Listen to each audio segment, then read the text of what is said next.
Hello, folks. We'll be getting started in just a moment.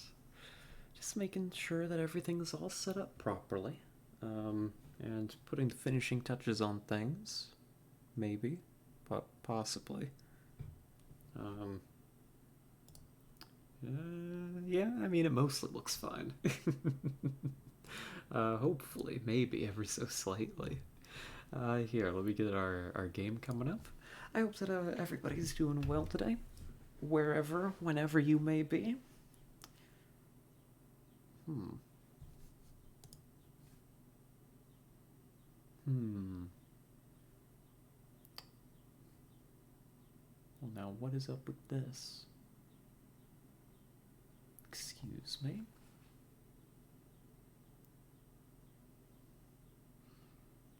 And UnderRail is apparently downloading something. Something very, very small. I'm not sure what that is or what that means exactly, but let's hope it's not interfering with the stream stability too terribly much. Uh, it should only take a couple seconds, hopefully. Ideally. That is the hope and the dream, I suppose. Mm-hmm. Yeah, that's okay. Take your time. It's all right. I'll wait. I'm not going anywhere.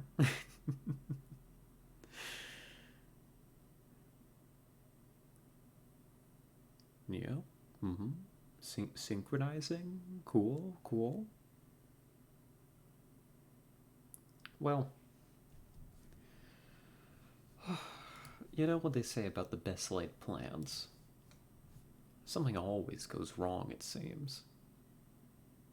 Oh, I see the issue. No, don't do that.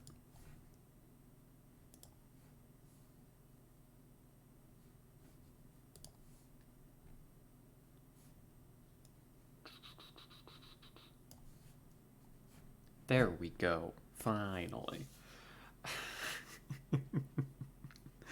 I was like, why is that taking so long to do? And I checked, and apparently Steam had decided that this was an appropriate time to download an update for Beat Saber, as opposed to launching the game that I had told it to. Shaking my head. Oh my goodness. Well, it's opening. We'll get the capture switched over, and we'll be ready to start. Oh goodness. I think I mostly remember what we're up to in UnderRail at the very least. Oh, I wonder if the button's gonna work.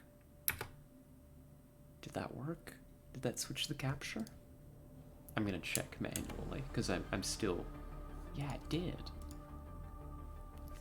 I'm still, like, not totally used to having, like, my hotkeys assigned for the different scenes. And so. I still feel the need to, like, check and make sure that what I did actually worked. But it seems to have. So, we're leaving Core City today, as I recall. We've got we got a job here that we're gonna do.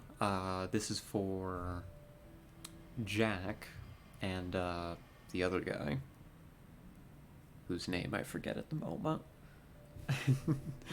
um, the ones who run the suspicious organization that we've decided to work for some reason. Um, we're basically going to be going around today. I think the plan is doing some of these jobs as we travel along the metro, and I think the eventual goal is to get back to SGS and go do Camp Hathor today. We'll see how far we get. I have no idea how long these individual little jobs for Jack's quest are gonna take, but and I also have no idea of knowing how readily I'll be distracted today. I am. So we'll see how far we get, but that's kind of the game plan right now. Core City's been a nice time, but It's about time we got out to the rest of the rail. So, I clicked on you wrongly. There we go. So, Ohad Xander. Well, that reminds me of,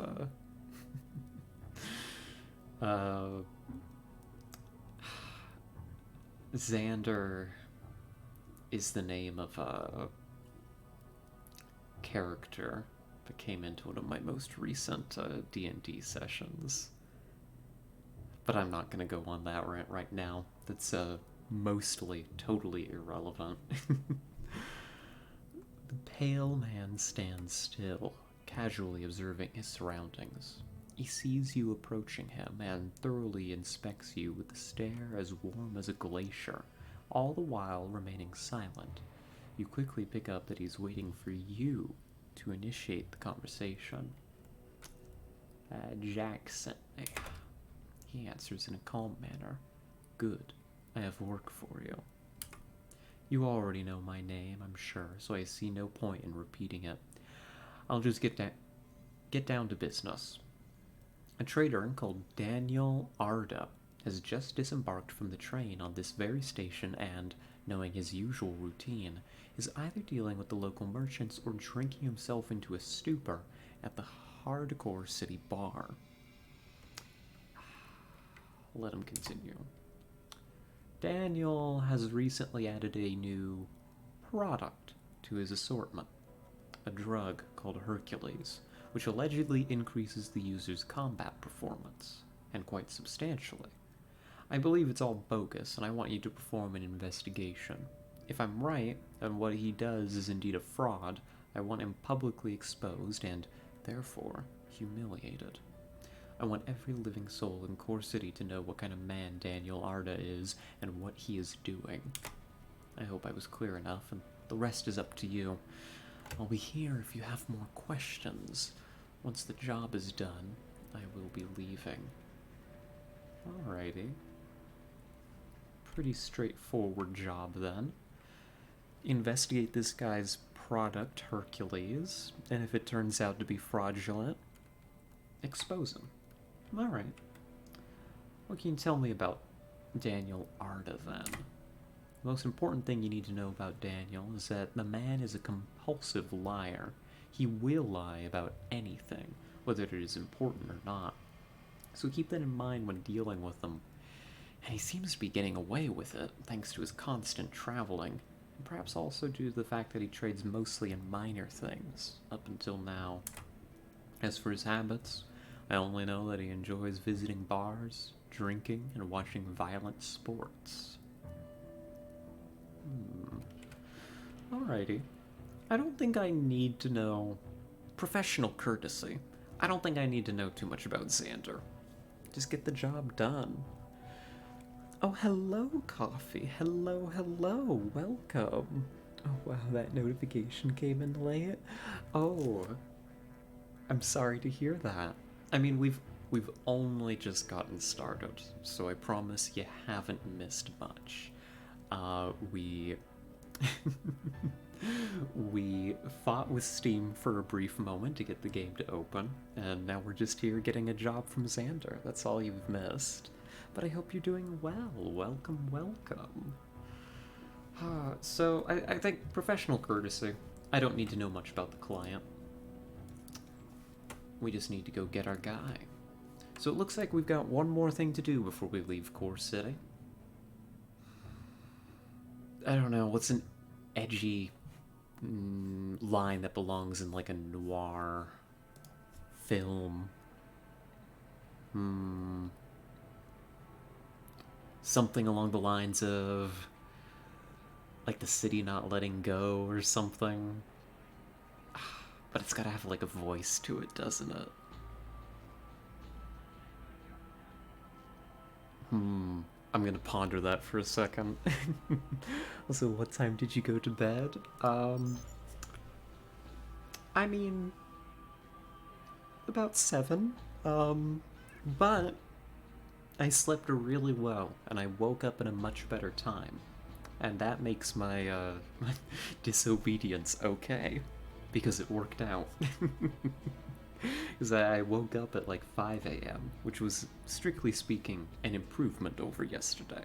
I feel way, way better. Merchants. That's where we're going. So I didn't quite make it to 9, but that's okay. Maybe, possibly.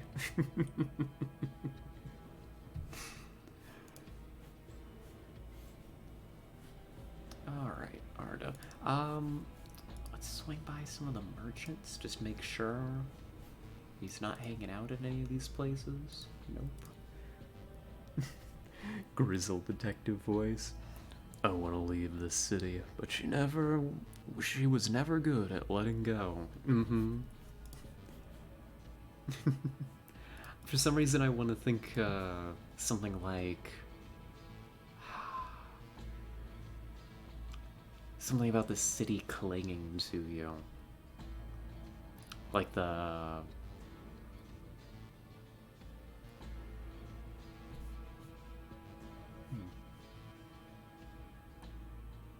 Oh. What's a cheesy line? Like the smell on your jacket or something. I don't know. I just feel, because I think of those lines, and then I think of saying it in the voice, and then I just get embarrassed at myself. But so it goes, so it goes. Oh, there's a barrel here. Have I missed this? Nothing important if I did.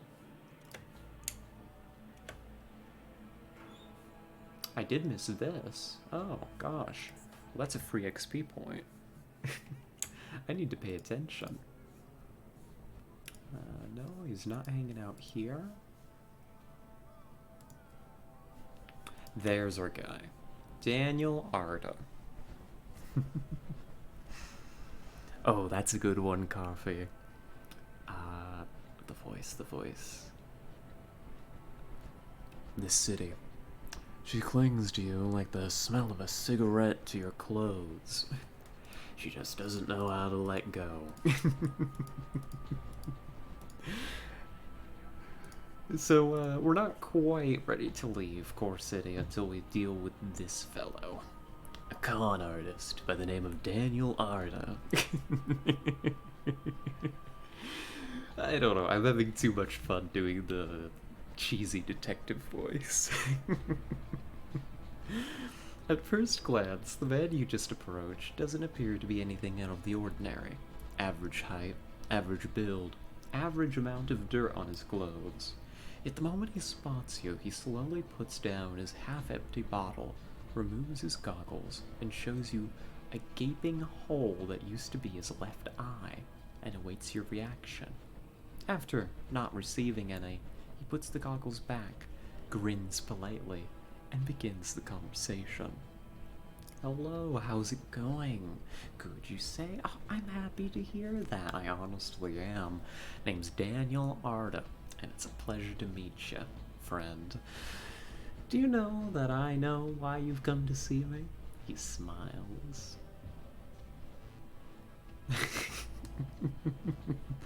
I can just...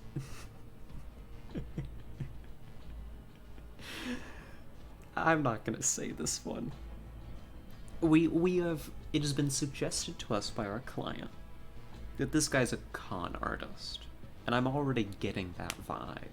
He's very overly friendly. He's probably saying this, do you know that I know why you've come to see me? As like a line to lead me into talking about his new product. I don't think you know why I've come to you.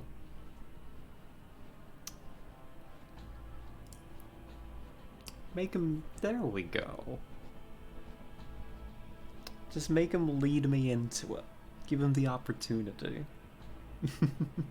Listen, bud, I came to you because I was hired to.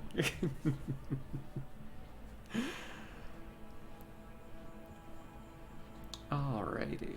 Well, we probably shouldn't tell him that we were hired to investigate him for fraud. We'll let him dig his own grave just a little bit more first. So, when you say Hercules, what do you mean exactly? He laughs. When I said Hercules, I meant the most powerful combat drug known to man. You might be thinking, I'm derailed, that I'm making this up, but no. No, I am not. There's a reason it's named after the famous mythical hero of the old world. Hercules gives you insane power in the blink of an eye, turning you into a superhuman juggernaut whose strength, agility, and reflexes eclipse everybody else's. As people around here often say, you're gonna dominate. I've had many satisfied customers so far, and not a single complaint. What more proof do you want, eh? May I try this Hercules drug? I was starting to get worried you weren't gonna make a purchase. I sell them for, say, 600 charons apiece. Oh.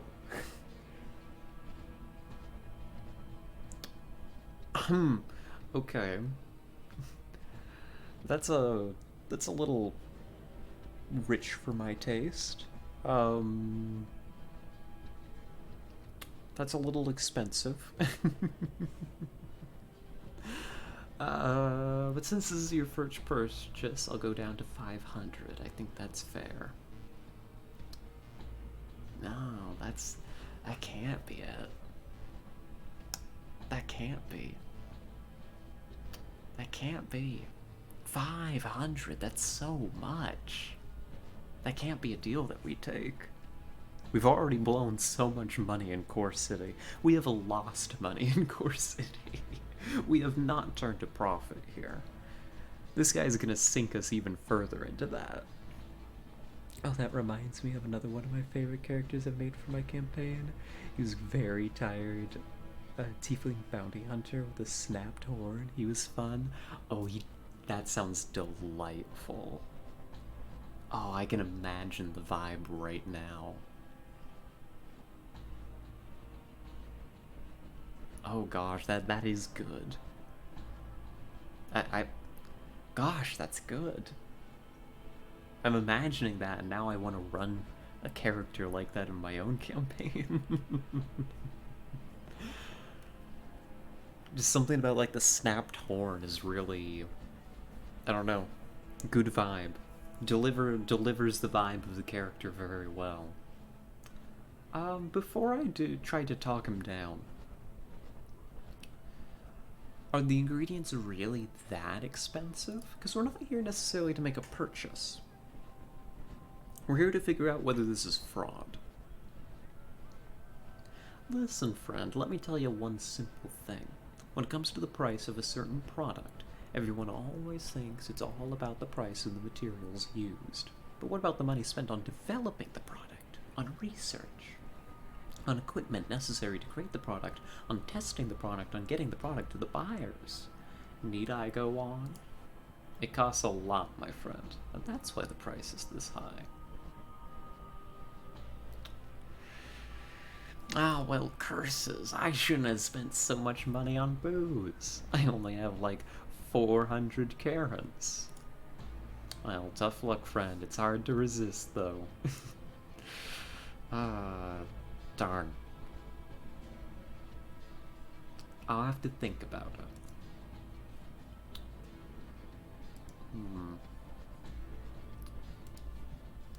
We might ply him for some more information in a moment. But first, I'm gonna tap my favorite information broker for a little bit of info. He was hired to go after the party, and upon them talking to him enough, they learned he was bounty hunting to support his husband and kids. Oh, I love that.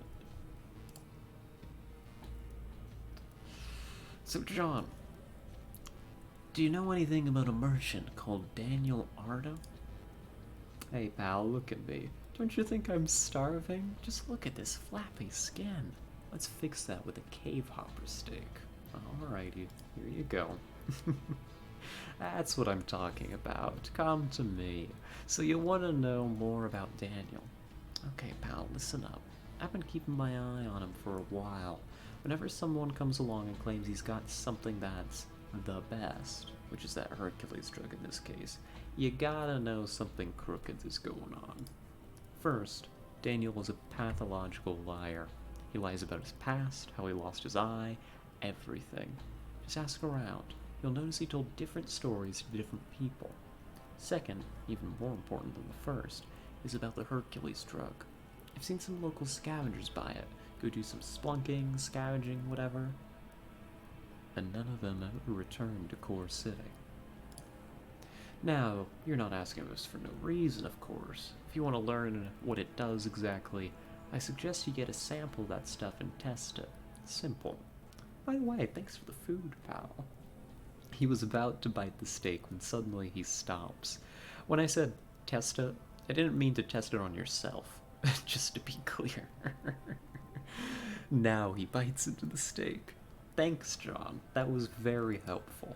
Well worth the information.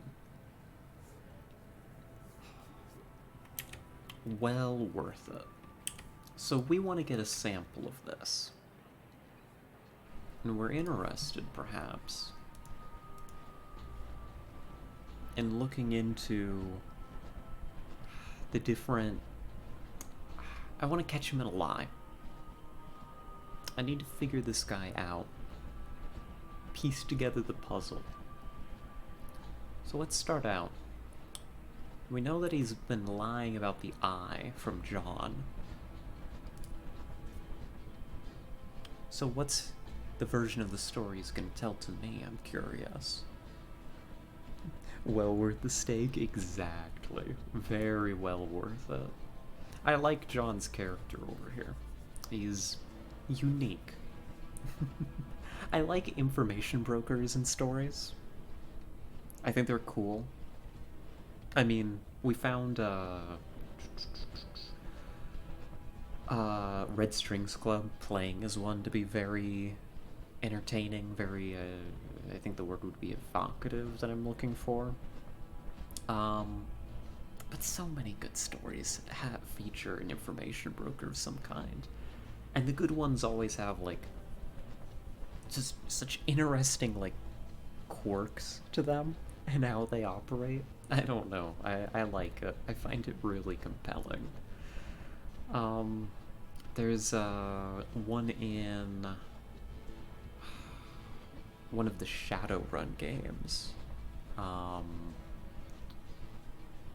that I really liked the vibe of.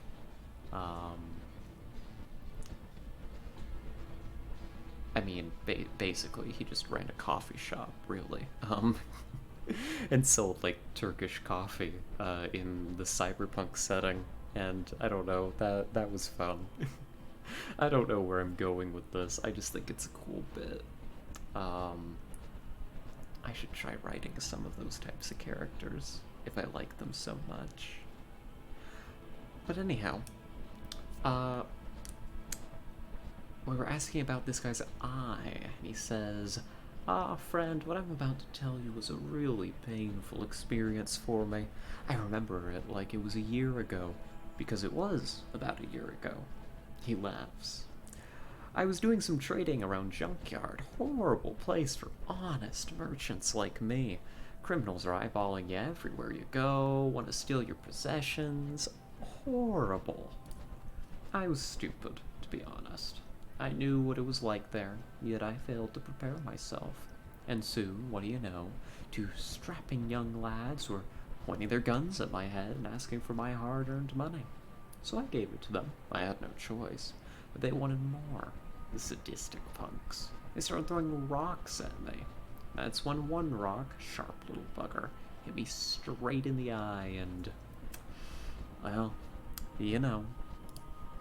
As I fell to the ground, screaming in pain, they approached me and kicked me a few times, but that's minor compared to this, punks. And on that day I said to myself, I'll find something, some way to make a man stronger, so that he can resist lowlifes and punks such as those two. Thus, Hercules. Oh, this clever bastard. Turning his missing eye into a sales pitch. He's got some nerve. Oh my goodness, he's got some nerve. What can you tell me about yourself, Arda? I don't know. I was born to a very poor, poor family. I had 9 brothers and sisters. 9, with me being the oldest one. Unfortunately, a natural gas leak and an unfortunate spark reduced that number significantly. My dad and I were the only to survive because we weren't in the shack at the time, but fishing for food. He sighs. Dad didn't make it much longer either. One day he just took the rope and ended his life, left me devastated. Oh god, he's really playing up the sob story. You sure had an unlucky childhood, bud. He sighs. I'd rather not talk about it. I mean, life is tough for most, sure, but for some it is so, so much harder. So much. You know what I mean, eh? Yet somehow I managed to make it in life, bit by bit, coin by coin, one slowly climbs up. Now, just look at me.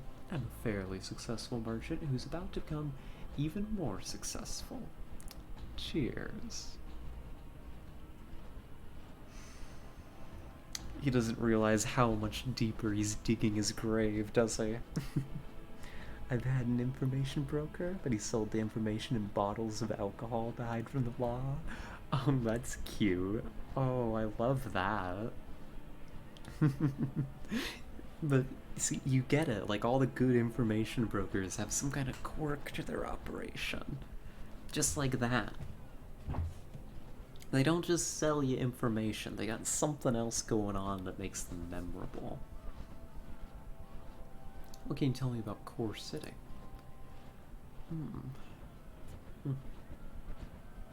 Pardon me. Alright. I'm alright. Friend, every time I visit Core City, I have this little routine I often do. First, I relax here at the Hardcore City Bar, chat with that sweet Harriet over there. You know what I'm talking about. Then I go check out who's fighting in the arena. Relax. After that, it's business time. I do some trading here, some trading there, then back to the bar. Relax. Being a traveling merchant is hard work. He laughs. Seriously, I like it here. Much better than junkyard or dumps like that. Foundry is nice too. A bit boring and polluted, but nice. Interesting. I'm pretty sure Harriet is married. Right? I'm thinking about, yeah. Harriet and Jean are together. The creep. Ugh.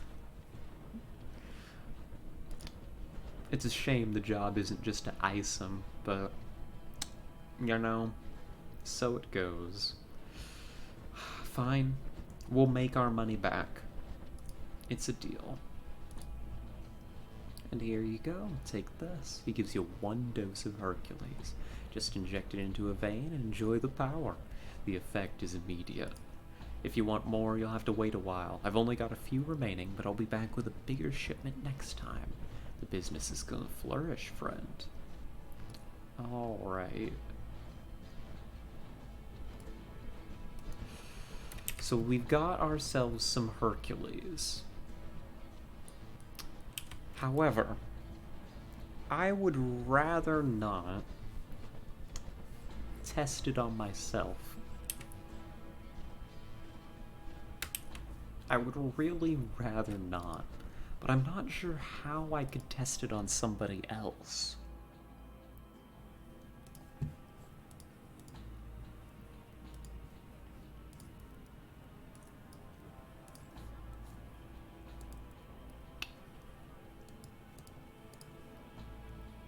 Huh. Who could I test this on? Who could I, like, pay to test this? Maybe I could talk to the doctor here?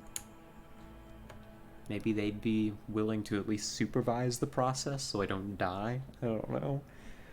You had to peel away the label and drink the alcohol to see the info, and each alcohol was a code. Like Elven Cherry was code for information on nobles, or Dwarven Stout was code for information on smuggling operations. Oh, that's so good. I'm taking like mental notes for like a future information broker character. Like, oh, that's so good. That seems like such a good execution of the kind of character. Okay. Good. Heidi here is going to be able to help us. I'd like it to have a certain substance tested. Oh, but I can't help you with that. No, I can't. I don't have any lab equipment here. Oh, well, never mind. Well, do you know someone who has lab equipment? Like, what is it you want to test anyway? Hercules, the drug that's being sold by that merchant, Daniel Ardo? Oh, that. Still, I don't think you'll have much luck finding someone willing to do tests for you. No, no. You're welcome to try, but we don't have any labs open to the public in Core City, which is unfortunate.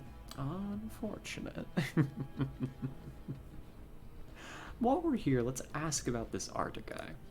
Let me think. I do know of this man. I do, a traveling merchant, if I remember correctly. He rarely comes to me, but last time he was in Core City, he walked through those doors. He had a little surprise for me, he said. Yes, he did. Hercules, as he called it. A combat drug that increases one's effectiveness in, you guessed it, combat. That's what he tried to sell to me. It seemed interesting at first, it did, but he failed to show me any concrete evidence which proves its effects. So I showed him the door, yes I did. I see. Well, thank you. Thank you, Heidi. Is it Heidi or Haiti? Probably Haiti. I'm a big fan of her character. She's great. He was also just a fun character. He had a deep southern drawl and a snidely whiplash mustache. Oh, so a real personality then. Good, good. Those are the best kinds. Do I want... I do. Why do I... My brain, Slow down, catch up with yourself. Let the brain cells do their work real quick, form the sentence. Why is it that I sometimes will decide to, like, a topic comes to mind, and then I'm like,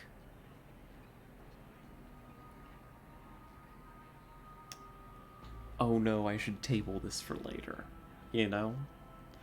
When it's clearly relevant and on my mind and I should just talk about it.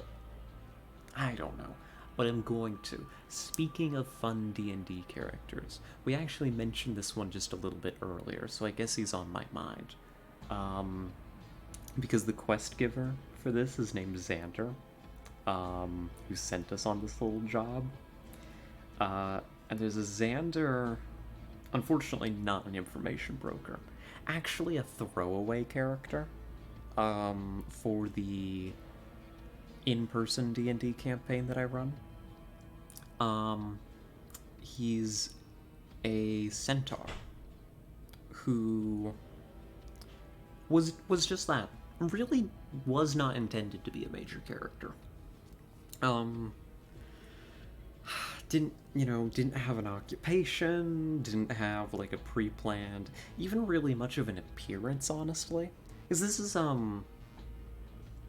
the pre-made campaign that I'm running. It's not, like, something that I wrote.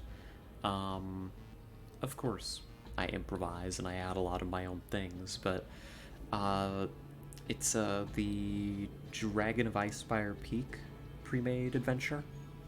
That I was running for this group. They're pretty new to D&D, so...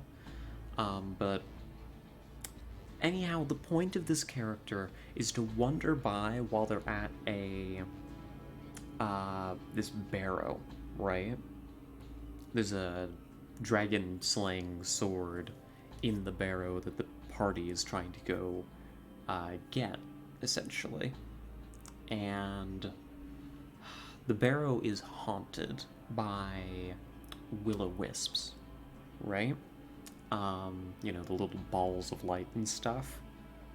And the point of this character is to wander by and let them know that the hill, lights can be seen hanging around the hill at night, warning them of two things. One, hill's haunted, and two, it's active, it's not safe there to even be on it at night. That's it. That's the whole point of his character. Then he's supposed to wander back into the woods and be gone. However, the moment that I introduced this character, they just became so attached. Like, again, not really any kind of real description. What had happened is most of the party had descended into the barrow, like, on arrival. Like, before he even had the chance to make an appearance and, like, show up and let them know about that. But one of the party members, he had stayed behind at the entrance to the barrow to keep watch. And unfortunately, he wasn't really doing anything. So he just kind of dug like a little like divot in the ground and laid in it to take a nap.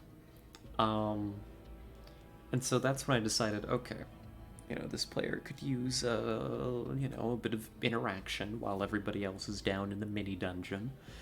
And so I introduced the centaur by having him kind of standing over him, with the sun at his back, kind of silhouetting him, waking him up and, asking the party member, like, hey, are you okay? Are you doing all right? This was a mistake. Because immediately the party decided to imagine this as a very spicy encounter. I did not realize that they were into the centaur, into that kind of thing, before it was too late. And I can't get rid of Xander now. I can't take him away. They've adopted him. They it basically came up for a description for him as like this sexy centaur, and I can't get rid of him for the life of me. Because now if I kill him off, they're gonna be so upset. So at least I've managed to make him like not a combat character. And I've given him like a personality. He's kind of a nomadic himbo kind of character, because that seems to be what they're into. And now I've got this character that exists pretty much primarily for sex appeal. It's just this centaur. It was not what I planned. Oh god, the monster fuckers got to you. They did. They did. I can't believe it. I should have known better. They were into the gnomes, too. And the bird ladies. How did I not see this coming, actually? Now that I'm thinking about it, they've always been into the monsters. And not even just, like, one of the players. Like, all of them. All of them are.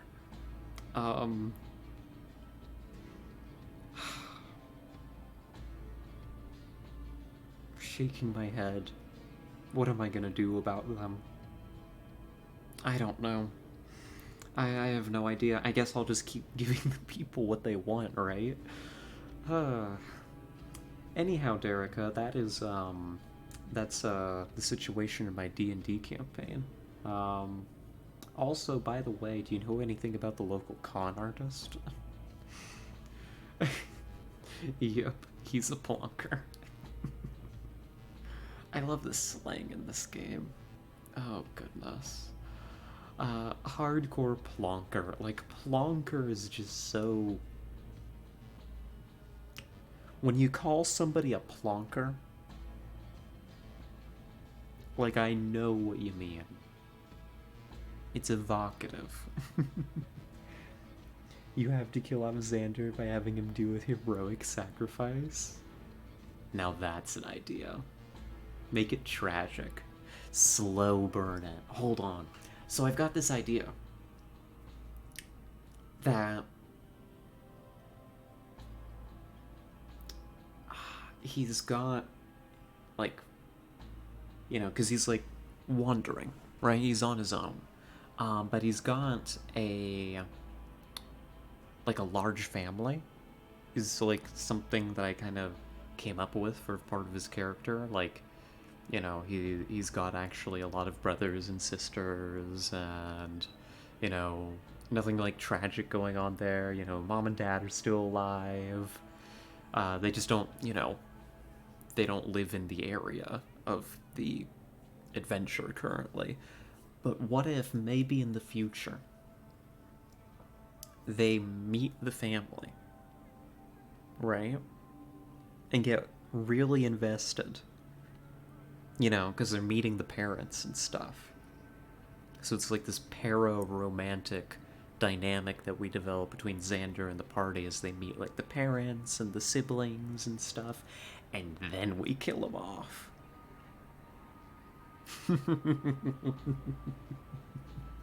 Like, make it really hurt. Now, that's going to take several sessions of me having to roleplay as a sexy centaur, but it'll be worth it. It will be worth it. Yes, I love it. Good, good. It's a conspiracy, then. It's a plan. I will do emotional damage to my players in due time, in due time.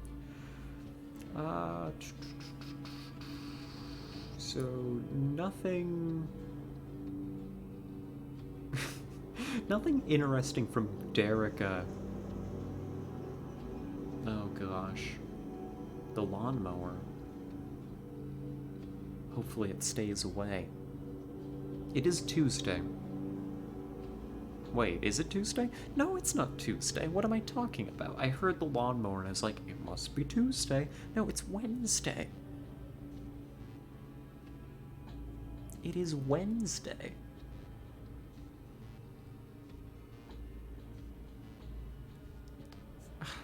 What are they doing mowing the lawn? They were supposed to do that yesterday. Oh well, hopefully they don't sit outside my window again. So that you all don't have to listen to it. I think we just did a conspiracy to commit murder. Yes, we did. We're, co-conspirators now. You and I, Coffee. We're, compatriots. You help with the planning, I'll do the execution, and, we'll go to prison together.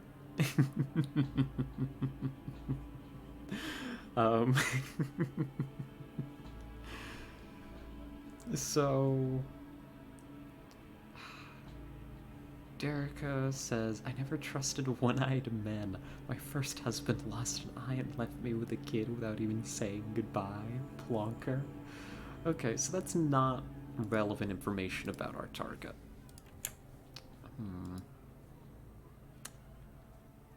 I've always wanted to be a co-conspirator. Well, today is your lucky day. I'm all about conspiracies. Making them, executing them. In D&D, in D&D, Your Honor, it's a role-playing game. Oh, hello, low efforts. Welcome, welcome. Drink Hercules. It tasted good. Ah. Hmm. Hmm. Yeah, let's take the mystery combat drug, shall we? I hope that you're doing well, low efforts. Welcome, welcome. By the way, now that I think about it, you can get decks on 12 and 16, so you can pick up Strafe if you change your mind. Oh, I see. Still selling Strafe. I see, I respect it. You know, the more that I play this build, the more I do agree that Strafe would be really good on this build. um, we'll see. We'll see what we can do. Can't be that bad. I don't know, mystery combat drug could be that bad. It could just give me a heart attack, delete my save file, and end the game. Which would be very funny. Yeah, I'm chilling. Good, good. I'm glad. I'm thinking Oscar may have also been approached over this combat drug because he's the guns guy. The guns and combat guy. So, do you know anything about a merchant named Daniel Arda? Yeah, I've known that guy for a while. He's a small-time traveling merchant who visits Core City from time to time. Never thought much of him, but the last time he was here, he had some hardcore stuff to offer.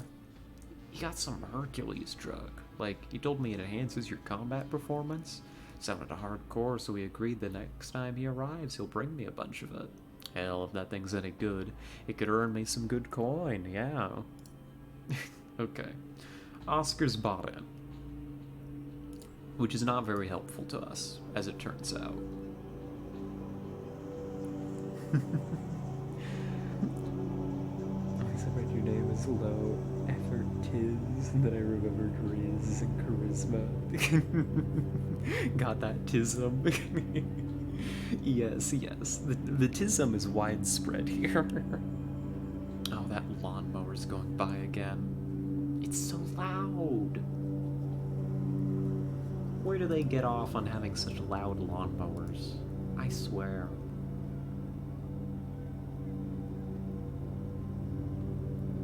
Ugh. Why would they do this to me? Do we know? Do they hate me? They might. It's possible. They very well could. They're right outside my window. Like, I can feel,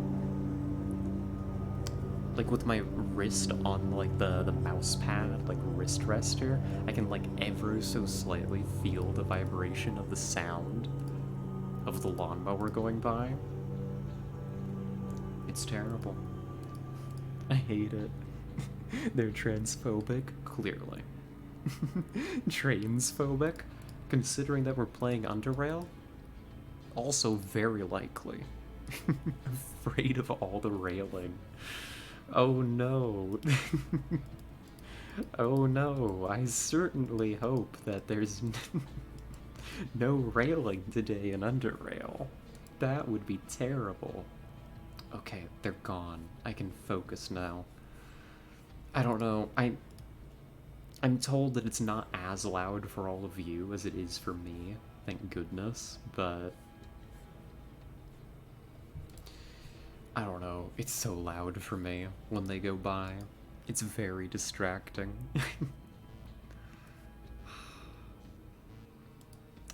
Who could we possibly get to test this?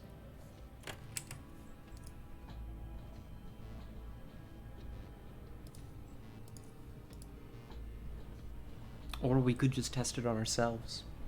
Honestly, like, I could just wander in here to the doctor's office and be like, alright, if I die, don't let me. And I could just use it. However, what if I just die?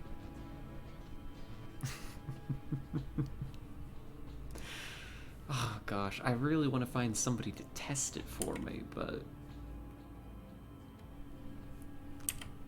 I should probably just click the button. I hear them, they're coming back. Alright. No, go away. It's not even Tuesday. Why are they here? Herculean might. There it is. It sure is going. We're very strong now. Oh, I'm gonna continue my unemployment arc and go to a career counselor. See you in a bit, Scarlett. I hope that you have a good meeting. Good luck. Hopefully, hopefully we can both get out of that arc soon. Thank you so much for stopping by. We'll see you later. Alright, I'm guessing that when this wears off, something horrible is gonna happen. Something particularly horrendous.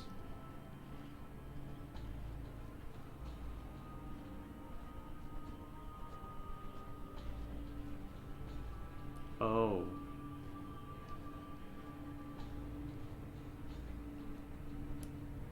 Oh no. It's got severe withdrawal. Oh no. Oh, that's... Can I take like an antidote? Nope.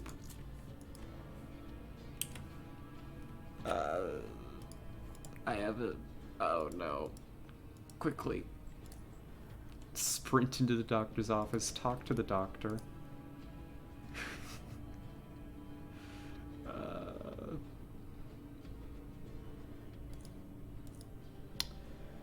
I don't think that this is gonna cure me.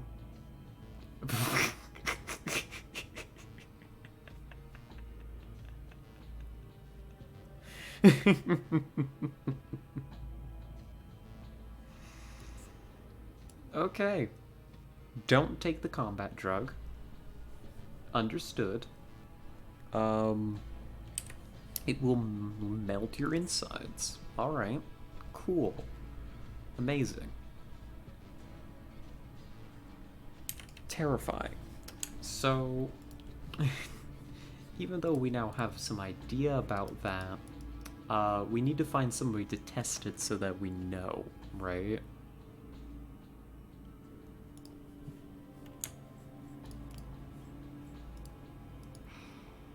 Now, who would that be? Don't remember if that biodamage is irresistible. I don't know either, but it keeps getting worse is the thing.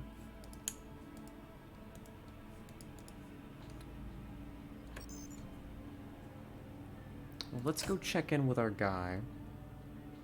Can you check a merchant to the north and west of the upper metro? Yeah, we can. We can go do that. To the north and west of upper metro. Wait a minute. This isn't it. Upper. There we go. Oh, a hidden barrel back here. I bet I haven't looked in this one. Nothing too impressive. So north and west. That's gonna be this way, right? Oh, north and east? Awesome. This way. Oh, in the metro. Upper metro. Upper metro station. Okay. Wait, have I been here before, actually? I don't think I've been to the upper metro station before. Huh. Well, then we should have a look around. You can pick the suit you wanted here. Oh, north and west was right. I just made a mistake. Oh, okay, okay. Easy to get turned around down here. Here. We'll look around a little. See what's what. Gotta check these barrels when we go by.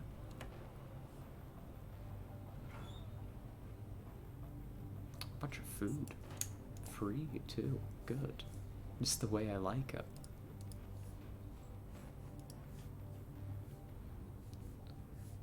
So we are guessing looking for a merchant out this way, right? I'm gonna check out this central building on the way.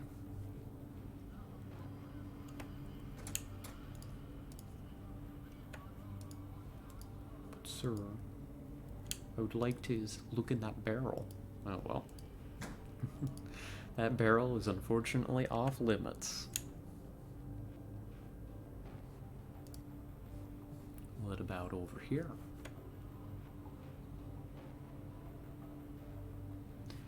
This is interesting though. This upper station actually looks like a station that was meant to serve, like, you know, people. Like the general public. Huh.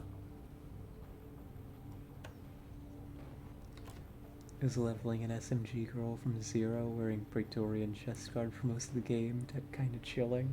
Looks like those guys with short capes. Oh, I mean, that is a good look. Let's see, look through here real quick. Just a little bit of money. That is a good look. I am a fan. So, up this way maybe?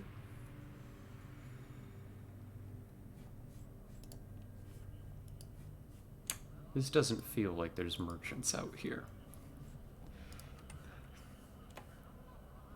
It's a screen to the north and to the west. Okay. Thank you, thank you. And then over here, I'm guessing? Oh wait, to the west. To the west is this way. I got mixed up again. Banditos. That's okay, I'm not here to mess with them.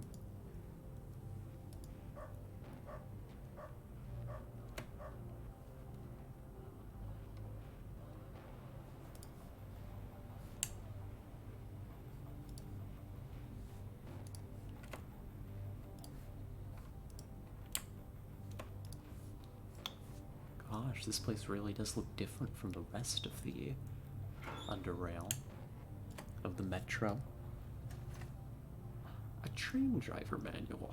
A driver's manual for the C2X train engine, probably the only remaining functional train in the lower UnderRail. Well, yoink. That's XP. It's a nice little find in and of itself. Lockpicking 90. Not getting through that door. That looks lived in over there. I see light coming out of there. So let's head on over. That might be our merchant.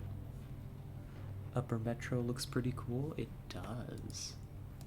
Scavengers. Not sure if scavengers are gonna be friendly to me. I can look. If I catch you stealing anything, you're dead meat. Alright, but it seems they'll let me wander around. Oh gosh, there was a stealth one there. I didn't even see him. The EOS complex.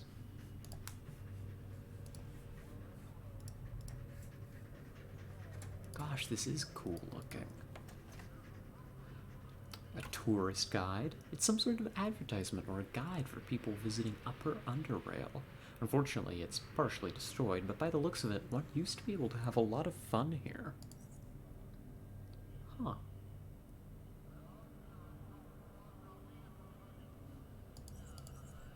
So that's pretty heavy. You got a ladder here. I probably don't... It's getting cold in here. A frigid environment. It's freezing in here. Your cold resistance and threshold is reduced by 10%. Increased cold damage. I've got a feeling this is not a fun place to be. I've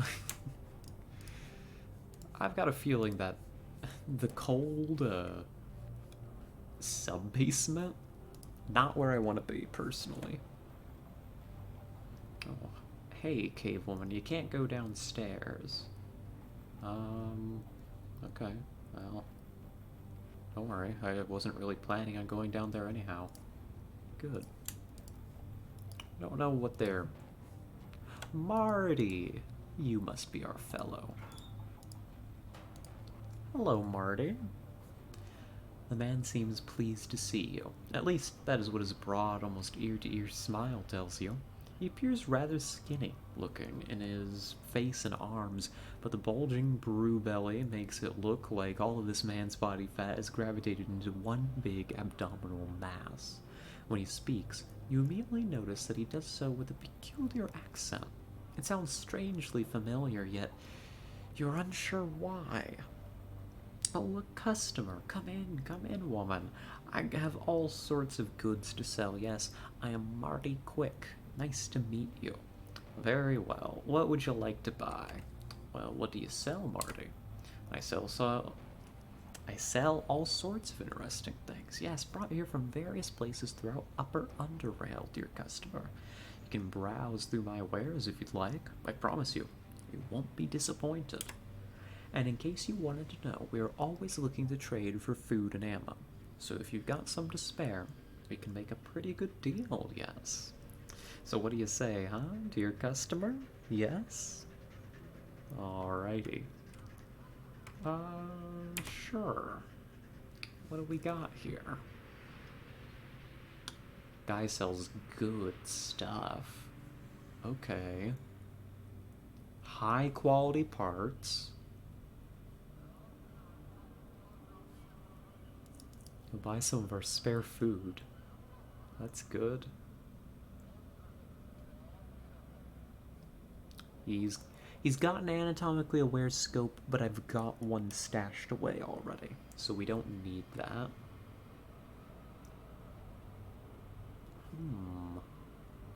I'm not seeing anything here that looks like we need to buy it right now, but that's okay. We can sell off a few of these things. He's buying food, and food is heavy, and I don't want to carry it all around. I'll keep one copy of each thing for the sake of having it available and also dealing with John in the future. So that's fine. This is why 50 quality is not particularly interesting at this end of depot. Yeah, if this guy's just like here, and you just buy things that are 100 quality or more. Yeah, 50 quality is much less interesting, yeah. By the way, you can easily fit 100 mercantile, 100 persuasion, so if you want some dialogue options, you can get persuasion up. Oh, awesome. Good, good, good. I have been missing having good persuasion on this character, so I do think that I would like to level persuasion. Thank you for letting me know that fits in our build. What's medicines? Do I want to sell you any of my medicine? I've got so much, is the thing. I should. Actually, just to cut down on the weight that we're carrying around, we are never going to use all 21 of these health hypos before we pick up more and better things. So I'm just going to get rid of some to get rid of a pound of weight. And convert it into cash. There we go. Alrighty. The rest I'm willing to keep around. I'm curious though, who are you people? I was prepared for that one. We're a group of scavengers. We scour the upper UnderRail for valuables. Yes, so we bring them here to trade with our valued customers, such as yourself. Some places are very difficult to access, but those usually have the best valuables. We target these places, yes, like old facilities or abandoned storages or stores. Do you go scavenging with the rest, or...? No, I don't. But you said we. It implies you too go on scavenge hunts with the rest. It's just an expression, dear customer. Don't concern yourself with that anymore. Rather, concern yourself with trading. Chop chop, dear customers. Someone else can come in at any moment and buy something you'd want while you're standing here and chatting. Then you'll be sorry. Alrighty. Alright, yep, I will come again. Don't you worry. That's a good shop. We'll have to keep that in mind. Wasn't selling anything useful for us this time, but in the future. In the future, sure. Well then, back to work.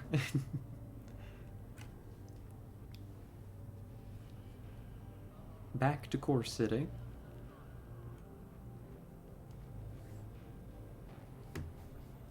Let's see, over here, I believe.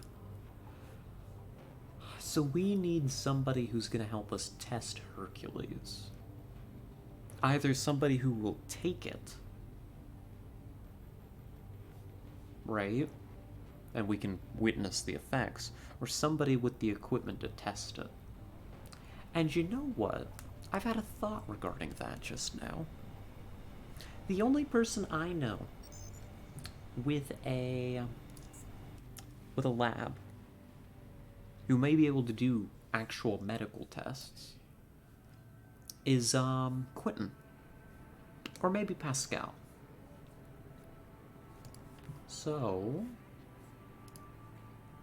maybe we should go say hello to them. We were planning on going back to SGS anyhow, so sure. And you know what? If it doesn't work out, it doesn't work out, right? Traveling by metro will cost you 25 charons. Where would you like to go? Southgate Station, please. Ah, home sweet home. It's been a long time. It's been ages since we've been here. Gosh, it really it really has been ages since we've been back to SGS, it feels like. It genuinely feels like.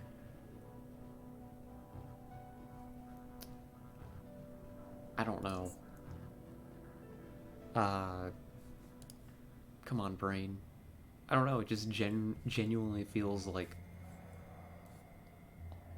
Would the word be homely, or does that have a different implication? At least compared to the rest of the UnderRail. Oh, welcome back, Coffee. Oh, that didn't work out? I'm sorry to hear that. May I ask what happened? Oh, good. We can ask Pascal about this. Sure, I can do that. Please tell me what all this is about. I have reason to believe this combat drug, called Hercules, has negative effects on the human body. I need to have it tested to be sure. Oh, the lady was sick? I see. Well, I hope that they feel better soon and you're able to have your meeting. That's unfortunate. Oh.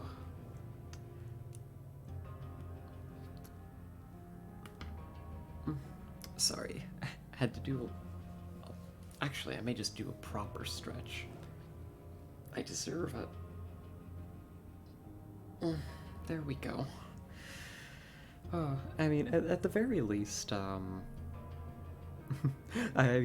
was worried that the meeting itself didn't go well.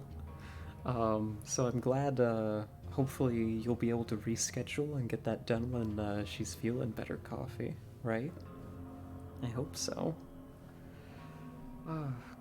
Combat drugs? That doesn't sound good. From my experience, administration of such substances is very likely to cause some health problems, but let's do the testing first and see what we're dealing with. Please wait for me to run some tests. It won't take too long. Pascal leaves the office. While you wait, you pass your time by walking around, by playing with the pen he left on his desk, and by looking at the cracks in the ceiling. He returns shortly, as he said he would. At the moment, you somehow forgot where you put that pen you took from the desk. Oh well. So we've accidentally stolen Pascal's pen. Uh, Great, amazing. Pro move on our part. It has joined the inventory. Um, this is incredible. You were right about this drug, but calling its effects negative is a huge understatement. Tell me what you discovered. This substance, Hercules as you call it, is in essence a mix of different synthetic hormones that act upon various organs and tissues in the body, considerably improving their performance, but only for a short period of time. This bombardment of hormones pushes the body beyond its limit and will cause horrible consequences, perhaps even death, within a relatively short time period depending on the user. Hormones, we got that HRT? Uh, if what we're trying to transition into is having our insides melted, yeah, something like that. Metabolite saturation in muscles will eventually cause painful cramps, increased heart rate, and blood pressure will cause headaches and possibly lead to cardiac arrest. There's also loss of concentration. Look, that's only the tip of it. There are also unhealthy amounts of heavy metals in the substance. I dare not to think where and how this is made. How did you come across this atrocity? Some guy's selling it in Core City, Pascal. Oh. Oh. I need to expose him, and to do that I need some evidence. May I have the test results? But of course, here you go, Scarlet, everything's here. He hands you a flash drive. Alright. Thanks, Pascal. See you later. We got what we came here for. Good, the Hercules test results. Well, I guess now the question is, what are we gonna do next? We could go straight back to Core City and complete the quest, but taking the train costs money. And there are some things that we wanted to get done in SGS anyways. God, I've hoarded so much nonsense here. Why did I do this? I guess I can drop some things off, right? Do I have anything to drop off? Yeah, a couple things. A couple bits and bobs that I believe may possibly be useful in the future. And things that won't be, but that's okay. Anti-rifle overcoat.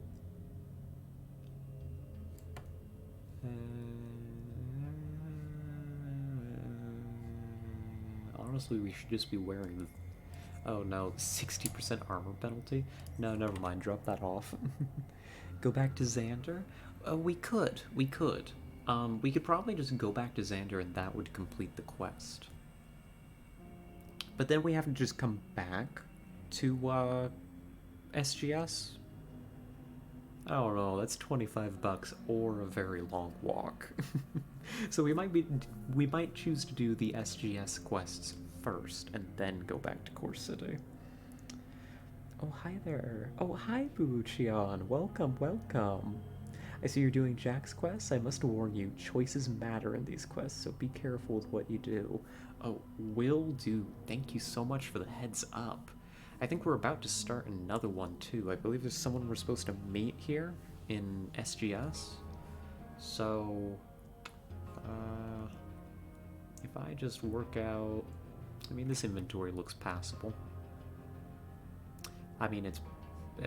passable is a relative term, but... we can go over here. We don't need to carry around the extra shield, necessarily. Alright. The rest of this will be fine for the time being. In the cafe, there's a guy. Talk to Lennox first. Yeah, I believe that's where we're supposed to meet our fellow.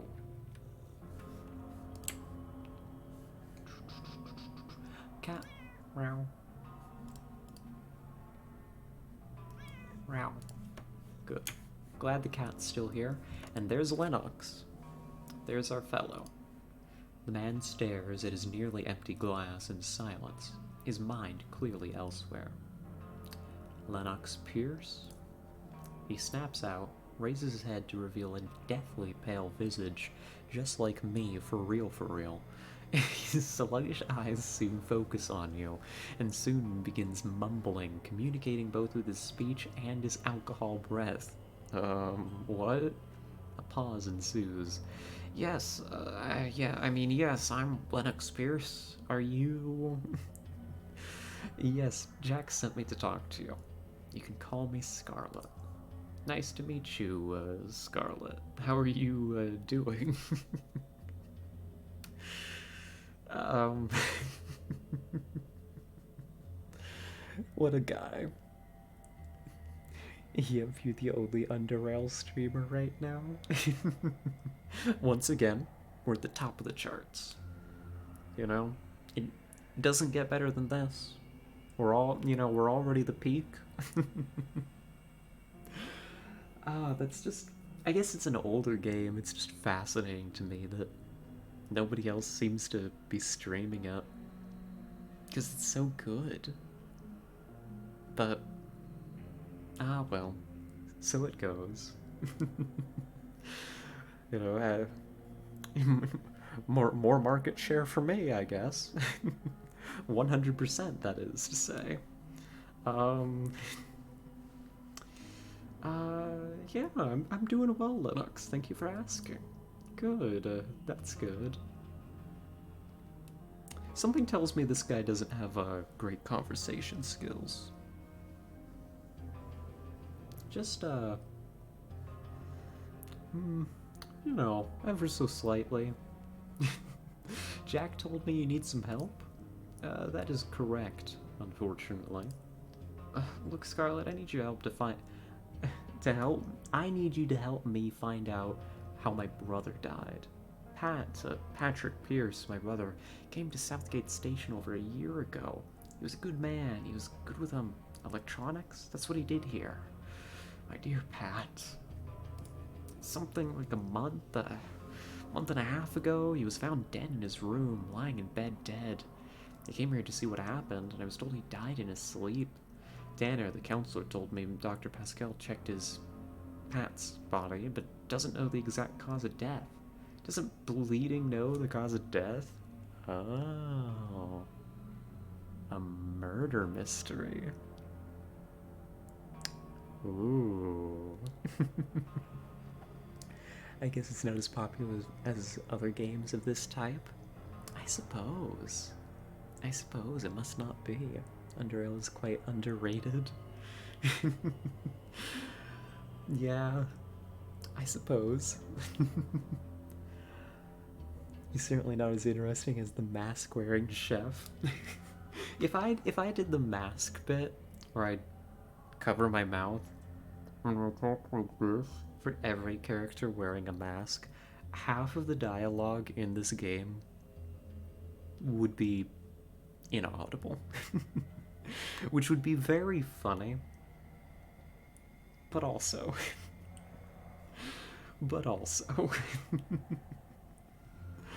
okay, calm down, Lennox, calm down. What can I do to help you? Damn it all, just damn it. Look, something's wrong. My brother was a healthy man. Had some back issues, but that's all. I need to know the truth. What if he was killed in some accident and they're covering it up? Or what if someone killed him? It's tearing me apart. Tanner won't help me anymore. As far as he's concerned, he's done with it. But I'm not. I'm not. Cause of death unknown. Yeah, right. Okay. It's gonna be tough, but I can't make any promises, but I'm on the job, buddy. Please forgive me. I get emotional, and, this is really painful to me. He was my older brother. I have no one else. Look, I'm not sure I was understandable enough earlier. I'm very tired. I don't sleep well. If you need to ask me something, I'll be here. Oh, almost forgot. This. And he hands us a key card. This is my brother's room key card. In case you need to, check his room, take it. Alright. I'll go check his room first, then we'll talk. This guy's a wreck. We're investigating a murder mystery for someone who may or may not have been murdered.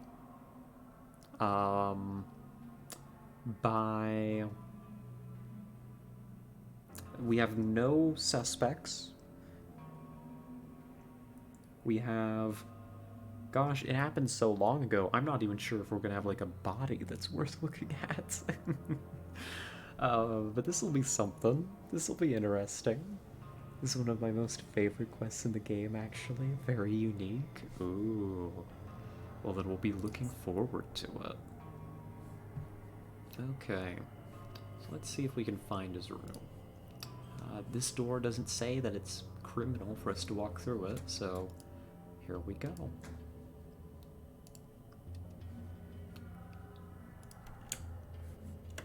Personal laptop. Alright, we'll just hack it instead of guessing.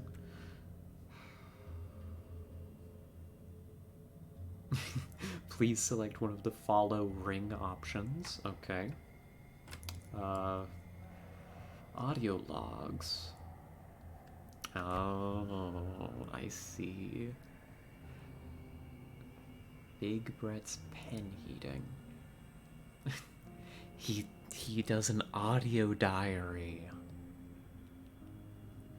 Oh. The big jackass came today and brought me a smashed thermostat. He was so angry at me. He started screaming and calling me incompetent. Oh, an incompetent nincompoop or whatever that is. Since the brute's smashing in anger, I can't tell if he's just stupid or doesn't know how to use it, or the unit itself had a problem. I'll check it out later. So he doesn't get along with Big Brent. Apparently, I'm a computer expert now. Vera called me the other day to see why her computer was freezing. I took a quick look but couldn't figure out what's wrong with it. Reminder to set Elf to check it out later after I fix the lock pad and medical. Lennox called again and he wants to see me. He's worried about my back hurting again. Damn it, I've had these problems since the Core City riots, and he knows the pain periodically comes and goes. Remind yourself, call him and tell him I'm fine. I shouldn't have even told him about the pain returning in the first place. Okay, so Lennox is worried about him. And he's got this back pain thing that's been mentioned a couple times. And that's interesting. Pascal asked me to see what's wrong with the door, lock pad, and medical. He mentioned the card is usually recognized after the 9th or 10th time, which is, of course, unacceptable. He gave me a spare to test it later and figure out why the bloody thing won't work. Reminder, also check out the lights in the operating room. One of them is flickering and the patients are getting nervous. You go in for an operation. And like one of the lights is just flickering on and off as you wait. Okay. Funny. Quentin stopped to talk about Big Jackass. He thinks I've got something against him, that I'm messing up the heaters on purpose. Like, he knows I'm doing my best, but if I've got something about Brett Jackass, I should talk to Tanner about it, not be a jerk. Also, I'm seriously endangering the whole station by hurting the hoppers. I'm already convicted, I guess. Damn it. I'm great with everyone here, but there's gotta be someone that... There's gotta be that someone. Or two. Or two. There's someone else besides Big Brett he didn't get along with. Technical documentation. Nothing important. Interesting.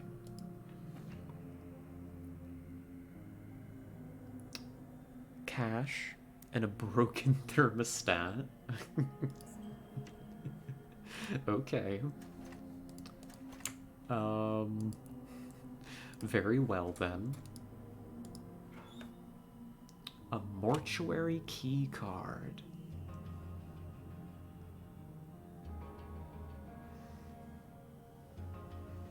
I like the university quests the most, I guess. They're kind of filler though. Oh, I don't think I've even found the university yet. There's just so much in this game. It's wild. To think that I've owned this game for so long and just haven't played that much of it. I can get into this with a good lockpick. Like, I've owned this game for years, but never really... Interesting. Now, I've never really given it enough time to get past, Rail Station. Like, this is all totally new to me. I'd never been to Core City. And so I'd never done any of that. I guess I'd done Camp Hathor and Rail Crossing a bit, but beyond that, like, that's the last of the stuff I'm gonna be familiar with. So... But it's so good. I don't know why I didn't give it the time before. So we had a 7.62mm hammer. Doesn't seem relevant to the case so far, but I'll keep it in mind. And we got a bathroom here with nothing in it. Okay. Wait a minute. Yeah, nothing in it.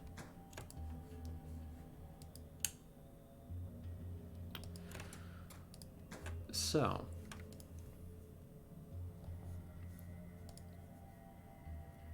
there's two people he didn't get along with very well. One of them was Big Brett. But I don't know, Brett seems an unlikely killer to me. Especially considering that the cause of death was unknown. We're gonna have to do a lot of follow-up on that. I think we'll have to pay Pascal a visit. Maybe get information on the body and such, but for now, let's check in with Lennox here. What can you tell me about Patrick? Pat was a good man, hardworking, dedicated. He's the best brother a man can hope for. I just can't let this all go, you dig? I have had this terrible feeling about his death, and these jerks won't let me know the truth. I know it. I know it, damn it. Whatever happened to him, he didn't deserve it. That I can swear. What did he do in Core City? Didn't I tell you about that already? No, because you're a wreck, and you forget to tell me important things. Why is it so important? It happened a long time ago. You just answer the question, and I'll decide if it's important. Yeah, okay, no need to get all pissy. No, you've hired me as your private investigator, and now you don't want to tell me things, Lennox? I have every right to be a little bit upset. Pat and I, we were orphans. Our mother died when we were young, and Dad, we never met him. So we had to take care of ourselves, or more precisely, Pat had to take care of us both. After years of doing whatever earns coin, scavenging and the like, you dig, Pat and I came to Core City. It was just after BioCorp fell apart. Maybe sometime after, riots and chaos filled the streets. Praetorian security, newly formed at the time, needed men to help them fight the rioters and all that bunch. The pay was good, so Pat joined. He was young and, you dig, burly, so he became an enforcer. What can you tell me about Praetorian security? They were trying to take control over the city, and they eventually did.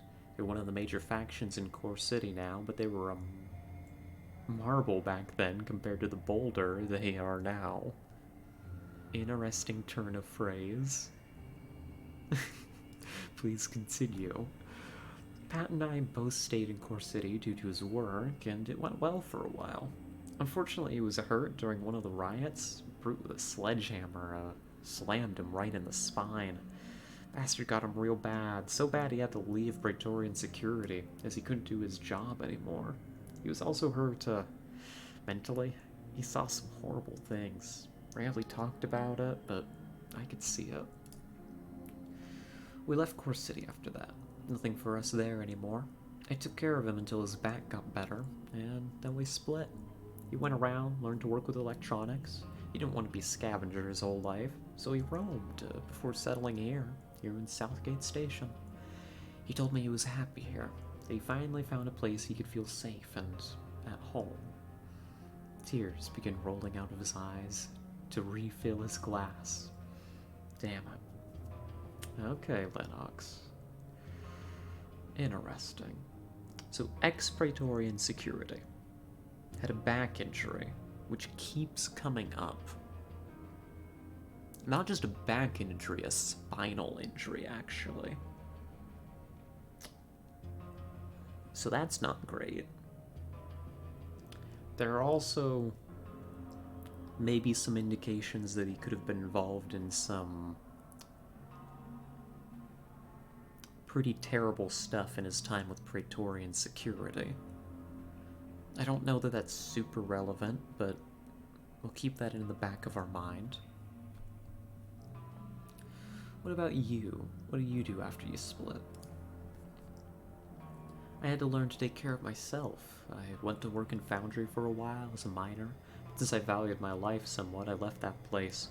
The pay was good, you dig, but that place was a death trap. Then I worked at Junkyard Docks, did all sorts of things. It would take time to mention them all.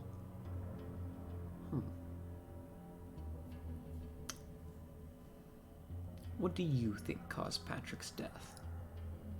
Something's wrong, just wrong. A healthy man died in his sleep without a known cause, and they told me there's no point investigating any further. There's no evidence of foul play or whatever they said, natural death.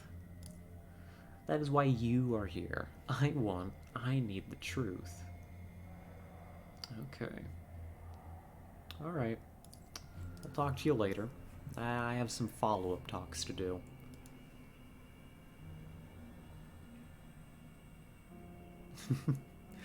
First off, with Arlene here, who actually has a comment on Lennox, it seems. Hey, see that guy in the corner? The one that looks like a train wreck? It's Lennox Pierce. Try not to disturb the poor fellow, okay? Come to the bar if all the other seats are taken. Just leave his table alone. Now, what are you having?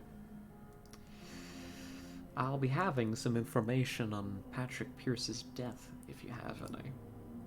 Looking at his brother over there, I wish I knew more. I can only tell you what we all know. Pat died in his sleep. Thinking about it, what if Pascal found out what killed Pat and it turned out it was agonizingly painful and he was struggling the whole time? Would you like to learn something like that? I don't know what's better of the two, I really don't. What was he like as a person? She smiles. Pretty sweet, actually. We used to chat a lot whenever he showed up. He talked about his horrible past in Core City, how he survived the riots. He felt he did some bad things back then, how he's finally found a way to atone for what he did by leading a more peaceful life. Then Big Brett comes along and starts nagging about those stupid heaters for his hoppers. Alright. I'm getting the vibe. So he and Brett didn't get along. We'll definitely have to talk to Brett about this.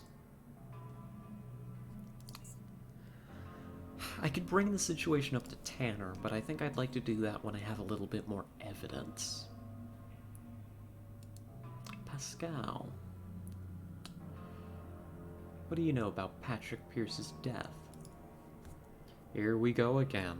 Look, I've checked the body and did various tests. I don't know what killed him. The problem with people here is that they think being a doctor means you know everything related to medicine. I'm not a forensic pathologist. We don't have one here, unfortunately. So, I can really only do my best to check the body and move on to treating the living. So, unless you have some specific information about his death, we can't really discuss it any further. That makes sense, actually. Forensic pathologist? Forensic pathologists examine a dead body and determine the cause of death. It's not the most wanted profession in the world of today. We, the few doctors here in SGS, aren't really specialized in that sort of thing, so we do the best we can. What if his death was a well-planned murder? Well, I found no traces of toxins or any other deadly substances in his blood. He doesn't have any wounds, internal or external, on his body, and I checked it twice.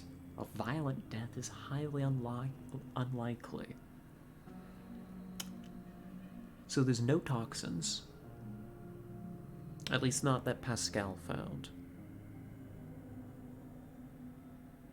No wounds, internal or external. The only injury that we know about is a spinal injury, which put him out of the Praetorian Guard. Could a spinal and we know that the pain had come back at least semi-recently because there was an audio log about that.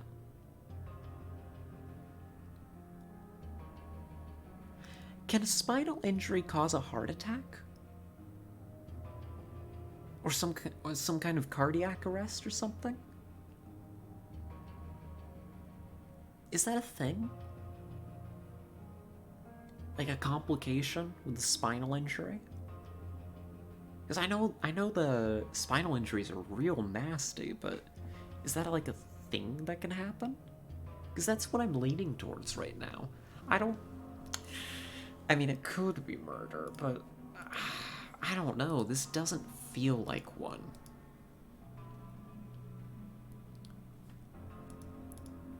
I don't know. So far, I don't really have any evidence to suggest that anybody's a murderer.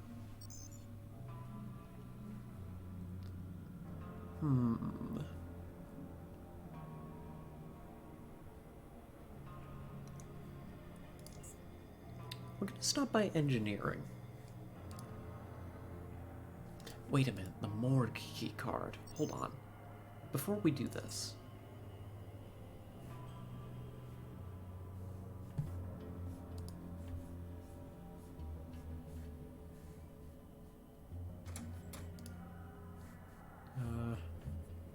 This is a gym.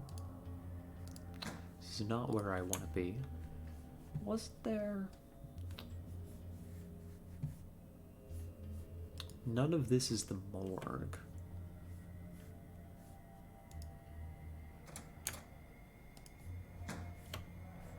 The morgue. Is this it down here?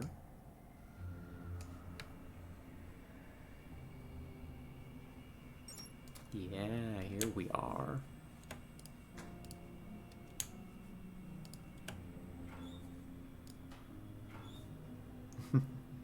A doctor's coat. I'm gonna wear it. There we go. Dr. Scarlet is on the case. If we don't have a forensic pathologist, then I will be one. A very well-armed one, it seems. Alright, let's look at some patient records then, shall we? Recent patients. Patrick Pierce. Symptoms? Chronic back pain. There it is again. Prescribed painkillers? Gabapentin this time. We're getting low on other painkillers, and so we don't have anyone suffering from epilepsy. Gabapentin will have to do. So they changed his painkiller prescription. I should not go digging through the other recent patient records. That would be an invasion of their privacy. And I am a doctor with some ethics.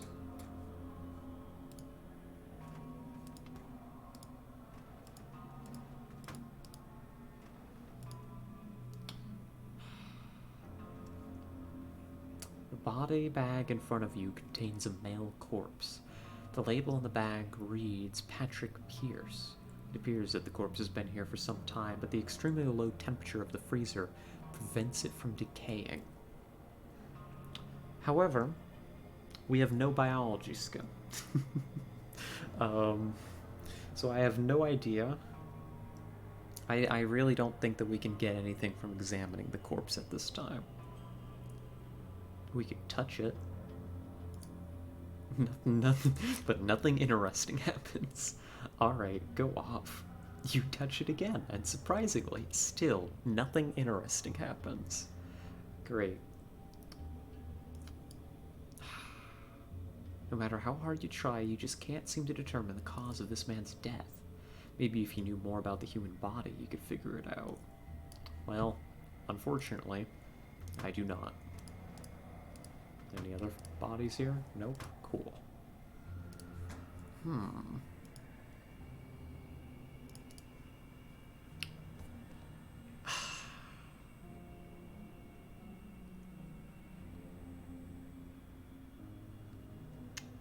The back pain just keeps coming up. I think it's gotta be like some kind of complication with that, but I can't prove it. I can't prove it without more evidence. We're gonna stop by engineering. I think Harold would have been his boss. So what do you know about him?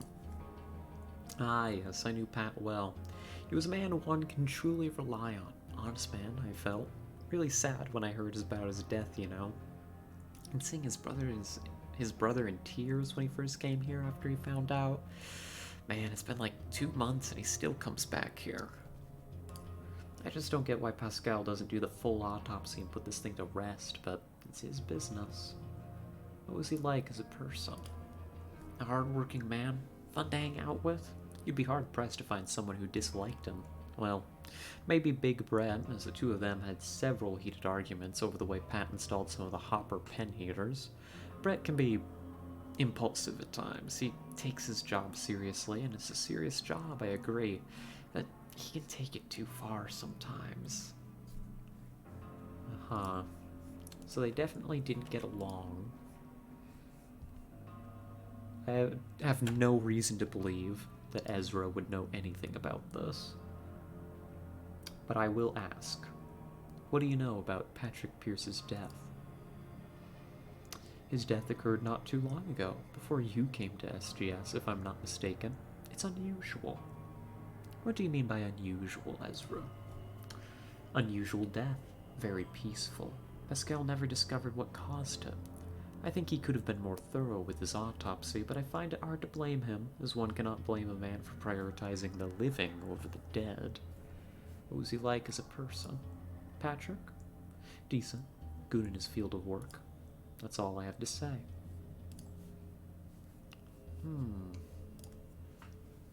So no autopsy.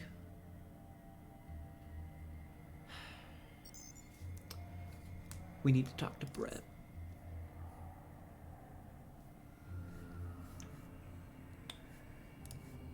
We need to talk to Brett.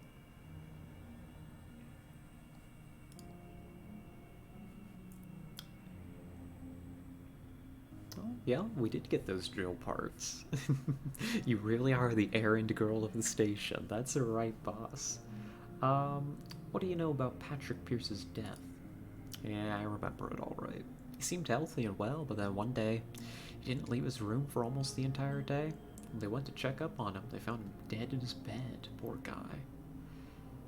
Dead in his bed. Huh. I like Pat. He was a good person, even though we had some disagreements. For example, I asked him to install some heaters for my hoppers. He did so, and everything was supposed to be automatic. Fine. I come back, and my hoppers are lying on their sides with their tongues out. It feels like I enter a furnace. I don't know how he messed up, but I specifically told him to test it and to be careful, like 100 times. Make sure it freaking worked before you fire it up. My hoppers nearly died because of it. I know it sounds like I'm overreacting, but this is serious work. I'm feeding the station, for crying out loud. Alright. That does not sound like a motive for murder. Hey, Quentin. You probably don't know anything, but I'll ask you about it. Patrick? Was it a heart attack? I forgot. I remember all the fuss about it. Was it a heart attack or, can't remember. It happened 2 months ago. I don't see why it's important anyway. Oh. Thanks, Quentin. What was he like as a person? He was a friendly guy, approachable. We were different sort of people. He'd hang out more with people like Harold or Wayne than me or Brent, for example. He was polite and we'd chat from time to time. Hung out with Harold or Wayne. Although, just before he died, Brett complained about some heaters he was installing in the hopper pens. Said he did a sloppy job. It was true. The poor hoppers were about to die from overheating. Brett got a bit mad. And I understand him fully. I even talked to Patrick once about the whole situation. Checks out. Harold and Wayne. Wayne is somebody that we haven't talked about the situation with. Harold is, here. Wayne. That's not Wayne. Wayne. Who is Wayne? One of the guards, right? Cave tunnel exit guard? Question mark? Maybe? No, that's Malcolm. Sorry, Malcolm. Wayne. Who is Wayne? I hear that lawnmower. While we're here, we'll talk to Lucas about it. Even though I have no reason to believe that Lucas knows anything at all. Died in his sleep. Pascal never pinpointed the cause. Most of us grew pretty fond of him. You'd be hard-pressed to find one who hasn't. What was he like? He was very focused. Yes, focused. He'd start working on something and not be done with it until it's perfect. That's how he did everything. Then Brett comes along as the only one complaining. Apparently Patrick installed some heaters and they didn't work as they should, so the big complainer threw a bit of a tantrum. But yeah, Brett. Okay, so Brett complains. Imagine not knowing everyone's name by heart. Yeah, not quite yet. Wayne. Wayne.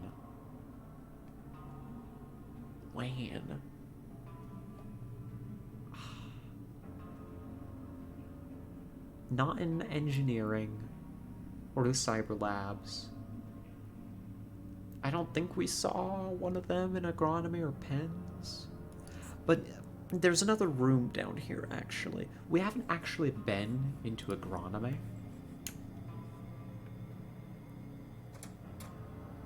No, this is Logan's domain. Alright, understood. Very well then.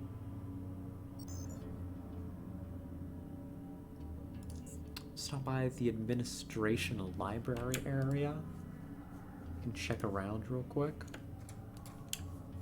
That is a restroom. Just do a quick little walkthrough.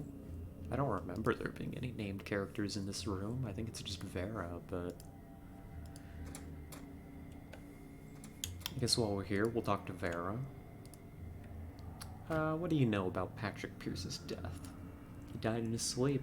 While it's true that Pascal never discovered the exact cause of death, I believe it's nothing to worry about.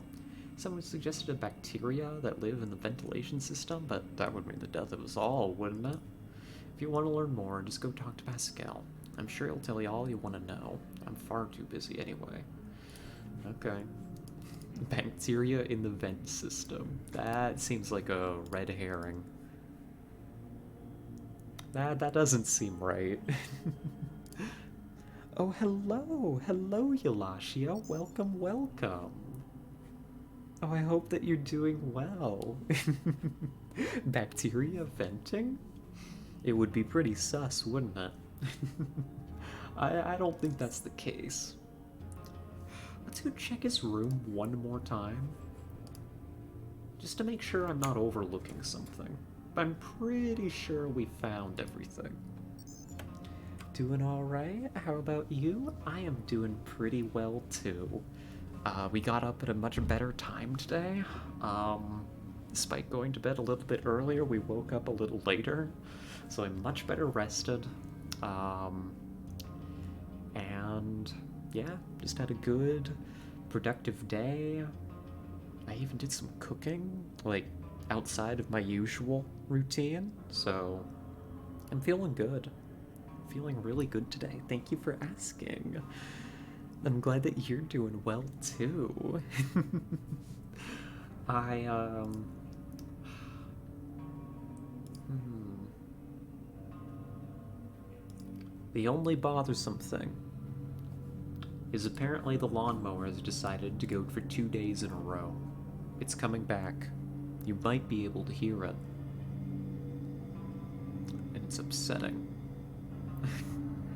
It's getting louder. Oh god.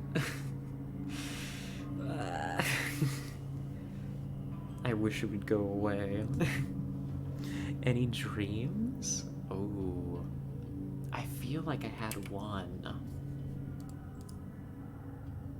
I feel like I did. What was it about? If I had a dream, what would it be about? Let's go down the bingo list, see if we can figure out what my dream was. Um, was it... Did it have a stealth section? No, I don't think so. What else usually happens in my dreams? um, was it gay? Yeah, women, stealth sections, wizards, shadow wizards.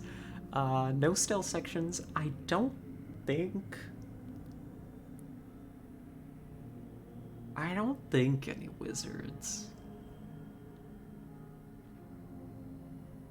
I don't remember. I don't. I don't remember any women last night. Evil corporations? No, I don't think so. What would it have been? Um, it must not have been a very exciting dream if I don't remember anything about it. I remember it being very cozy. That's the vibe I'm getting from it. I'm gonna drink some water real quick, and I'm gonna ponder this for just a moment.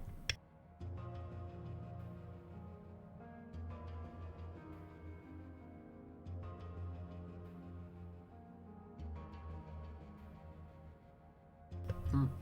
Hydrated streamer, very good. Stretch too, that's a great idea. Could always use another stretch.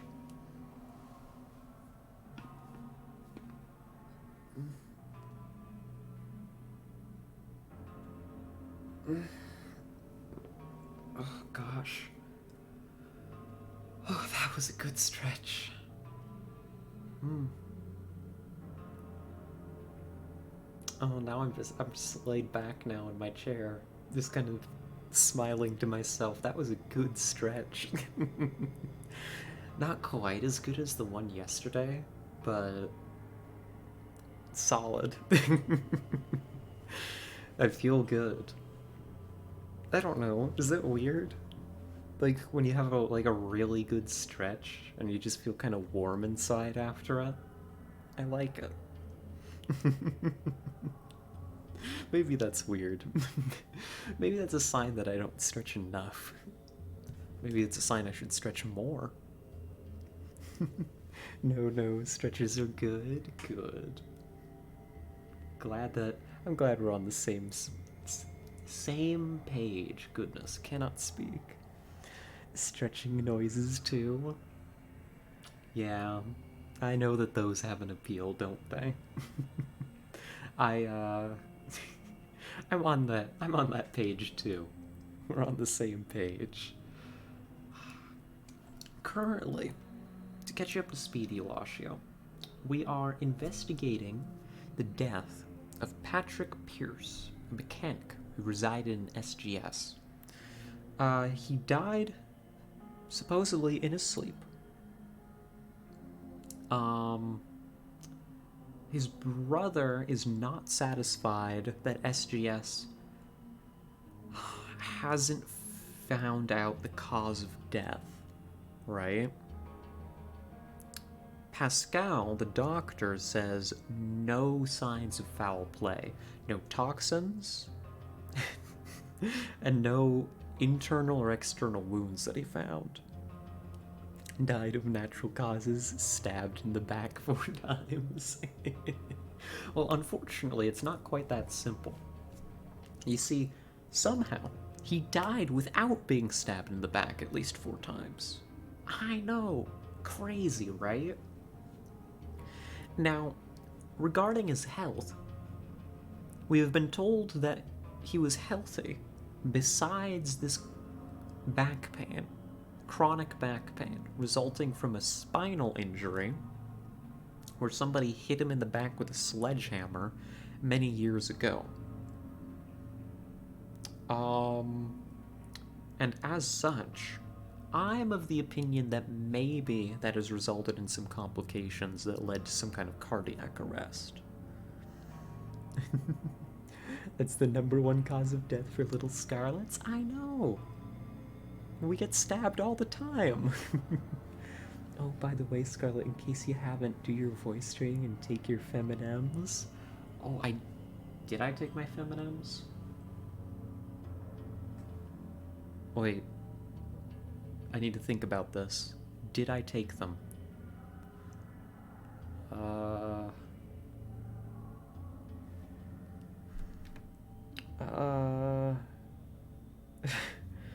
Wait. I think I did. I think I did. Old person pill holder, get it? I really should. I really should. I do need to. I should pick that up next time I'm at CVS. I really should.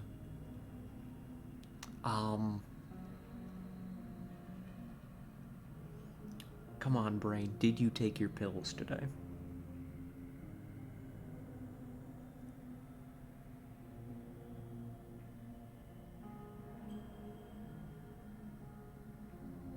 You see, the problem is that I woke up at a decent time, and that time was a long time ago.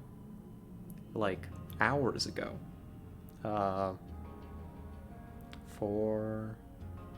Gosh, 11 hours ago. I think I did. I think that I took my pills today. Let me run it through my mind. Because I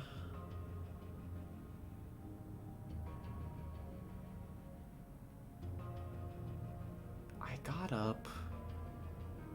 Now I'm just running through like my whole day. Gosh, how am I supposed to solve a potential murder mystery if I can't even solve the mystery of whether or not I took my pills?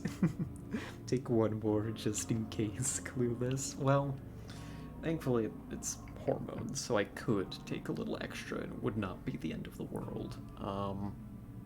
But actually I'm thinking about it, maybe I didn't.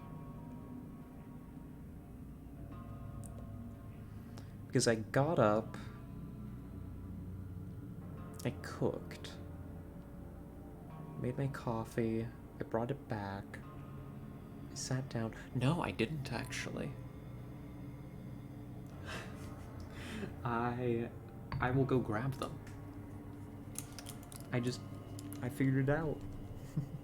I'm kind of embarrassed by how I remember. Oh, can I pry? Or oh,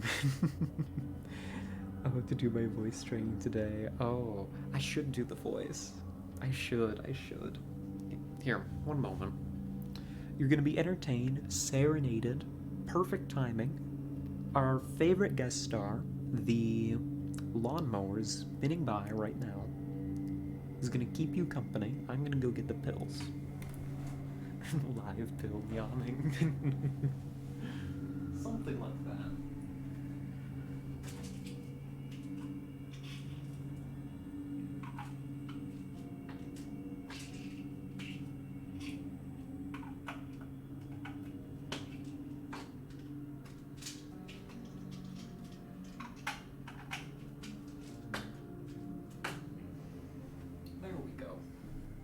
got them.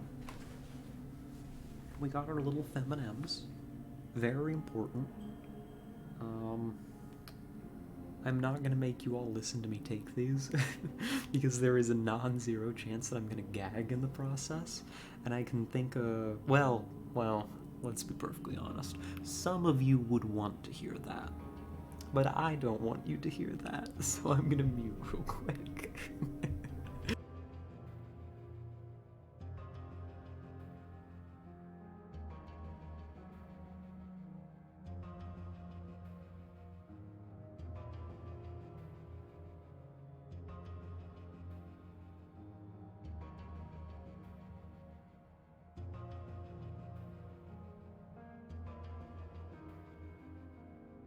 Alrighty. We have washed down the M&Ms. A little bit late, but that's alright, so long as they're in me. I don't know, there's something weird about drinking them with apple juice, but life goes on. I remembered because I was watching your stream and heard you stretch, and those noises reminded me too. Oh, I say, blushing ever so slightly. I see. Boo, muted. I'm sorry, but it may be what some of the people want. But what if some of the other people would really hate to listen to pill-taking ASMR?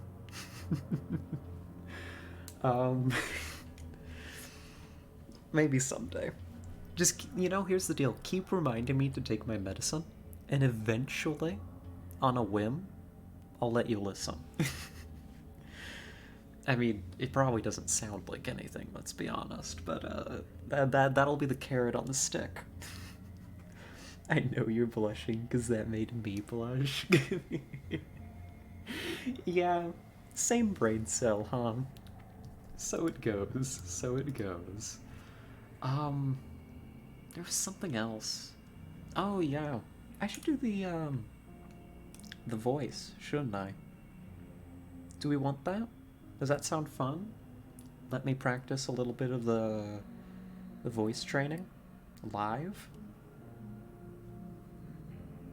That kind of sounds fun to me.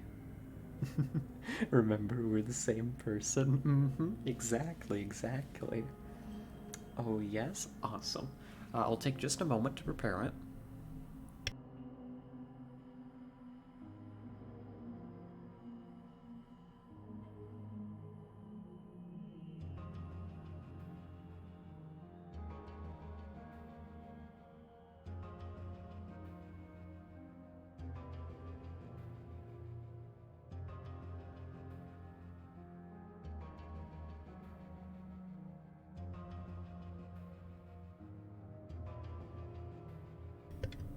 Okay.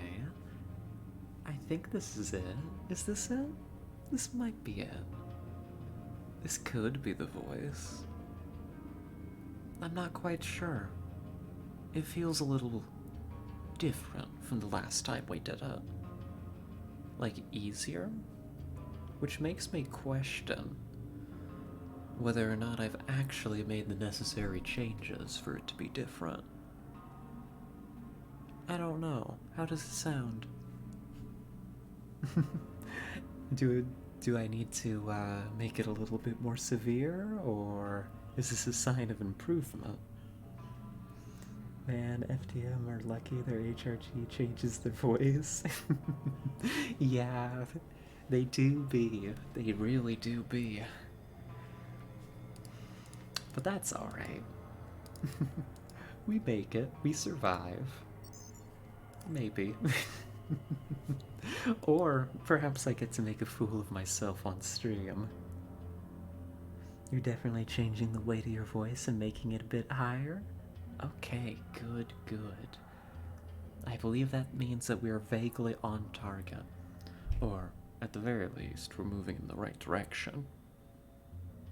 I don't know, it still feels different from the last time I did it. But...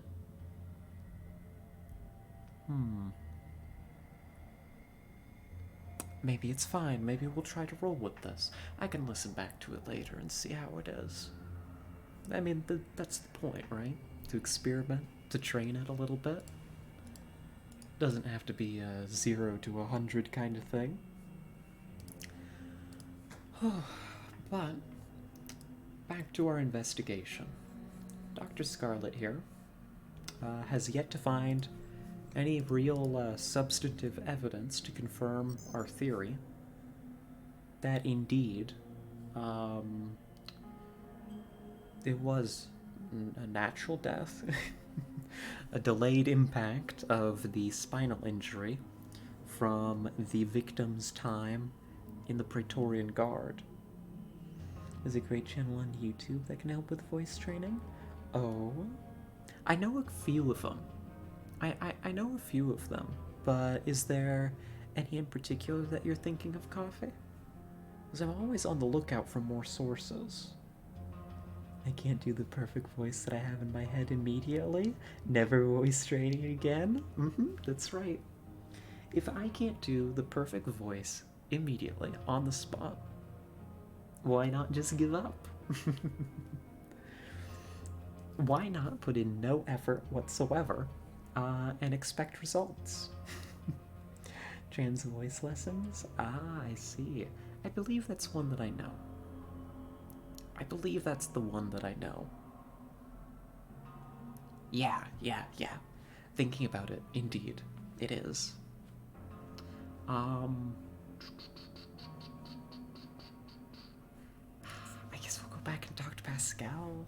I'm not sure. Hey, buddy. Don't mind me that I've stolen one of your lab coats. It fits me well. No, nothing.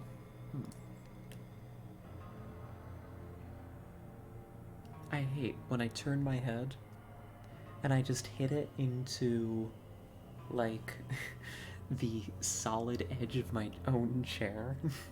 And it just, like, is a big pop in my ear. It is not what I am here for. TVL is by far the most popular one too. Yeah. That I think is the one that I got started on. I think. Though my memory's a little foggy. You know, the heat from fire, fire from heat lady, right? I'm thinking of the right one.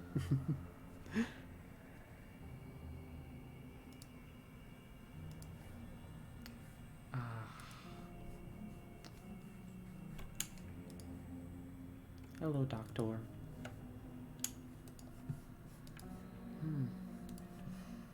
Well, I'm stumped. Yep, that's the one. Awesome.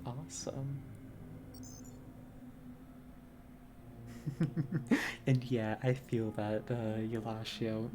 Gender do be complicated. It do be, don't it? Ah, jeez. Why'd they have to make the gender so complex?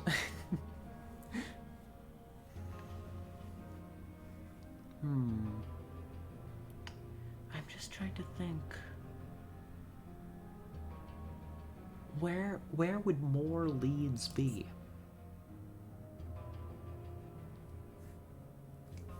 Where would more leads be? Jonas, what do you think?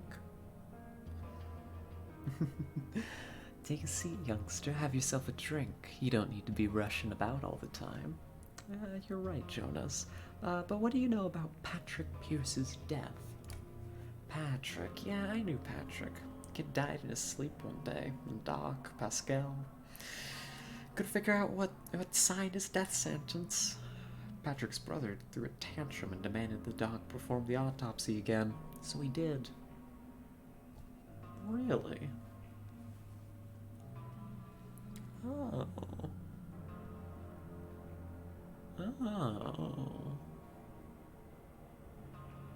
Huh. Double autopsy. Nothing. Still couldn't figure it out. Now Doc's far too busy saving people's lives to be spending too much time on the dead, you dig? There's so much stuff medicine as a science hasn't even scratched yet, so I can see why sometimes you gotta pull the line. Sad, but we can't have all the answers. It wasn't a contagious disease or some other devil, so that's the most important thing. I see. Damn shame, though. Damn shame.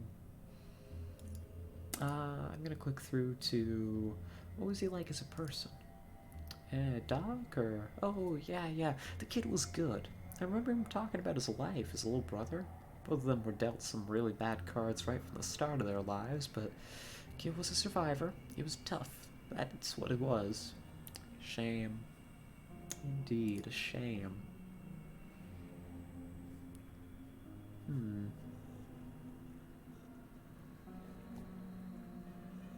Well. Well. I'm stumped.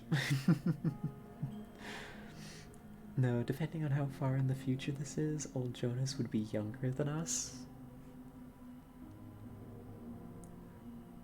Hold on, I'm taking a moment to wrap my head around this. Old Jonas be younger than us. Oh, yeah. No, you're right. Sorry, that took me a moment. No, you're right, yeah. Baby Jonas. I wonder what year it is in UnderRail. Like, on a standard calendar. Well, standard. The calendar that we use, what's it called? I forget. I forget what the calendar system we use is actually called. He's one of the Jonas brothers, actually. Damn. The career really did wash up, huh? The Gregorian calendar. Thank you, Eulashio. Thank you. Listen up, youngster. Yeah, we gotta start saying that to him. Oh, well, there's only one more person I can think to talk to, and that's the one that no longer took an interest in the investigation, so I doubt we're gonna get much. But Tanner? I wanted to ask you a couple questions about Patrick Pierce.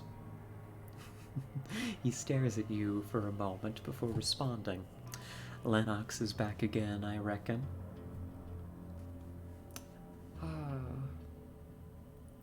I just want to help the man out. He's down at the bar right now, not too far off from drowning in alcohol. As do I, but we've done all we could. Patrick died in his sleep. Pascal examined him after death, and again after that, on Lennox's insisting. No visible traces of injury, external or internal. The body is still being kept on ice, even after a month or so, as he refuses to bury him. These things happen. He might have gotten in contact with something toxic, and unfortunately, he passed on. I'm afraid Lennox is just looking for someone to blame for his loss so he could relieve his pain in a certain way. Yeah. Unfortunately, that is, I think, the case. I feel bad that I haven't been able to figure out, and I'm not able to concretely say cause of death. But everything that I'm getting from this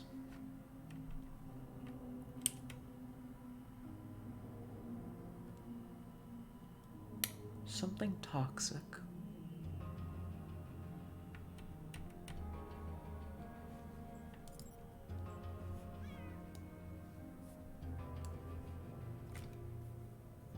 A broken thermostat.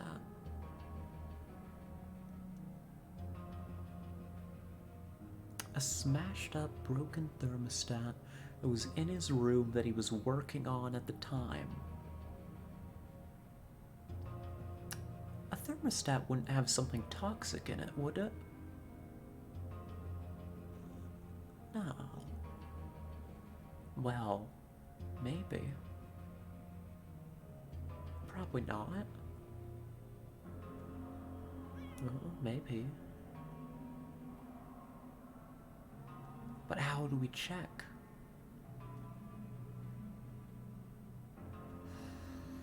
I don't know. I think that I don't think that there was foul play. I'm just thinking, before I tell this guy that I'm pulling the plug on the investigation, and I don't think that there was foul play. It would be nice to be able to actually pin down a cause of death. I'm wondering if that's even possible. We don't have the biology skill to be able to do our own check of the body. All I've got is this broken thermostat as far as evidence goes. Could this have had something toxic in it? It was in his room at the time.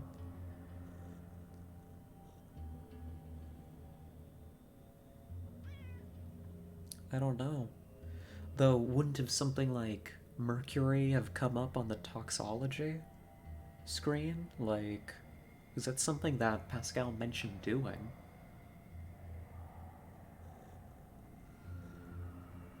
It may be time to pull the plug. I can't think of anybody to talk to that would be able to figure that out that we haven't talked to already. Because the very first thing that we did when we checked the room, well, was checking the room, right? And getting the thermostat.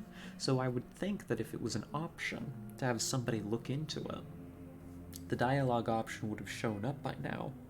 And we've talked to basically everyone except Wayne. Wait a minute, we've talked to everybody but Wayne.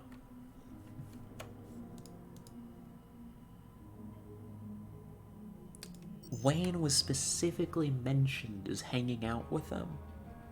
We've talked to everybody but them. Whoever Wayne is.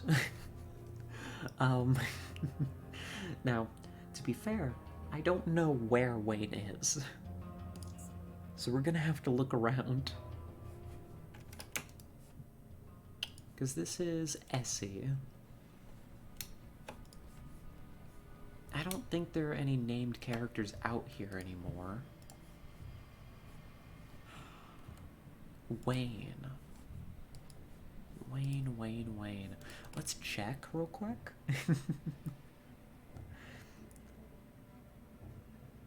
They already left the place. The perfect crime. Something like that. Roman. Oh, we've literally never talked to Roman before. Yeah, nice to meet you. Wish I had time to chat, but I'm quite busy right now. That's cool.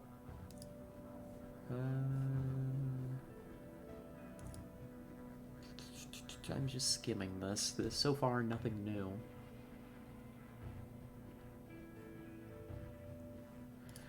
Yep. Doesn't know anything. Any wieners in chat? Yeah, any Wayne in... Any Wayners in chat? Oh gosh.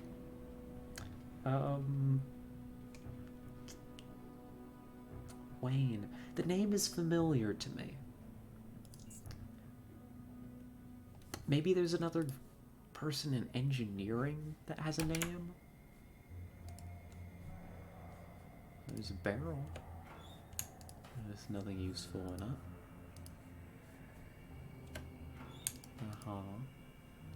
Goran. Who continues to be Goran.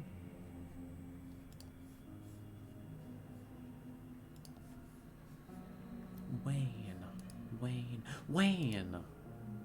Hi, Wayne.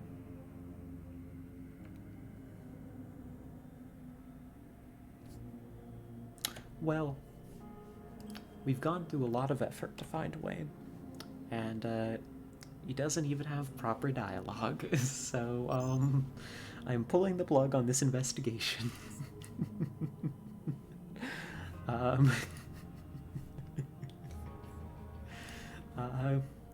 Lennox, listen, buddy. There was no foul play.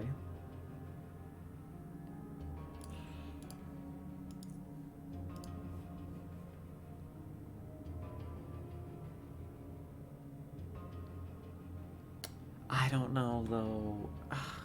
I read this, and it's like...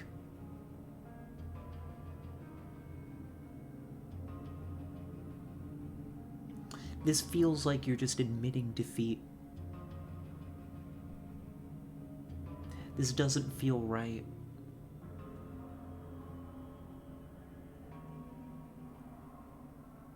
Maybe I'm too stubborn. Maybe I'm just too stubborn. Because, like, I feel like I know, right? I just can't prove it. I really feel that this is the result of a complication from that injury, that back injury. Something, the case goes cold. Yeah. It feels like we're just turning this into a cold case. And I don't know, like Fox Mulder's gonna have to show up, 10, 20 years down the line and solve it and figure out that it was aliens. I don't want to make Fox Mulder do that. Or at least when Fox Mulder turns up, I want to be able to say to him, I did my best.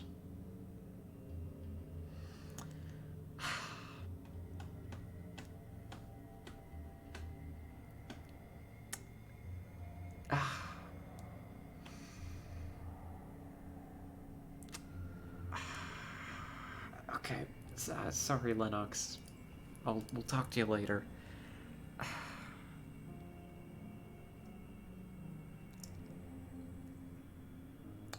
I'm like racking my brain over this.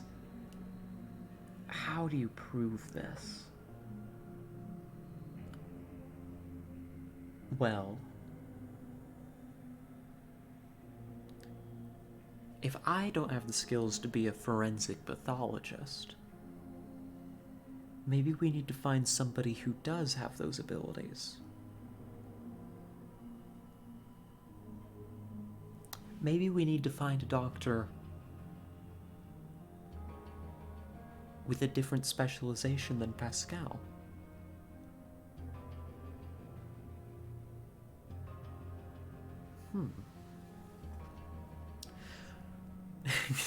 Alternative medicine. No. Not alternative medicine. I'm thinking.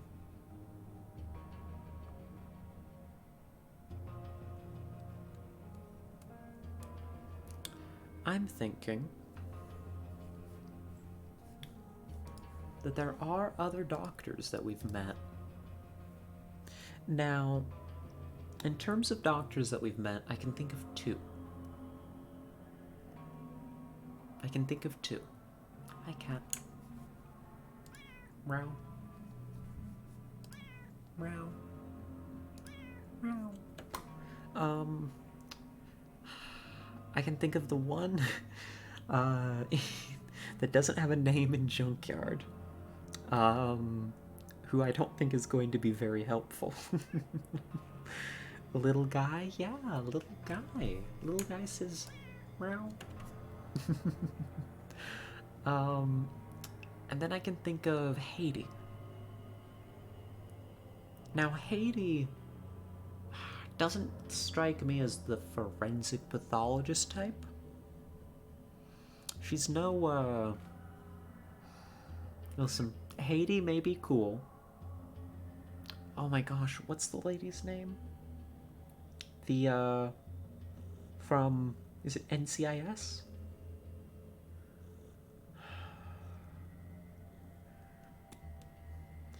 The goth doctor lady. Is it NCIS or is it the other one? One of the propaganda shows.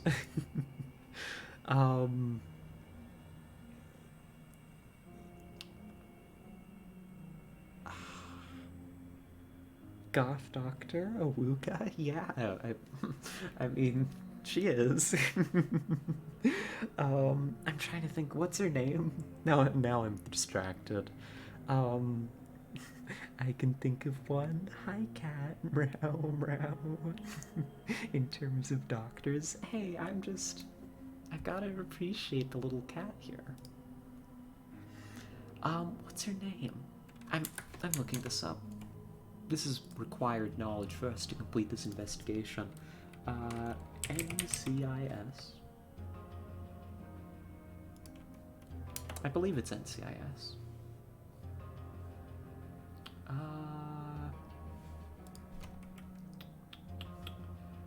Yeah. Played by Polly Perrette. The character is Abby Shuto in the television series NCIS. We need her. We need to get Abby Shuto. Abby could solve this. She'd solve it in one episode. Cheating live on stream? It's not cheating. It's looking up looking up the doctor that we need to talk to who's not in this game. Unfortunately, believe it or not, Abby Shuto is not in this game. I need her and not for a murder mystery. Well, listen, I mean, the murder mystery comes first, but,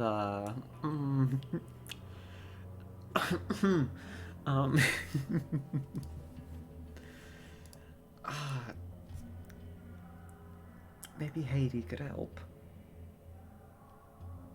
Maybe. We could also talk to the Praetorian Guard in Core City, because they were the guy's employers when he was injured. So I guess we're going back to Core City? I don't think there's any avoiding it. I think we've got 2 potential leads to follow up in Core City. We have a quest drop off there anyhow, so even if I'm completely wrong about this, it's not a total bust.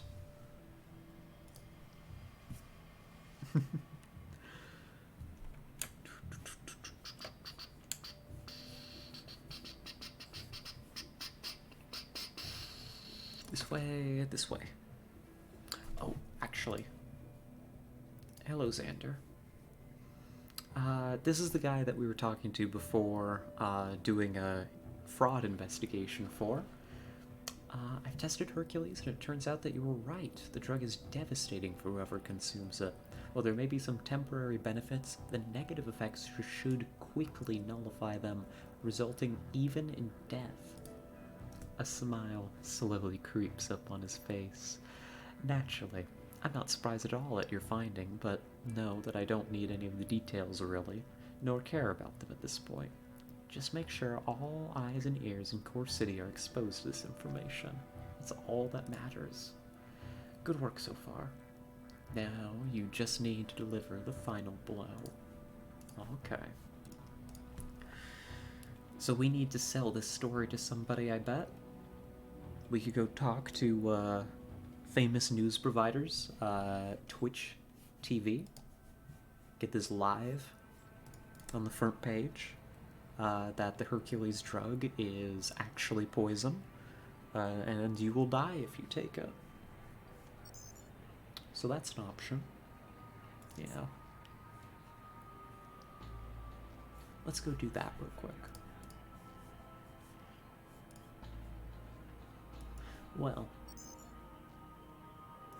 Well, actually, let's do one thing at a time. I'm here for something else.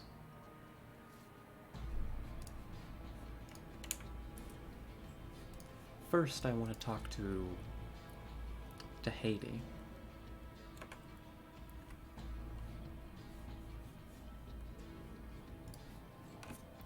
Who's a doctor that is pretty cool also. Like Abby. Pretty cool doctor. Narcolepsy? No, not narcolepsy. I need some information on a former Praetorian security officer called Patrick Pierce. She cackles. Never heard of him. Never. Maybe you should go straight to Praetorian security and ask them. Oh, okay. Thanks, Haiti. Amazing. That's why we adore you. straight and to the point. Hopefully not straight, and hopefully, well, anyhow, we'll go to Praetorian Security. um,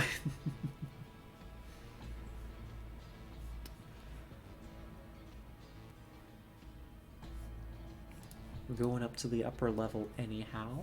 So we've got to talk to Pierce's old boss, and we need to go ahead and get this stuff broadcast by JKK.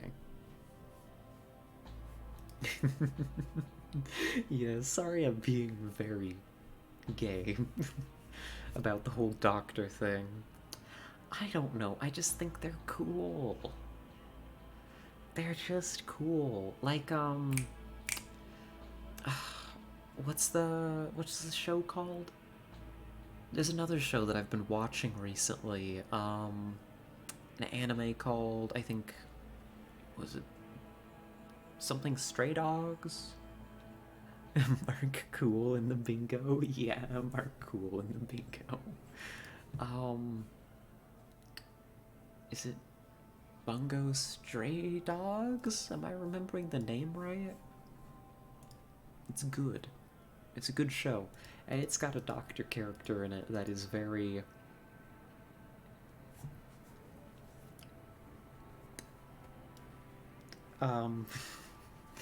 you know, exactly my type, so... also, in that sense, very good show. Yeah, I need some information on a former Praetorian security officer called Patrick Pierce. I am afraid we can't share such information with the public, ma'am. That sort of information would be available only for those working with Praetorian security. Kicking myself. Well, that's not helping our program out at all.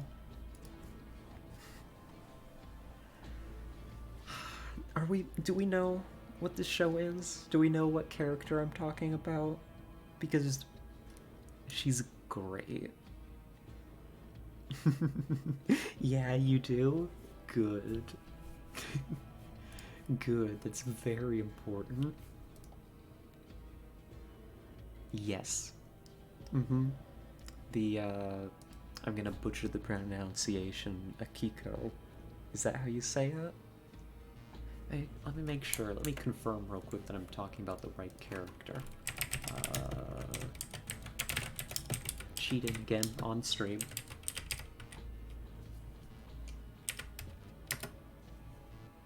Yes. Mm-hmm. Yep, that's her. Best character. If anything happens to her, somebody is going to get hurt. And it's mostly going to be, me, emotionally. I will be distraught. I don't... Yeah, okay. We need to go to JKK, aka Twitch HQ, I think, in order to get this information out. Also, I'm still in the doctor uniform, so if anybody tries to mug me, they're probably gonna get away with it. Good for them. I think it's more like a hard A, like Kiko? Kiko? That does sound better. that does sound more like what it should be.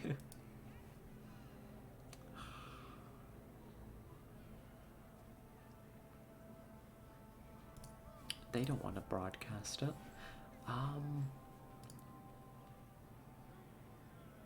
Well, where do I spread this information then?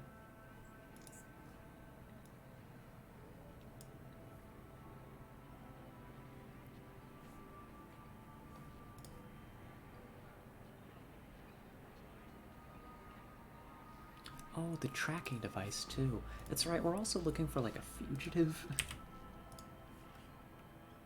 Somewhere far below. Oh.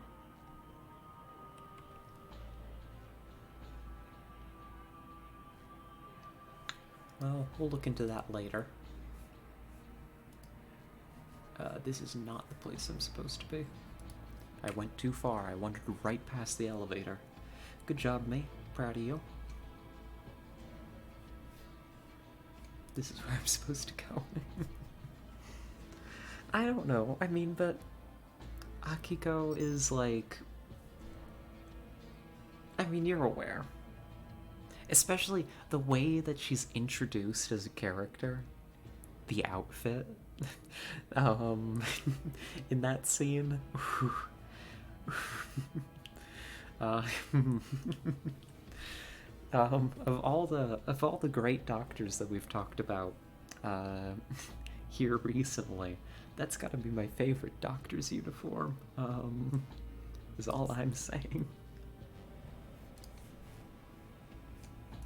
You know, very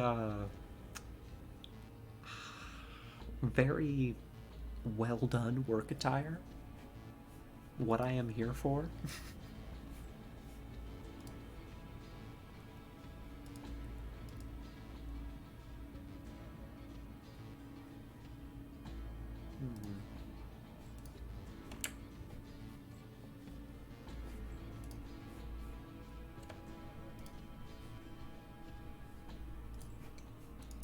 So I'm wondering how we're gonna get the information out about Arda and their scam.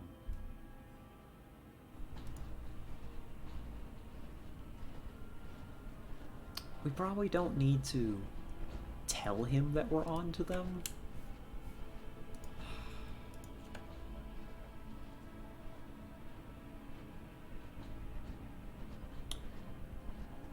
Do you know anything about Patrick Pierce? Never heard of him. Okay. The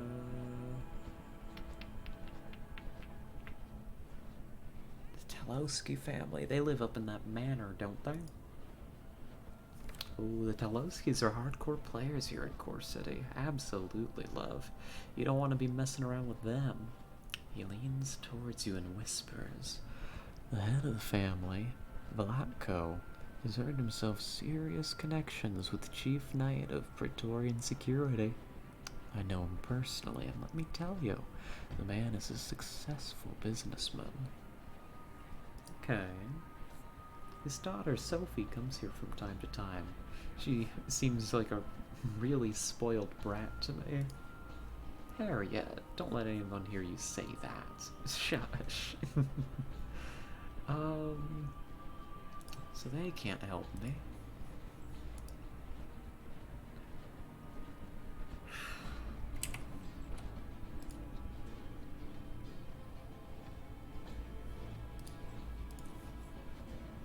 So how do I get this news out then?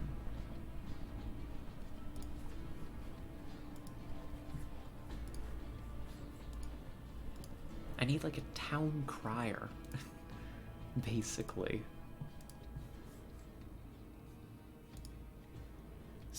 Somebody that I can just pay to stand in the streets and yell that Hercules is a scam.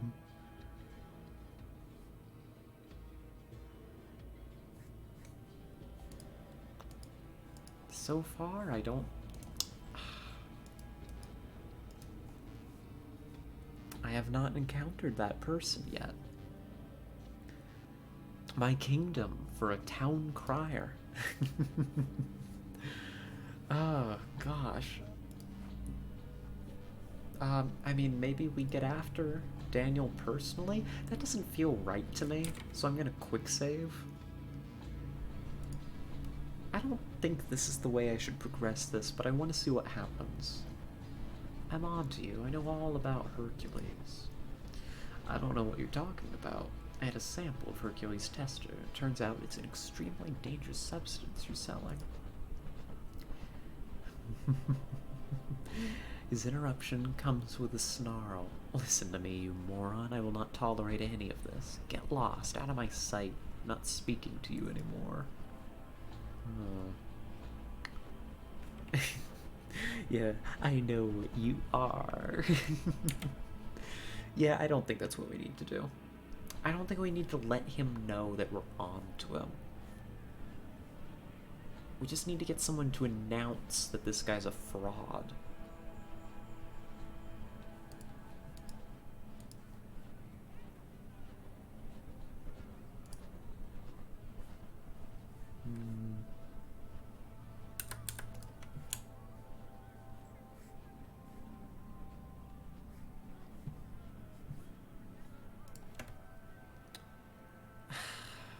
brain stumped. Not smart brain. Brain dumb. Brain doesn't know how to resolve situation.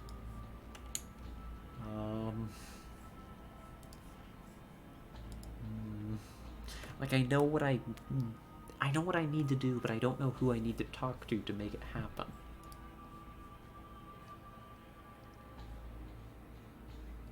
Maybe we go talk to my boss in Cortec? Wait a minute. No, this isn't the way I needed to go. Although, there's some barrels here. And I do like barrels. Especially when they got stuff in them. Like oddities, which those barrels didn't have. So those were a more disappointing variety of barrel. A raccoon moment. Yeah, just a bit. A rat moment, honestly. You know, I have a theory. You can tell me if I'm right or if I'm wrong about the difference between people who are raccoon-coated and the people who are rat-coated. Okay? Because they're broadly similar. Right? But I think the raccoon is more energetic in their mischief. Right?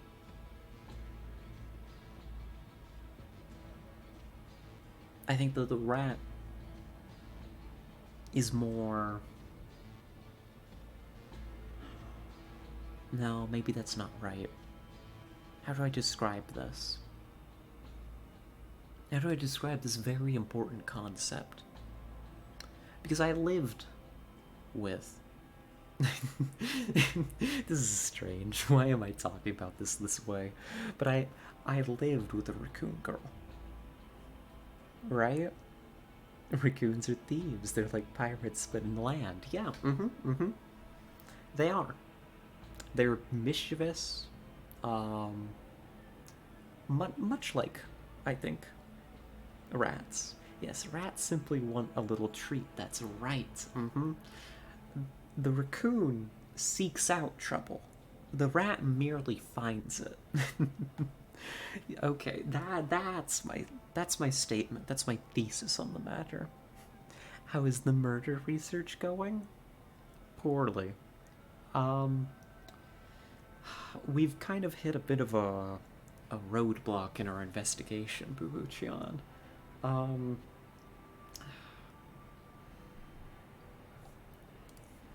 So, what I got so far, to catch you up to speed,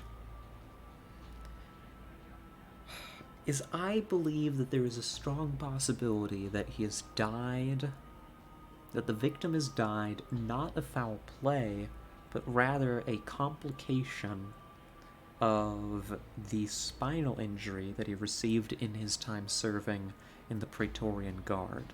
I can't prove it. I don't have the biology skill to do my own autopsy on the body. And I don't have... I've just been to the Praetorian Guard headquarters and they won't tell me anything because I don't work for them. I've talked to basically everybody, I believe, in SGS about it. You can ask someone to take a look at his body. Yeah, that's what I was kind of hoping, was to find another doctor to bring in, because Pascal isn't interested. So we came here also to talk to Haiti, who, didn't demonstrate much, interest in the matter. Pascal is the doctor you need, though? Really? So we need to convince Pascal to reopen the case? Interesting. Well, then we'll try that, then. You also know a guy who knows everything?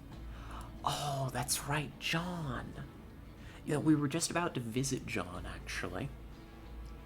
I was just thinking, because I'm trying to figure out... John's this way. We just came here, right? I'm forgetting where I've been. That's right, John, of course. Of course. We also are back here with the intent of wrapping up the other Jack job for Xander to expose the con artist here who's selling Hercules. And we were just figuring out, I think we're on the last step of this quest. We were just figuring out how to broadcast to all of Core City that he's a fraud. And we haven't quite figured out how to accomplish that yet, but we'll get there.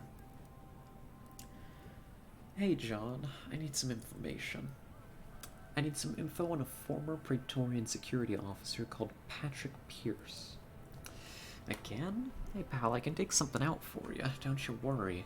A thing, John's your man. Don't you trust me? Come on, pal.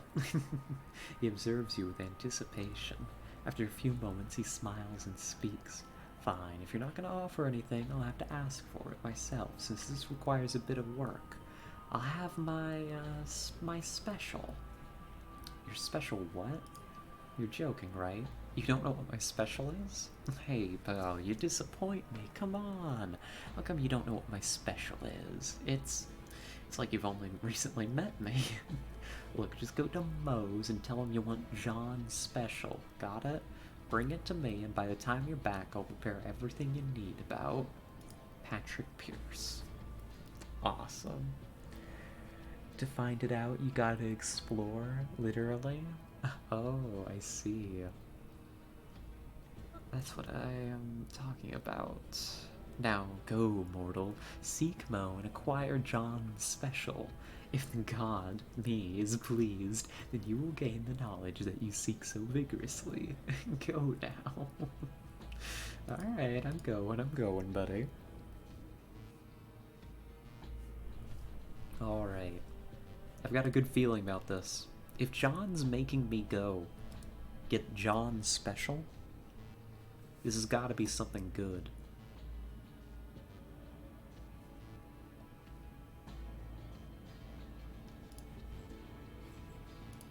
It's got to be something good, right?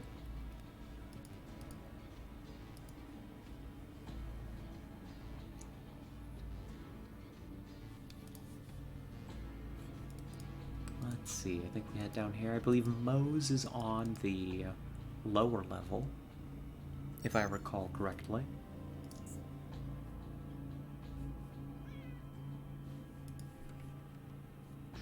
Yep, here we are. I'd like to order one John special. Bless him. You got 200 Karens ready? 200? Do you put gold in that thing? John's special requires some expensive ingredients. He likes it made that way, not only for the better taste, but also for the better conversation, as he phrased it himself. He never hesitated sending someone to buy it for him, so the price is not an issue, apparently. Can I get a discount? Afraid not. The ingredients themselves are what make it so expensive, especially the spices. Very well. We continue to hemorrhage more and more money, but that's fine. We'll make it. It took a while for Moe to prepare the special, more than he suggested at first. Still, you've never seen someone prepare a dish with so many different and, to you, exotic-looking spices. Different kinds of meat, some removed from the vertical skewer at the stall, some from the grill, with the addition of 5 kinds of mushrooms, roots, and of course, spices. The scent is so strong it can make a person feel full without even touching the food.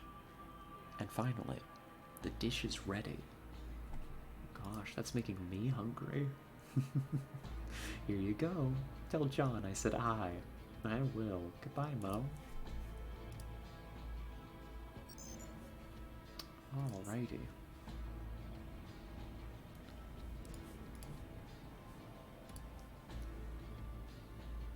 Oh. Let's see, should be up here?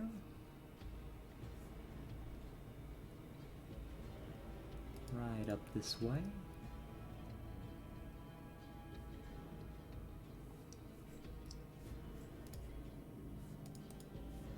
And hopefully, I mean, we'll never know until we talk to him, but hopefully this will give us at least a strong, solid lead, right? Because we haven't had a whole lot of those in this quest. Alright, here's your special. Now I want information on Patrick Pierce. My food! Gimme, gimme, gimme.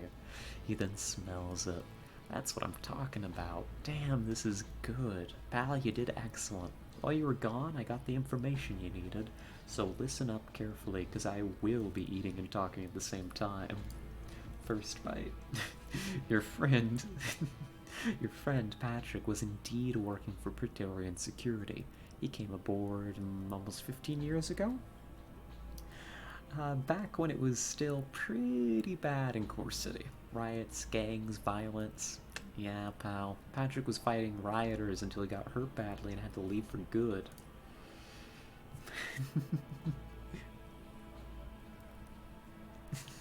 No, make the mouthful of Nom Nom's voice. I could. How should I do that? The problem is I don't have anything. We need immersion, quick, grab something to eat. I don't think I have anything to put in my mouth right now. I do. Hold on, I've got one thing.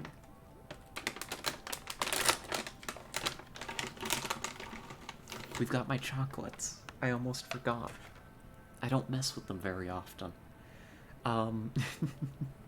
This is probably gonna turn all of John's lines into the mouthful of something voice, but that's okay. I'm right here. You see, you might be right here, Eulatio, but you know, I believe you're also in France, probably. So,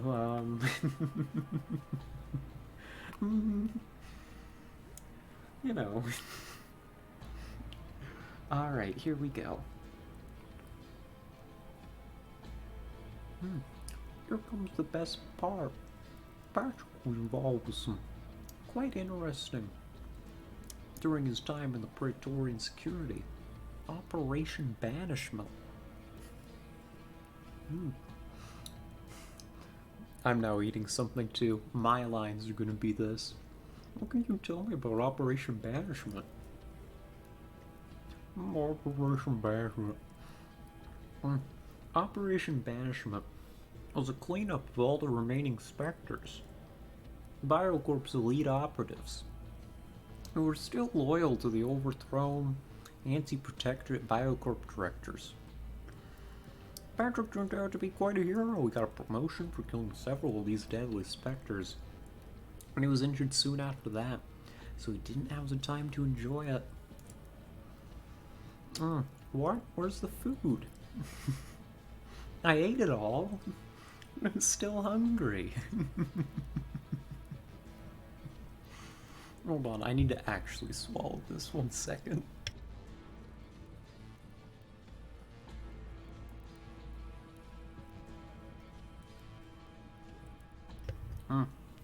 Good. Bit's over. Bit concluded. Hopefully that didn't sound disgusting or anything. Hopefully that didn't sound bad. The European curse. Yes, it is, isn't it? Tasty chocolate. Yes, it was. It was very good. It was great. 10 out of 10. Awesome. Wonderful. I'm glad. Just so long as I didn't, I don't know, I know some people don't like chewing sounds, so I'm glad it went over okay. Is that everything? Hey pal, you really think I'd hide something from you, huh? Don't disappoint me, pal, that's all I know. What about these Spectres? Do you know more about them? Not really. Just what I told you. Former BioCorp Special Forces unit. Deadly, all killed by Praetorian Security. Officially, at least. Most of the information on Spectres was probably destroyed a long time ago. I don't know, pal. If you search hard enough, maybe you'll find some hardcore dope who's interested in all that stuff and knows more about it than I do. However, unlikely that someone knows anything more than me. Hmm. Now I need to get back into my voice from before. The mouthful was messed it up. There was no chewing, just mouthful noises. Good. Good, good, good. Here, one moment.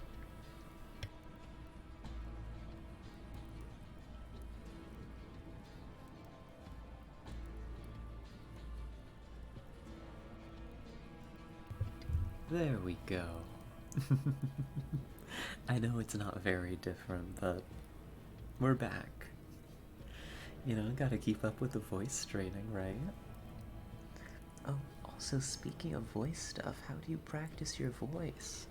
Um, I mean, honestly, mostly like this. Um, I've got a, I've got a, I mean, I use some of my recording software to like listen back sometimes, but honestly, it's mostly occasions like this where I feel the urge to speak in a different voice and I go ahead and practice then.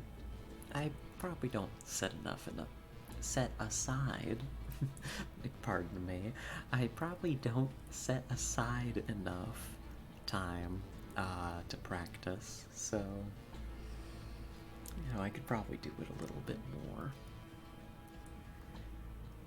But yeah, mostly just stuff like this. Kind of more live practice, if you will. uh, well, thanks for the information. See you later, John. Okay. All skills increased by 5 by John's special. Well, it better for 200 bucks. Always warm up before stream, a little ritual. I should.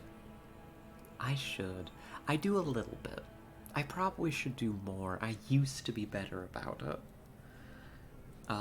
Just even as a just warm up. Even if I'm not gonna do this voice. That would be good. Good principle. Oh, also I would recommend learning some basic singing stuff for the pitch. Yeah, you know, honestly, I want to learn some more singing stuff. I would like to be better at singing. I have not done anything with that since I was drafted into choir.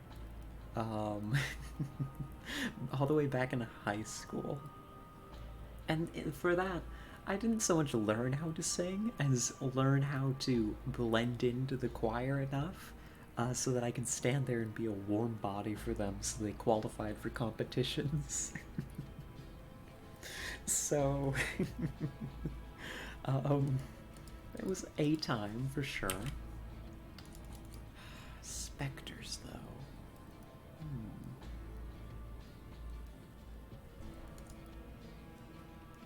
Spectres.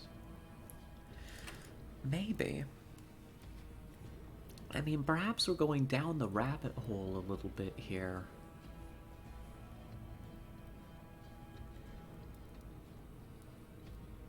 But I do think that we need to follow this up. If this Patrick guy was involved in Operation Banishment and took out multiple Spectres, old Biocorp goons, really good ones too, that for the first time in this entire investigation does present us with somebody who has a motive for murder, and I think would have the skills too.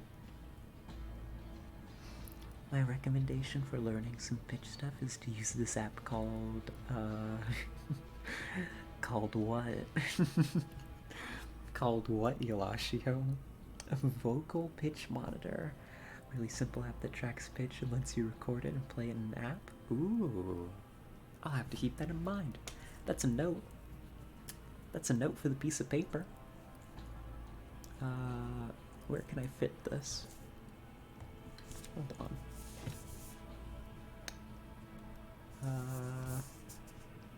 here? Vocal pitch monitor. There we go. Thank you. I'll definitely check that out. Appreciate it. And also using a hose straw and a little cup with water to practice slides and vocalization in general. Ooh, that is a good idea. That is a good idea. How do I practice slides? With a little cup and water. Clearly I don't know too much about the subject. How does that work?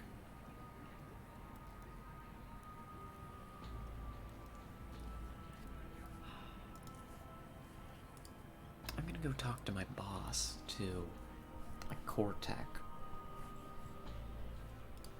That's who I can think of who might have a lead on a Spectre. It helps strengthen the voice and makes it makes sounds without much effort. Oh, you put the straw in your mouth and the other end in the water and you vocalize like that. Oh. Huh. I'll have to give that a try. That sounds nifty. I had no idea you could do that. This is not the way.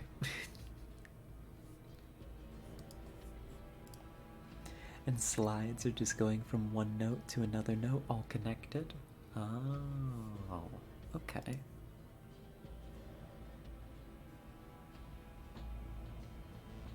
I see. I think I do slides then.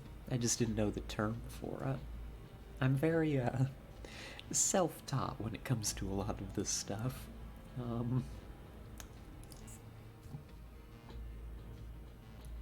Not a whole lot of formal teaching on the matter of all this voice stuff. There's terms for these stuff. I'll teach you. Aw, thank you. I appreciate it a lot. It really helps.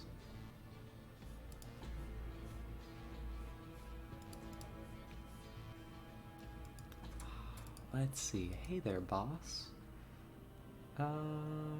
Boss has nothing to say to me. Okay.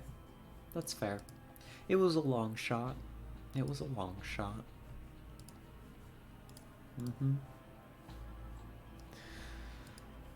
Who would know about specters? Who would know about specters?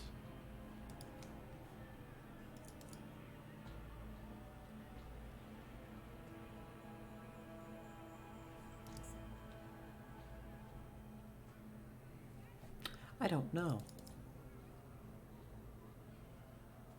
I also don't know where my jacket is.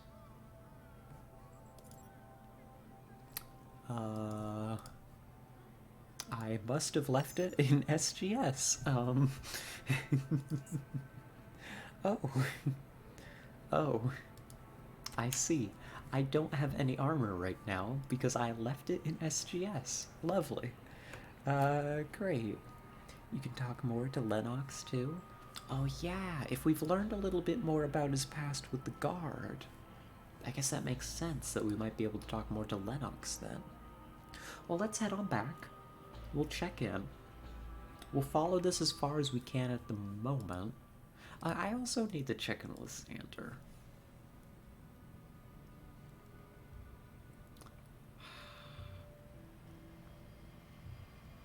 What do you want me to do? Okay, this isn't...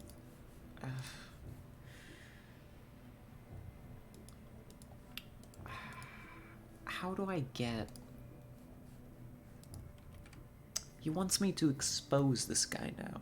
Not only have I gotten the information, he wants me to make sure that everybody knows about it.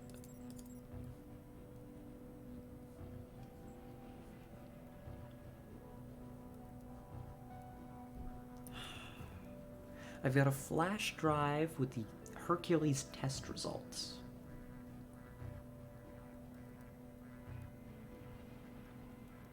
How do I publicize this?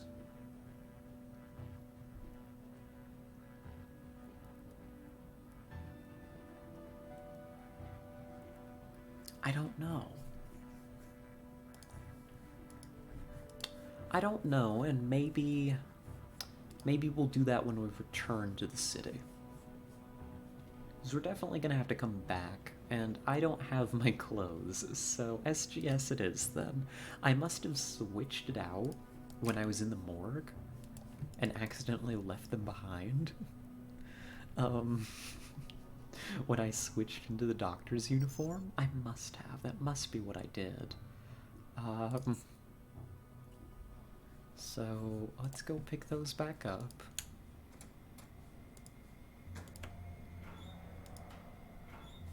Yeah, here they are.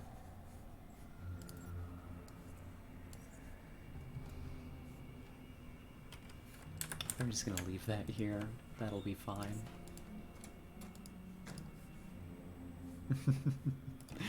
Just accidentally leave my clothes laying around the morgue. That's not weird at all. Oh, what's worse, UnderRail or oversteer? Uh, hmm.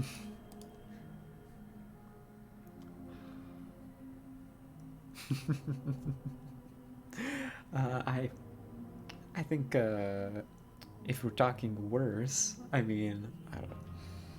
I suppose oversteer doesn't exist, so I'll go ahead and go with UnderRail. If they're opposite, if they're opposites, and UnderRail's good, that means by definition oversteer is bad. Oversteer and understeer both exist? Am I accidentally slandering something that's real and not just the wordplay opposite of UnderRail? Because in that case, oh, hello, Weed Whacker. It's going burr out there. It's guest starring. It's here to chop me up for complaining about understeer or oversteer, whatever it is. It's not super loud though. Good. It should disappear soon. I hope. Maybe. Possibly. Ever so slightly. Well, Pascal still doesn't want to do anything about, the autopsy situation. They are quite literally when the car turns more/less than what the driver's inputted. Oh, oversteering and understeering. Oh. Oh. Well, then I would say that oversteering is probably worse. um, between the two, the lovely video game RPG that we are playing and enjoying, and overcorrecting your steering while driving, I would say that one is clearly better than the others.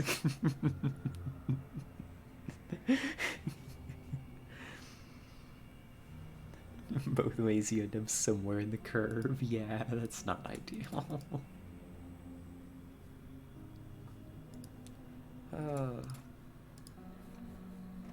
This is the wrong one. This one.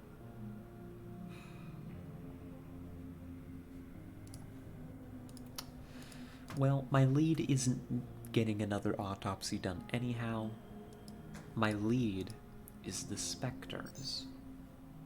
So, what was she thinking about? I don't know. My brain doesn't work. We should all be pretty fully aware at this point that my brain is only functional about 5% of the time, and that is not what I'm talking. The moment I open my mouth, the brain ceases to work properly. What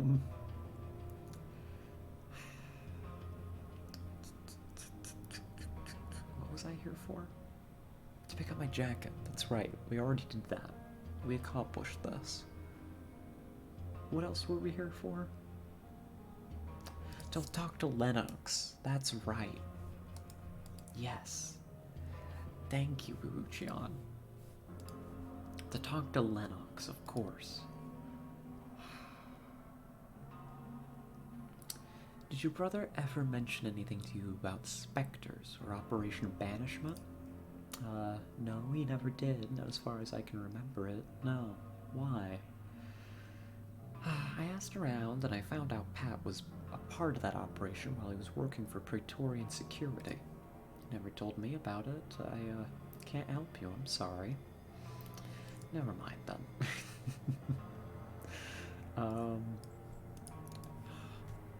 Well, so it goes. Operation Banishment.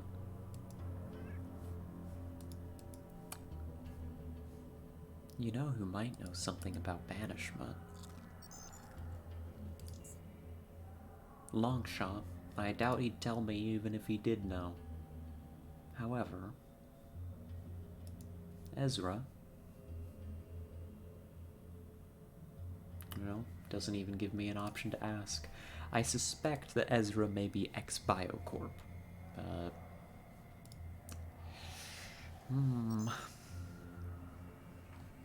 Well, so it goes, right? So it goes.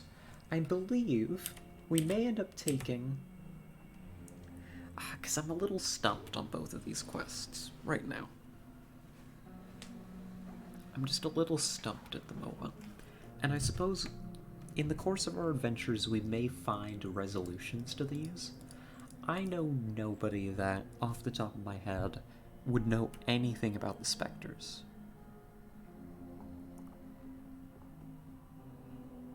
Like, I just don't. Nobody's mentioned them to me before. So I'm not just thinking, oh gosh, I know this guy who's absolutely nuts about the specters. He has posters of them up on his wall, he's super into it.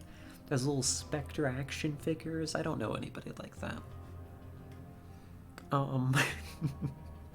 So I think that what we're gonna do instead for a little bit is while we're here in SGS, we're gonna take a break from the Jack quests, and we're gonna go out to Camp Hathor. I think it's time that we took care of business out there. I think we're set up and ready for it. I could drop off this pistol before we go. Make sure our inventory is not a horrible mess.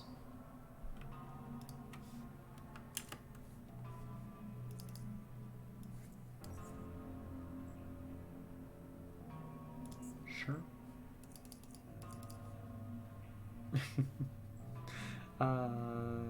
Yep, that looks fine to me. Cool, cool, cool. I could probably drop off some of these bullets and stuff too. Because Camp Hathor is gonna be, I think, doable for us. And the battery plant should be along the way, so we can knock out 2 birds with 1 stone. So we can go ahead and get on that.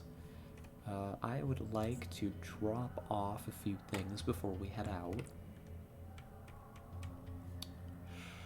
I'm gonna keep the TNT charge.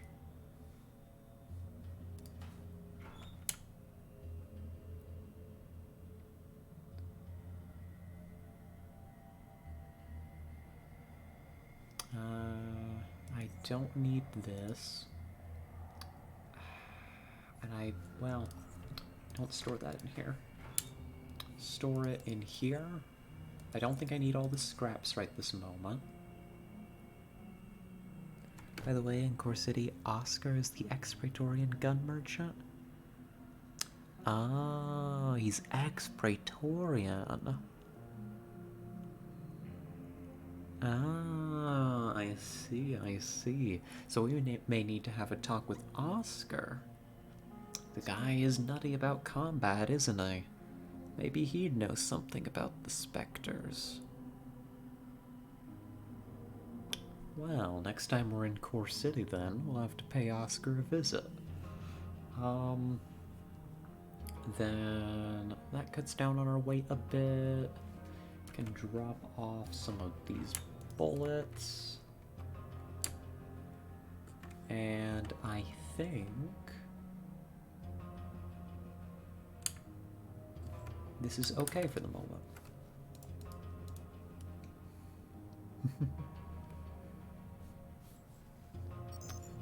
I see. Duly noted. I'll keep it in mind. Malcolm, we're headed out. This is kind of where you just watch the building burn down. That's fair, the low efforts, that's fair. I do appreciate the help, though that...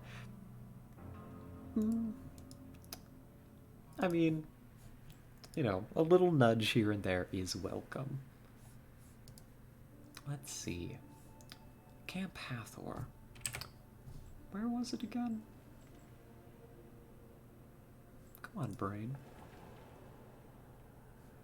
Caves east of SGS. I believe that if we go down this way, there's a road to Camp Hathor. I remember signage for it.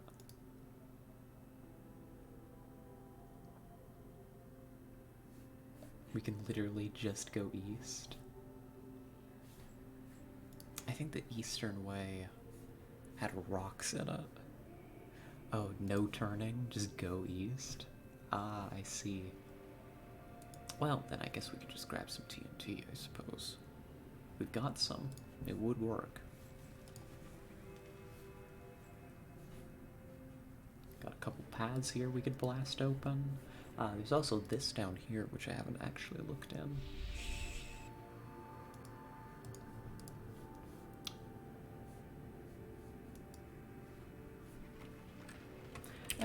Yeah. Currently I'm only carrying one TNT charge, but I don't think I'm gonna need more.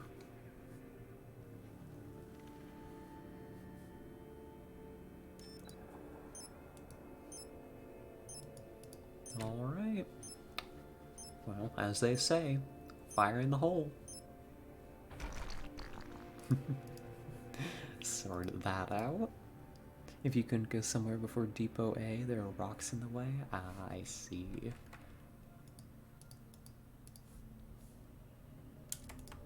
Alright, let's take a look around then. Got a wall here, which I'm sure would be also susceptible to some explosives if I still had some. Explosive barrel. This, I think, is the battery plant. I see. Understood. Might need to go grab some more explosives. Let's check down here. Yeah. Just a little bit of explosive solution may be in order here. Oh, you ever finish a therapy session and feel worse after it? Huh. Yeah. A long time ago. But yeah. That is a bad feeling, isn't it? You doing okay, Coffee? Ah, it's been a long time since I had a bad one of those. You doing fine? Good. Glad to hear it. Hey, Lucas. I am interested in your finest TNT. If you have any. There you are. Thank you. I will use this responsibly, I promise. Walks into armory, puts fingers together. I would like your TNT, please. All of it.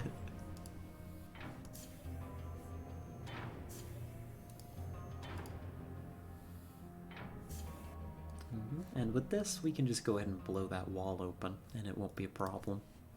We don't have the lockpicking skill to get through on our own, so... Just reflecting. Time to distract myself with funny rat. Well, happy to serve. Glad to be a good distraction. Alright, let's get this wall open then, shall we? This is how we should enter into buildings more often. I don't know, that's all I'm saying. That's one way to pick a lock, that's right. There we go. This is how we should do it all the time. Let's see. We got a digital timer. Gun. That's it. Huh.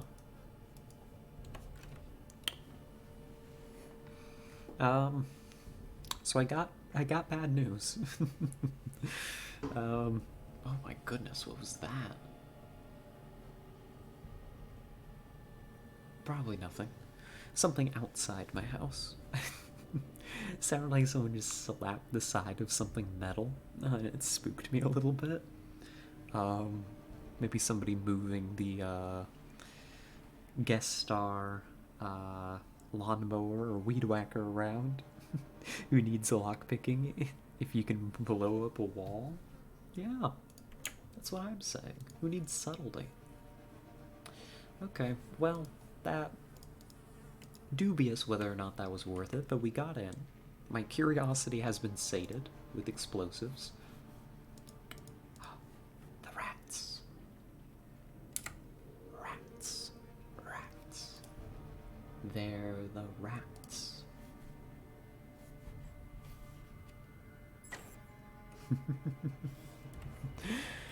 That'll do it.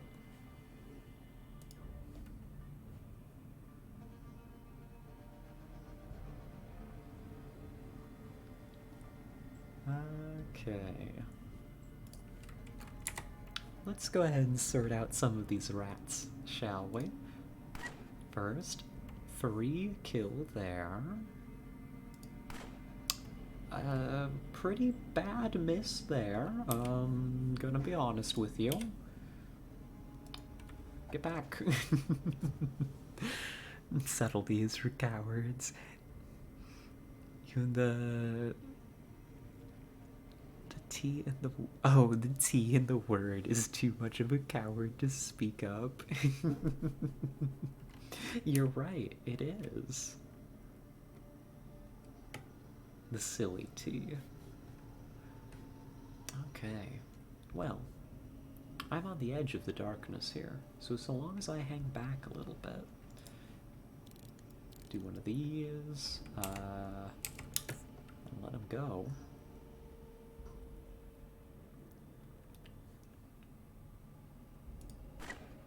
Should be all good to go for continuing to kill some rats.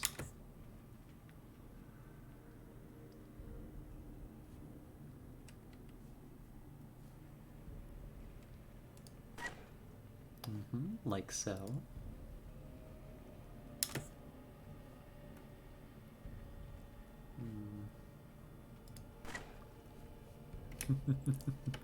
Mind the ammunition.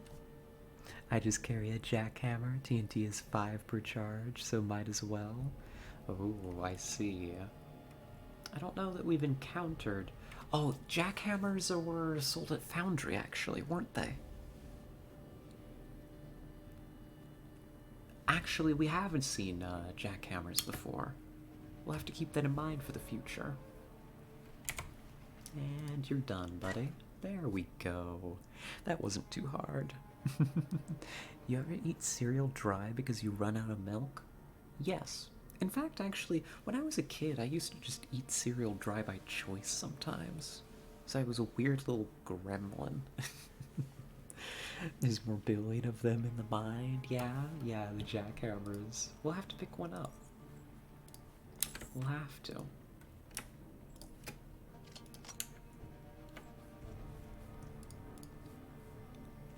Alrighty. This seems to be what we're looking for. We've got the flimsy ventilation shaft there, so that's a way in. That seems to be the only way in. So let's go ahead and knock this out. I believe that this is the battery plant here.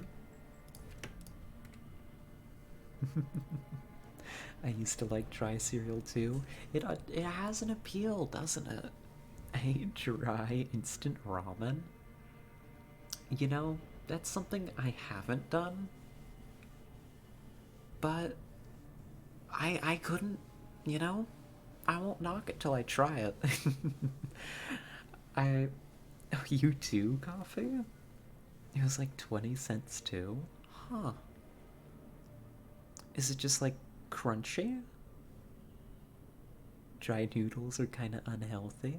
Is there something that is different about dry noodles compared to uh wet noodles? Question mark. That makes them more unhealthy.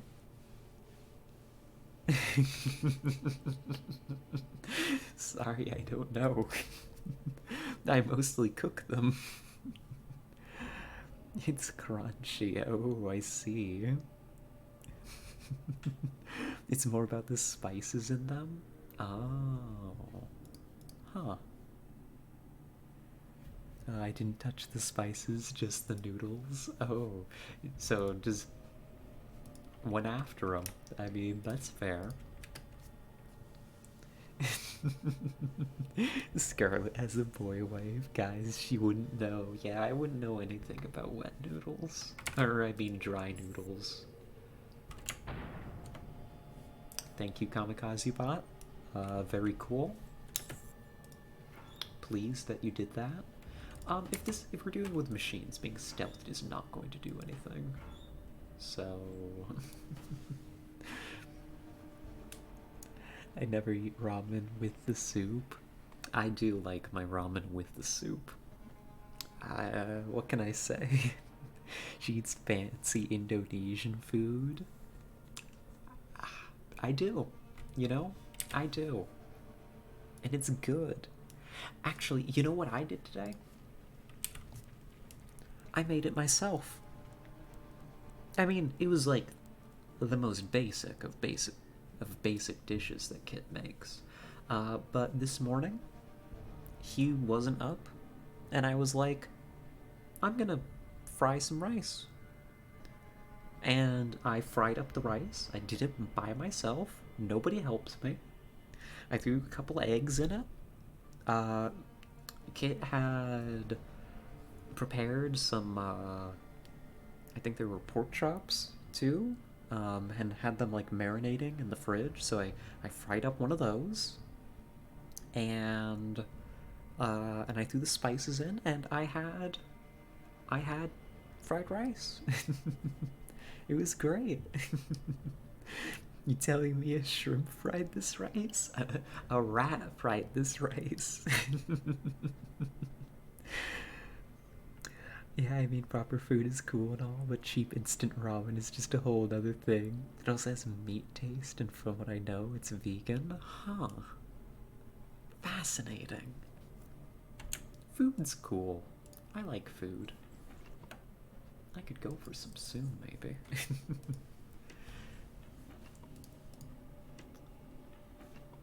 A utility bot remote control can be used to control the utility bot at the recycling plant near SGS.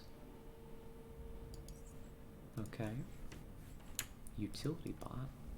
Oh. Well, that's locked. Hello, utility bot. You say we can control you? Plot.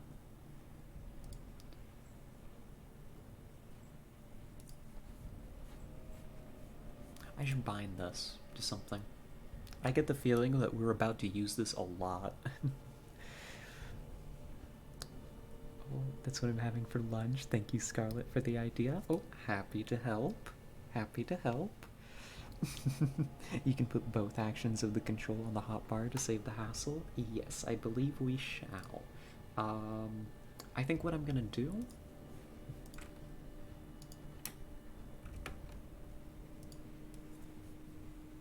If I put one of them down here... and just replace these abilities... there we go. Egg drop soup? Ooh, that'll be good. I support it. I'm sold. Alright, we got the utility bot here.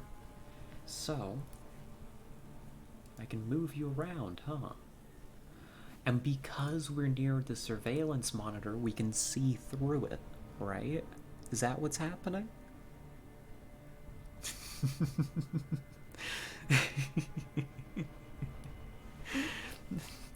That bitch, my girlfriend, took the last of the frozen dumplings. Oh, I feel for you. Oh no. Ah, this looks bad for Robot's health. Can I operate this? Does this change it? No. Well, I guess it's robot time. I guess this is gonna be a big puzzle, huh?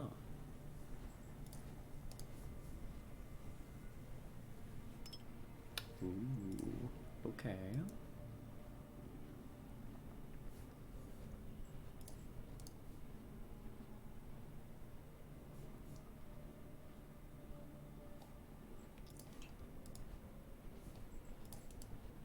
I think I get it. Oh, also, how did abandoning Kit in the veggie section go? I didn't. I kind of thought about it, and I realized that actually, food territoriality uh, was not the vibe, and so I decided to let it be. We're gonna be getting groceries soon, so hopefully I will have my sugary drinks that are bad for me soon. um, Although, he was being lazy about it. We should have gone today. But then he came out, like, when I was having lunch. Oh, hello, Weed Whacker. My favorite guest star, is back. But I had just finished, getting lunch ready. And I was eating lunch. It's just like an hour before we start stream. Which is like a consistent time each day. And, oh, congrats on Kid coming out. He came out. OMG, congrats to Kid or something.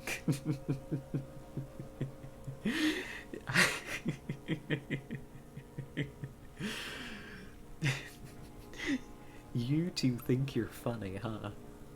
Well, you're right. You are. um, let's see. Oh, here's the next one. Come on, brain. What are you trying to say right now?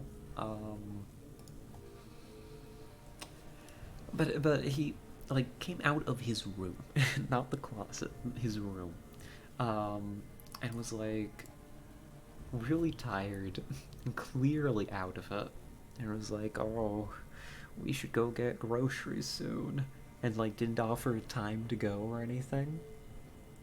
And I was like, "Yeah, we should go soon.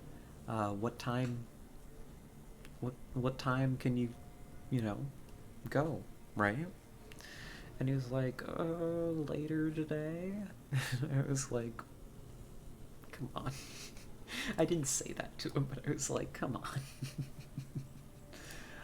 I. The whole day is like already. Like half the day is already gone. Hmm. But that's me being proficient at complaining. None of these are what I need.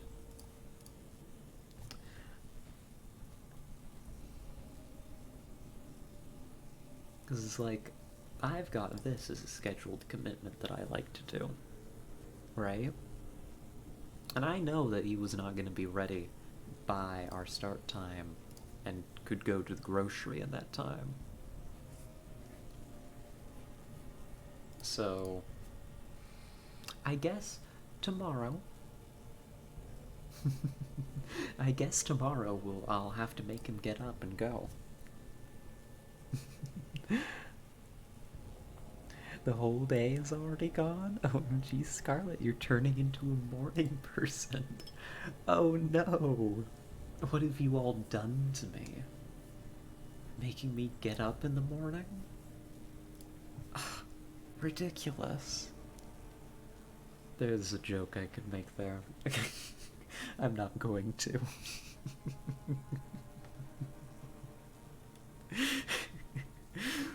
Why would that even come to my mind? I'm terrible. Actually the worst. Here, let's come around here.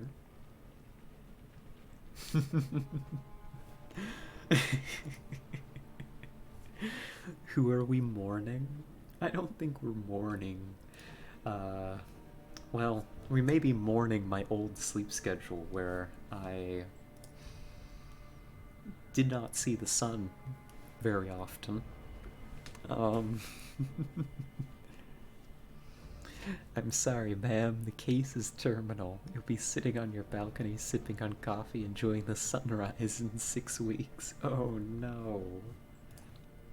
I see, I'm almost there. I could have been awake to do that, but I just kind of laid in bed for an hour instead. But I could, and that actually, it feels wrong, but that sounds kind of nice.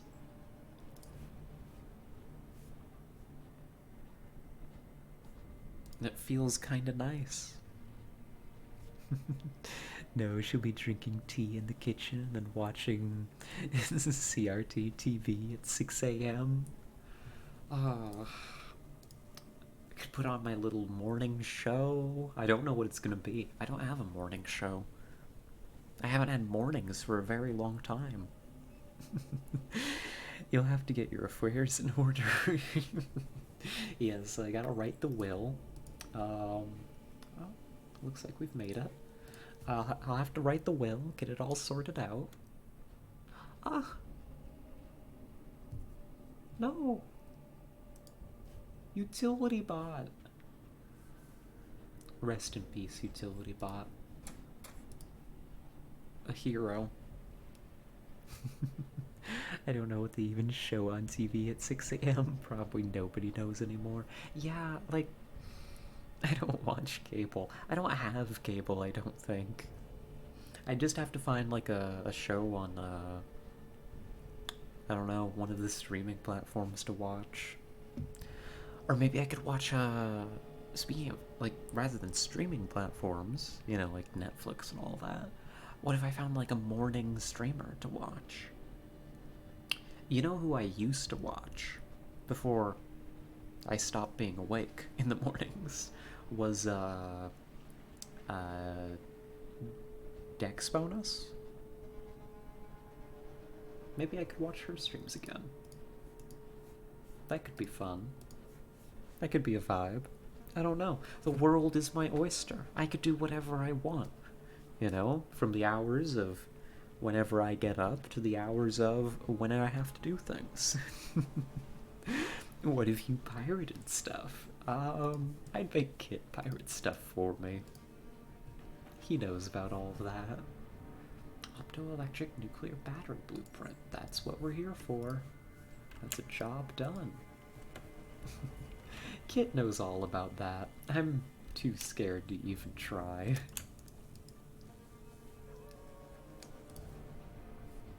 A crate. Okay. Another locker, a bunch of desks.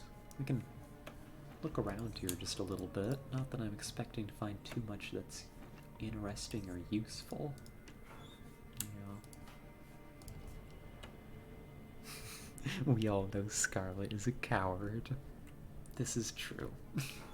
I'm sorry to say, but you aren't wrong. I don't know, it's spooky. I don't know all the ins and outs. I don't know how to not get caught. Or, well, I mean, or which ones are safe to, like, not get a virus or something. I don't know. In the morning, I always try to watch VODs to catch up with cool streams I like. Oh, that's a fun idea, too. Hear me out. Spend some time in the morning looking out off the balcony, sipping my coffee with like a VOD or something that I can listen to. We combine all of these ideas. Honestly, that sounds like too much stimulation for me. I would probably just want to be out on the balcony sipping my coffee, and that would be about it. I don't know. I do just like to watch the world go by. It's peaceful. I like it. I mostly watch Elben Bing streamers do challenge runs and stuff. Oh, that's fun. We got the meat? Oh, Camp Hathor. We got the meat. I read it in the wrong order. Understood. I don't need to go down to mess with those rat hounds. That's right, doesn't Camp Hathor ever supply most of SGS's meat? Hey. Bloody burrowers. Oh yeah, that's right. So I've done Camp Hathor before in a prior campaign. A long, long time ago, many years ago. So I kind of know what's going on here. The answer is burrowers. Unfortunately, this is an answer that I am broadly speaking unhappy with. I guess we could talk to Bill. I kinda think I remember... Oh, well, no, Bill doesn't want to talk to me. That's fair. That's fair. I understand, Bill. I get it. I mean, it is me. Barracks.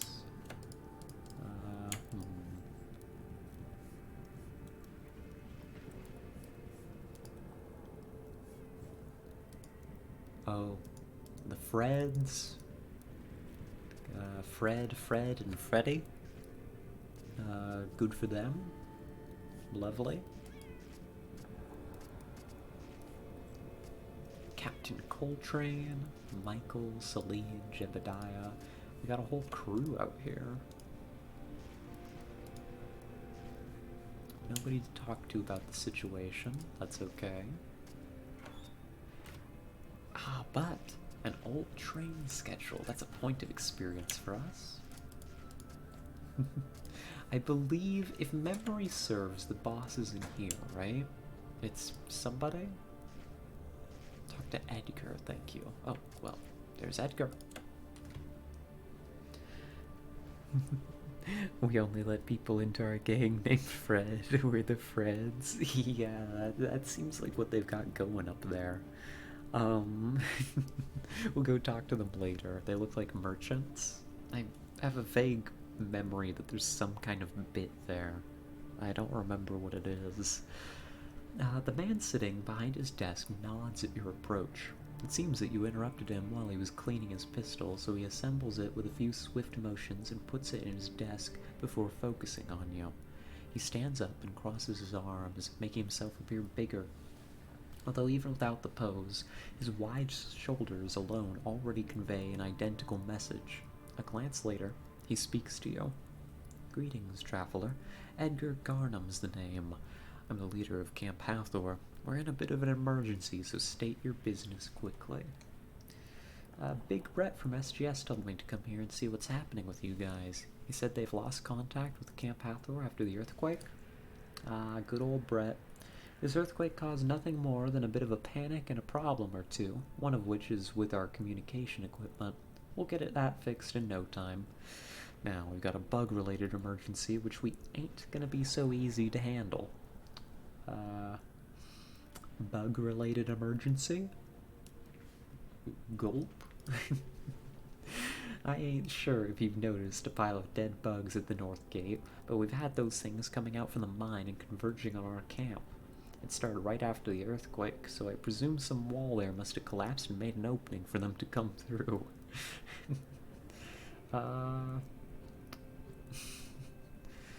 You guys seem well armed. How come you can't deal with a few burrowers?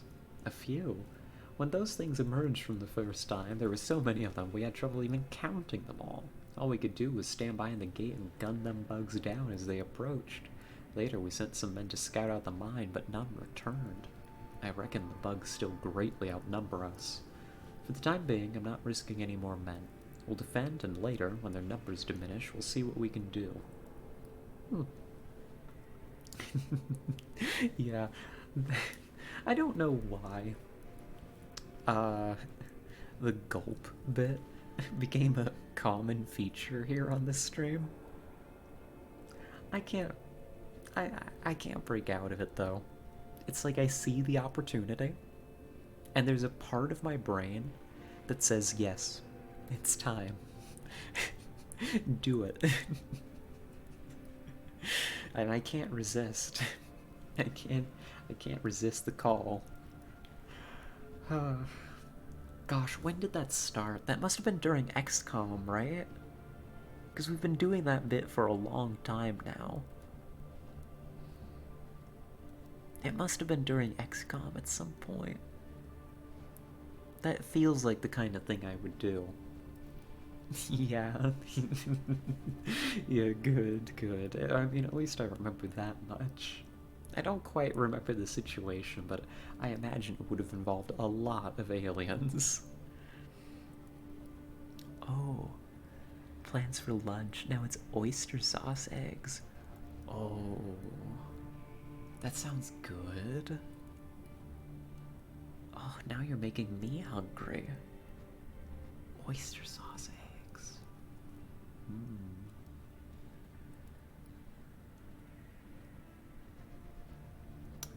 I'm intrigued, but unfortunately, I don't think I have oysters, and I ate the last of the eggs this morning, so I'm out of luck here.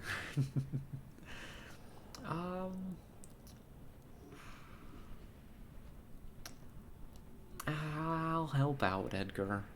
I hate burrowers too, and you know, you do supply most of the meat to SGS, and I hate burrowers. And if this place gets overwhelmed with burrowers, then my home is gonna have burrowers in it.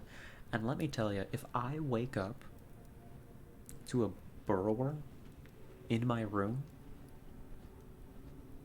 nah, doesn't bear thinking about. So I can help. I have my ways of dealing with these sorts of situations. What could you possibly do that we cannot? Trade secret, I'm afraid. Well, I'll tell the guards to let you through. Good luck out there. Come and see me afterwards, if you make it. Alrighty. It's time. How are we gonna deal with this? Well,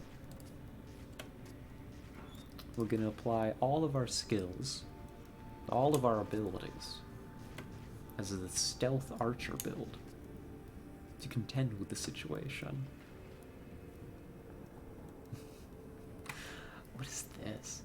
A gust of wind sails into the bay with the sole intention of disturbing the romantic scene. It ferociously tussles the woman's hair, but its chill cannot pierce into her bones, for she has already found warmth in her man's arms. What it can do, however, is disgorge the foul stench from the nearby toilets in it's a word. Execrable pit, and drag it right under the couple's noses, liquefying their faces and instantly separating them through the power of what is essentially tremendous environmental flatulence. They are forced to step aside from this path of olfactory devastation as the odious wind sets sail again, its mission accomplished. After taking a breath of fresh air, the woman addresses the man. Can't you stay just a bit longer? Oh, basically you start scrambling eggs and then just as it starts to solidify, you add oyster sauce and mix it all together? That sounds so good. I will have to keep an eye out, see if they've got oyster sauce at the store, because now I I'm invested in trying this concoction. Sounds right up my alley. I'm sorry, darling, but I gotta go. When I return, I'm taking you with me, away from all this. You know how I feel about this place, and the sole reason I come back here is because of you, Serene. I gotta do this. I need to prepare everything for us to settle down in the north. He wipes a tear off her face. Don't cry. She pushes him away. I'm not crying because you're leaving. I'm crying because that damn reek burned my eyes. What kind of emotional pansy do you take me for, huh? She smiles and wipes her tears off with her own hand. What about the tunnelers? How are you gonna get past them bloody freaks? I know a way. You didn't marry no incompetent Quaker. She shrugs her shoulders and laughs. Oh, really? Look, I gotta go. You take care of yourself for me, okay? Oh, cut the crap and give me that sloppy kiss already. Beck and Serene kiss each other one more time, after which Beck whispers something into her ear and walks away, leaving Camp Hathor. She stands there and watches him, and in that moment, notices you. As soon as your stares meet, you turn toward the river, pretending to enjoy the gloomy view. Awkward. Just a little bit of a... Listen, I didn't mean to come over here and bother you all. My bad. It wasn't my intention. I was just looking around. Oh, it's salty and kind of sweet. That does sound up my alley. I'll definitely have to give it a shot. Trying to steal her man, huh? No, no, nothing like that, I promise. Alright. Nothing like that. He's not my type. Okay. It's go time. Our objective, quite simply, infiltrate and cut off the burrowers, is it egress or ingress? Hold on. Is ingress the opposite of egress? Because egress is like point of departure, right? How you leave an area. Would that make ingress your point of entry? I need to fix my hotbar too. Oh no. Bug. No. Hello.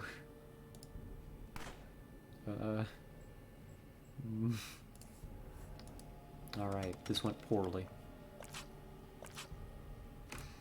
You know, just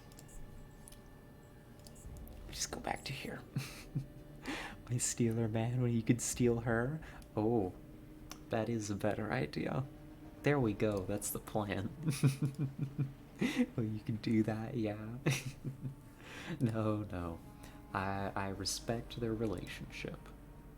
They seem like a nice couple. I respect their relationship. Good for them. Oh gosh. Bugs. Many.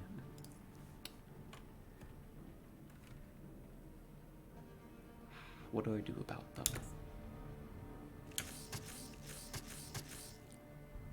Okay. This is what we do about them.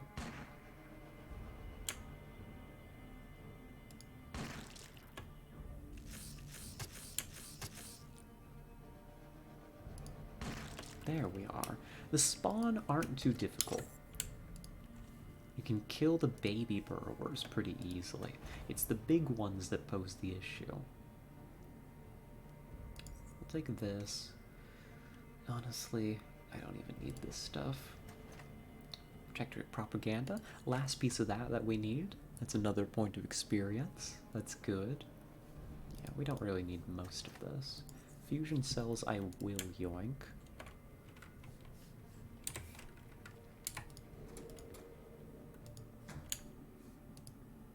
now we're here behind this fence, which would let us avoid melee, but these big burrowers have ranged attacks. So that doesn't help me much. Thankfully, they're pretty blind. They don't really see too good. We hop over this with our high agility, and that gets us into the mine. Easy enough. And of course, the mine is definitely going to be perfectly safe and easily navigable.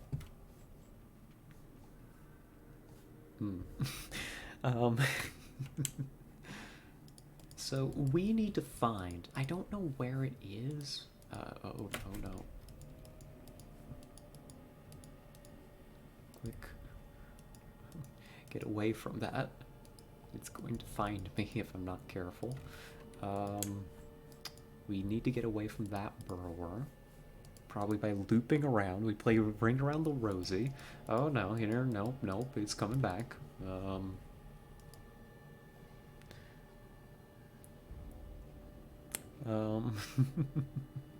Surely, yes, surely the mine is going to be easier to contend with. We need to be quick. Quick. We don't want to get caught. There's a lot of burrowers in here. Old diver's helmet? That's a level up. So that's good. I don't think they can catch me here. So let's go ahead and do our level. Oh, we get a stat point. Ooh. What do we want to put this into? Probably perception, right? Probably perception. Surely you can't be serious. I am, and don't call me Shirley. Oh gosh. What a movie. What a film. What a great bit. What's the other one?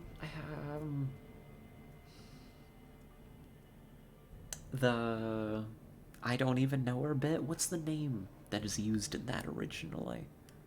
I'm so used to just like random words being used for it that I don't remember what the original joke was.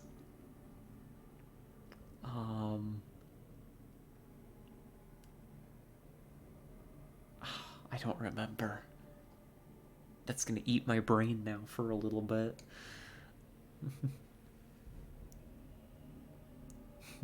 I am a locksmith and I'm a locksmith.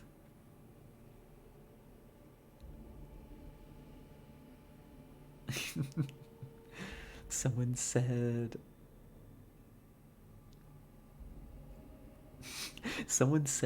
like fuck her, and someone else said fuck her? I hardly know her.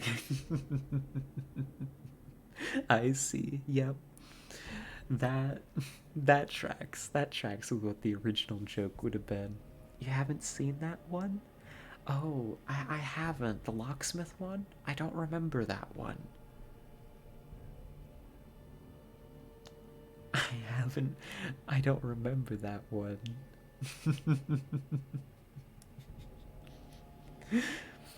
Oh, thank you, Elashio. Here, I'm gonna pull that up. Instead of doing this level, we're getting distracted instead for just a brief moment.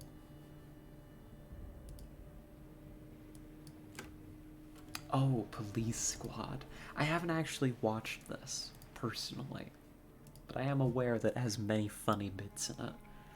I think this is the button. Unmute the tab.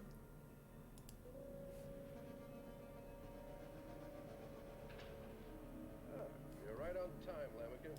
Make yourself a drink, baby. No, thanks, Dutch. Who are you, and how did you get in here? I'm the locksmith. And I'm the locksmith. I'm surprised to see you're still alive, locksmith.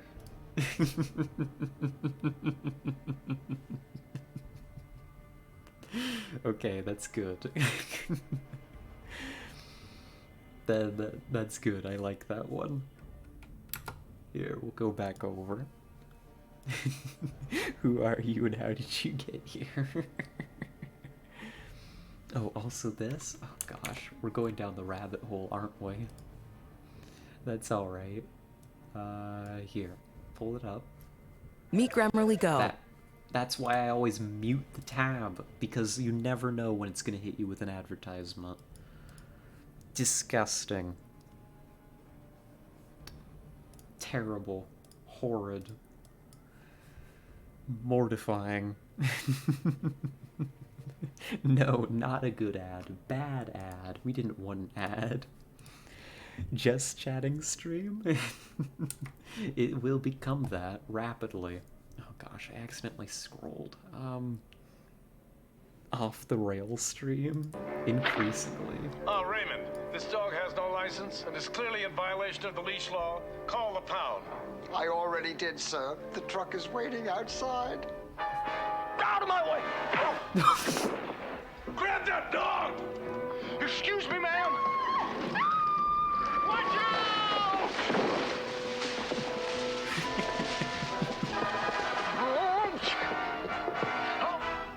Oh boy.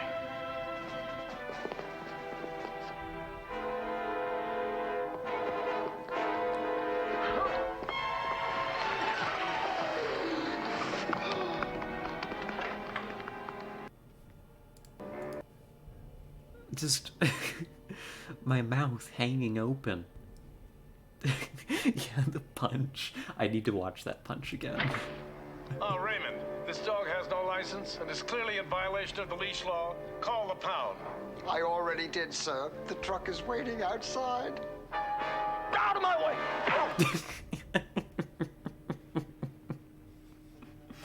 Surely that's just a dog. Surely, absolutely. One more time. Out of my way! Okay, that's it.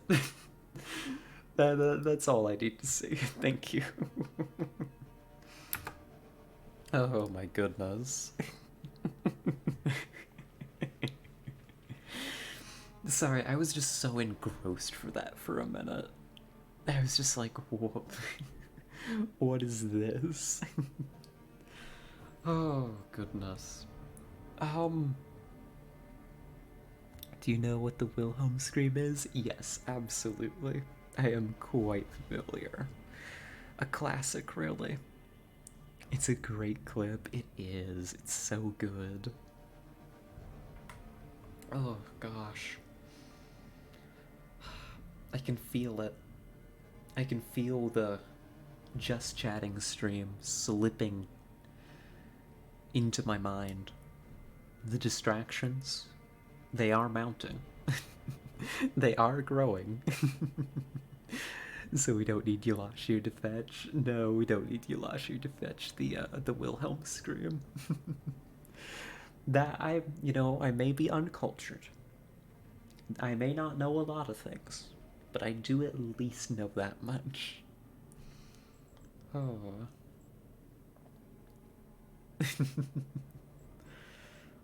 I'm gonna default to throwing this into perception, but we may change this.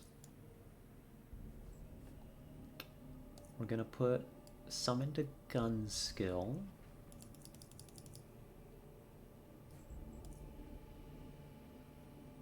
Oh gosh. Now what do we want from here? Right? It feels like the opportunities to like take our build in different directions are, I mean, like it's expanding, right? Like there's not a whole lot that we need at the moment. We could just go in whatever direction we feel like, really.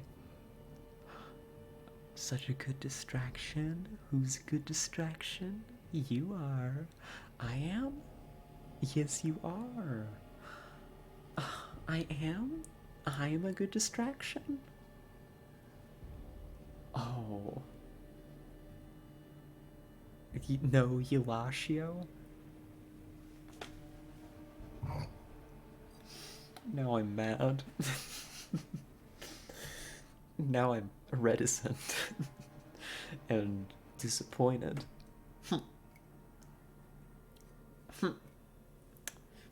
You can't see it, but I'm folding my arms and I'm turning away.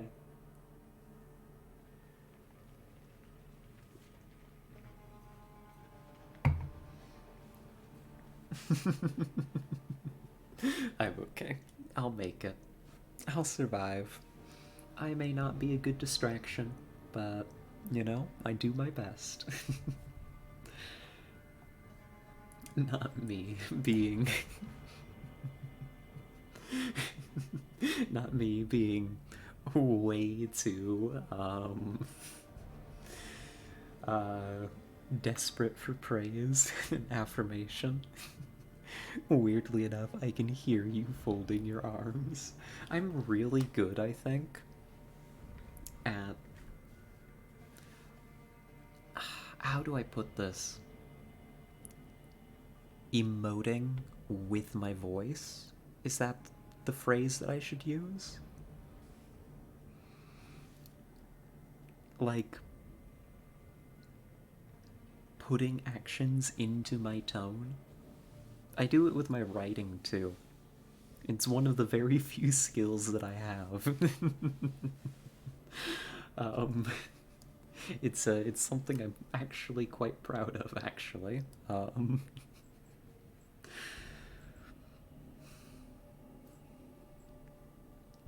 Yeah, I don't know how it works. It's just something that I'm good at. I'm not sure. Maybe that's hubris speaking. Maybe that's ego. Scarlet loves to gesture to the screen, but I do. Right? It's, I don't know. It's good communication, I think. What can I say? Maybe that's you being good at something? What do you mean by that? Maybe it is me being good at something. You know? Oh my gosh. I can feel how distracted I am.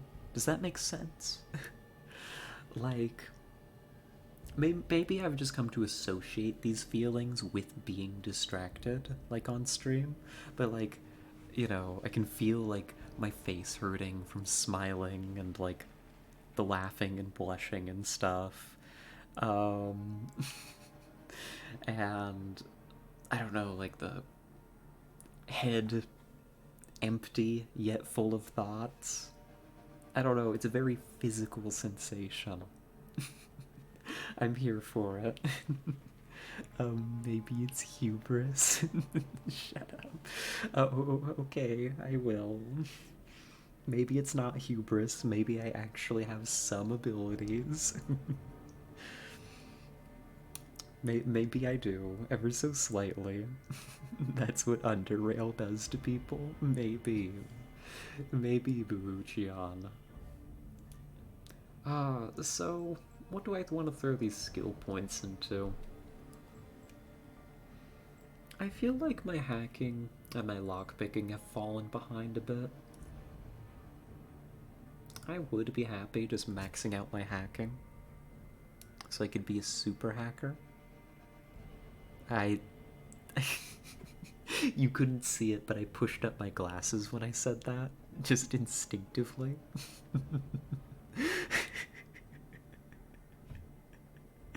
Maybe it's hubris.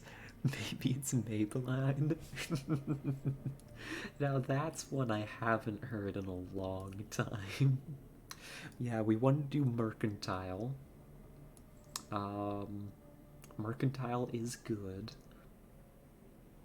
And like, we could just throw those points in there and call it good. Maybe I don't need to go wholly into hacking just yet. What I am also interested in... You see, choices. Is also having a very insane stealth score. Your lockpicking is a little low right now too. It is. And we have been suffering because of that. 120 stealth is already a lot, so you don't need that much. I mean, it is a lot, but we could have more, is the thing. Oh, another YouTube from Eulashio to distract me. Yes, yes, I'm here for it. Let me go grab this. Mute the tab. I got it. I got it in time before the ad played.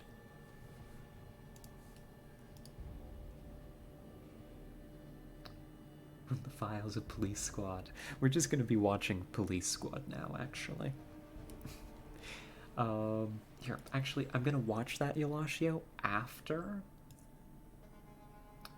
we figure out what we're doing with our level. More stealth equals less lockpicking slash less hacking slash less shops, so choices. Yeah, that's the thing. Is we need... Gosh, we just need more levels, don't we? So I can have everything. How dare the game make me make choices? Surely she'll get an ad block one of these days. Honestly, yeah. Soon, probably. They just get more and more annoying every day. Every day it's more unskippable 5-minute advertisements. Every day it's more loud, obnoxious nonsense popping up when I click on otherwise tame videos. Shaking my head. It's like, I wouldn't even mind ads that much if they weren't so intrusive, right?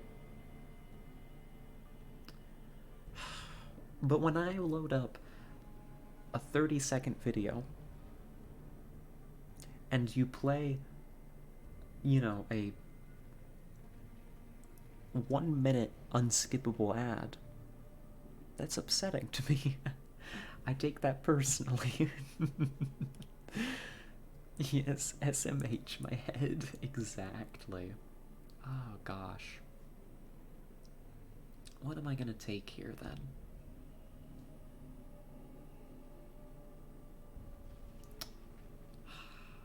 I think that our stealth will get us through things for the time being. It is 122 effective. It's pretty good. We're rather stealthy.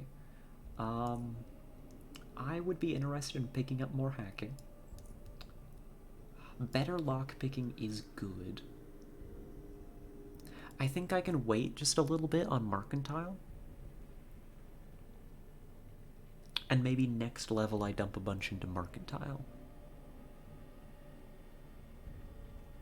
Because I don't think I need Mercantile, like, right now.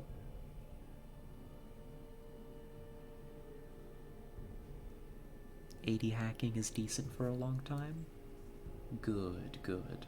So our effective 81 should hold us over for a while. Awesome. That should help us solve some problems. Cool. So we'll do that. And we get to pick another feat. What feat do we like? I don't know. We'll find out. I'm usually not a... Such a dumb joke.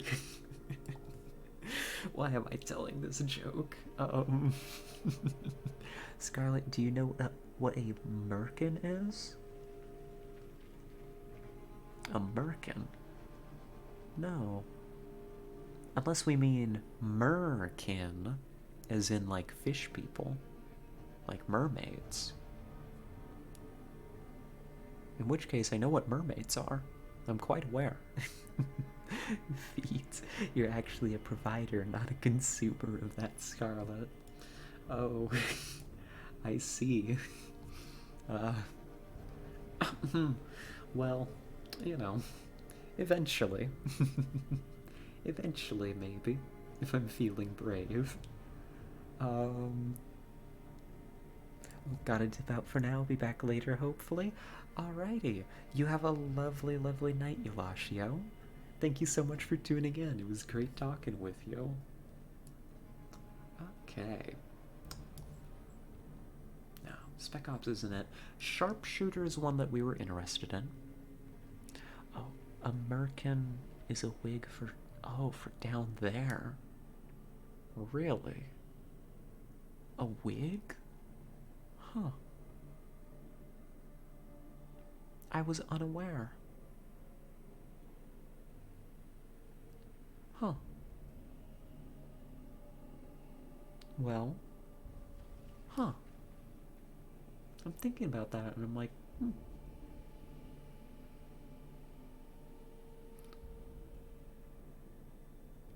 Like, what are the... I'm just...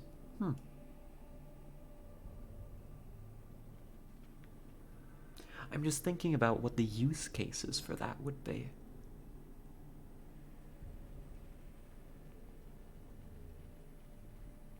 Perhaps I am not very creative. Oh, have a great rest of the stream. Thank you. I really appreciate it. Thank you, thank you. So do I, so do I. Yeah, I'm like, huh. I mean, I suppose... I mean... I guess, in a physical sense, the product makes sense. Like, I can understand what it is. And its function. Like, its form and function. I just don't know why. But hey, you know, that's something new. You learn something new every day, right? Huh.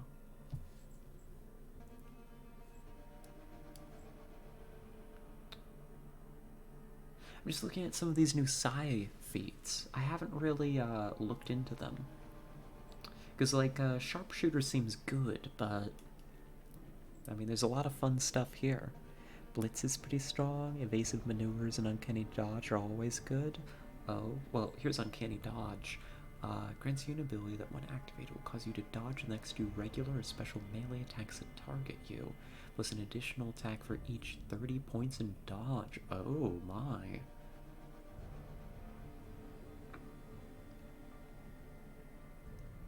So that would be...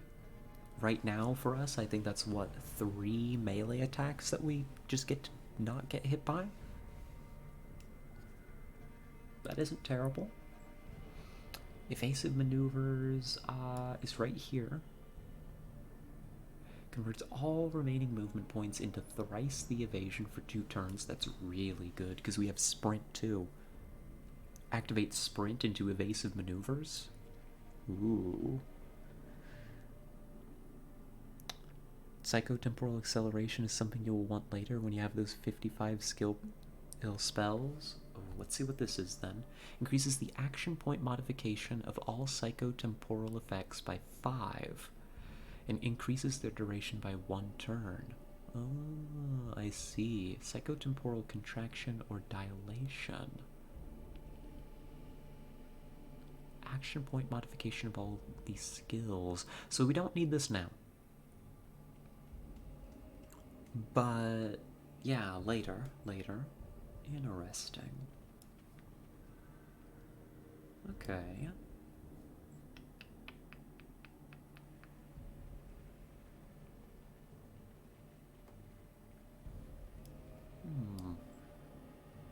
Use your critical damage bonus with sniper rifles when fully focused by 30%. I mean, this is just more crit chance for basic shots. And crit is kind of the name of our game. So I do think we want Sharpshooter. I think that's my choice. I'm just gonna take a quick look real quick. You said Blitz is good. I don't think... Oh, here's Blitz.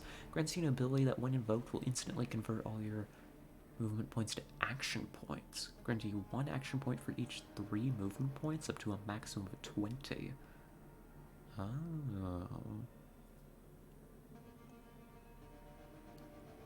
Yeah, now it's not doing much. Ah, I see. Crit damage, not crit chance.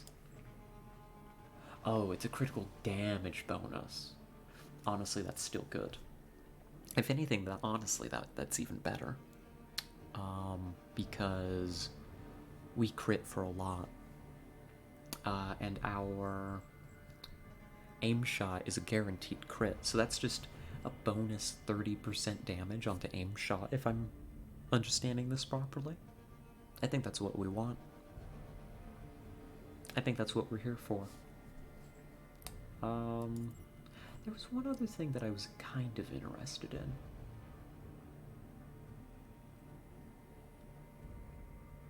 Let's see if I can spot it here.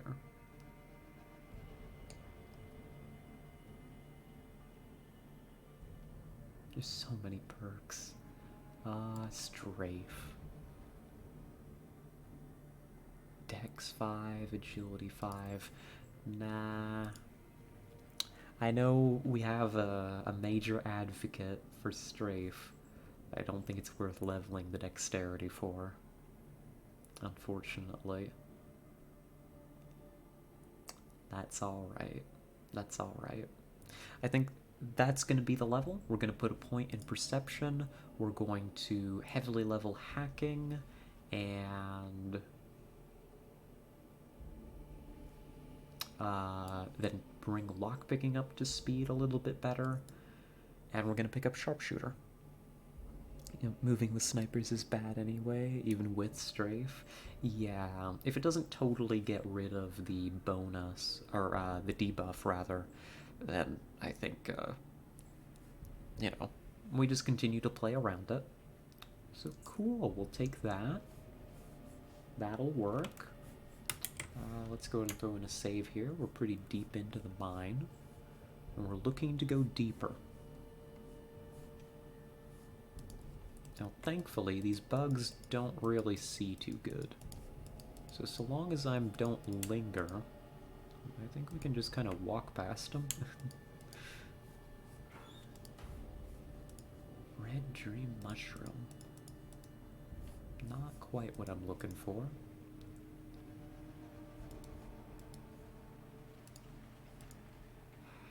We could probably walk past these two.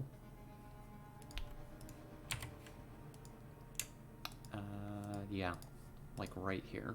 Just so long as they don't bump me. We make it to the far side. We get a trilobite fossil. Cool. Unfortunately, there's not another way through here. An old cage. 3 points of experience. Used to keep rodents or bugs. Oh, that's a cool find. This bug's gonna spot me. Oh no. Alright. I think I need to fight through this.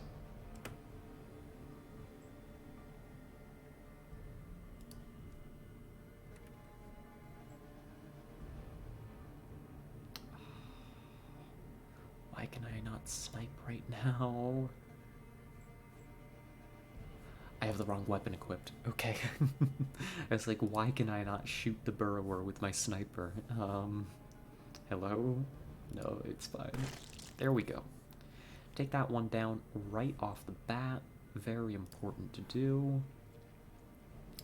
We're going to reposition directly next to the explosive barrel. This is highly recommended. Source? What are they going to do about it? Blow up the barrel? I believe not.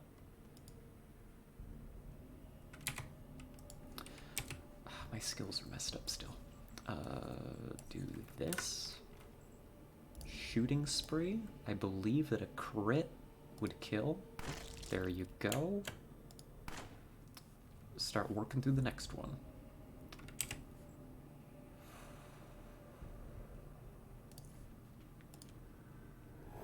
Debuff them, just for good measure.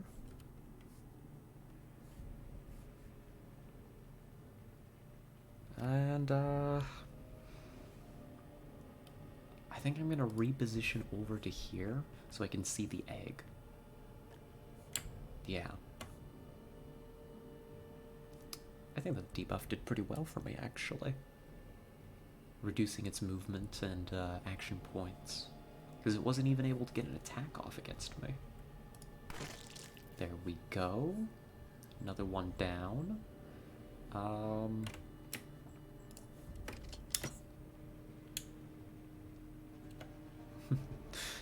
We've got friends coming to say hello.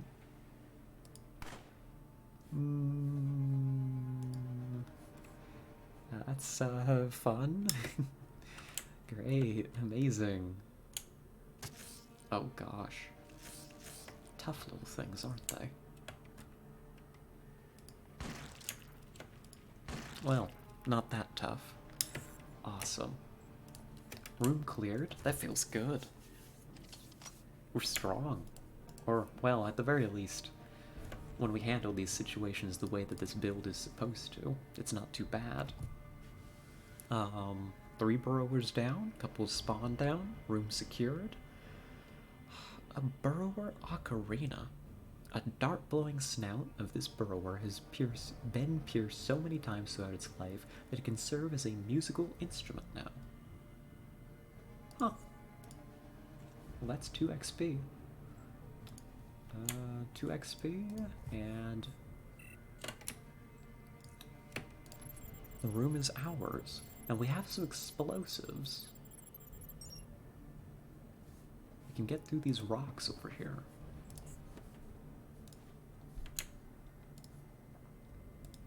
Red dream mushroom?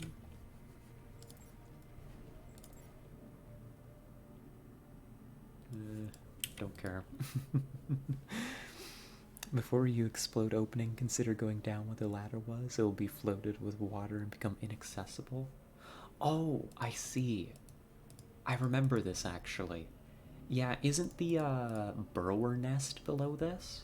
And this is like, I can see the water here, indicating that these rocks are holding that back. It will become inaccessible.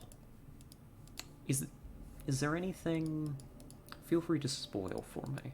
Is there like any oddity down there that I should grab in advance, or can I just blow this thing and be done with it? Because loot... Like, I don't really need burrower loot. But oddities I'm always on the hunt for.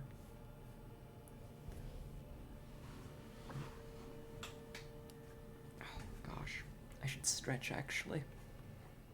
Some items, I believe. Don't remember oddity. Ah, I see. Then in that case, I wouldn't think that they would put oddities down there that are, like, unique to it if it's going to become inaccessible. So therefore, I have decided we're just going to blow this popsicle stand and get out of here.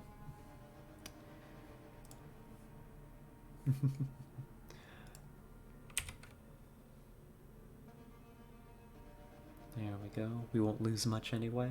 Yeah, that's what I'm thinking. There couldn't be anything too good down there. Nothing worth fighting that many burrowers, right? See ya. Look at that water. Look at that water go. Alrighty. So that should flood their little nest over here. If we go take a look now. Yeah, there it is. Oh yeah, it even killed them down there. Cool.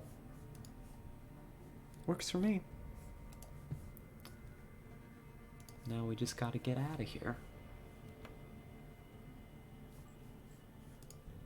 Preferably without dying a horrible death in the process.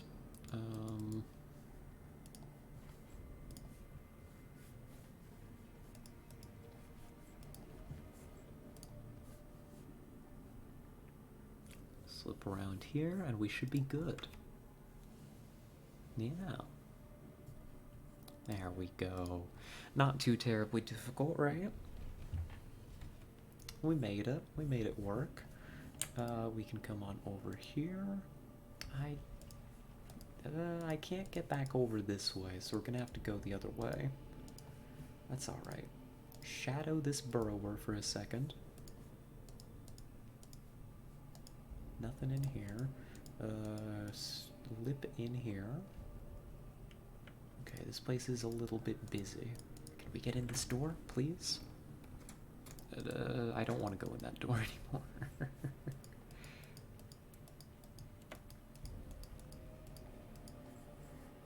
Okay, good. We're out.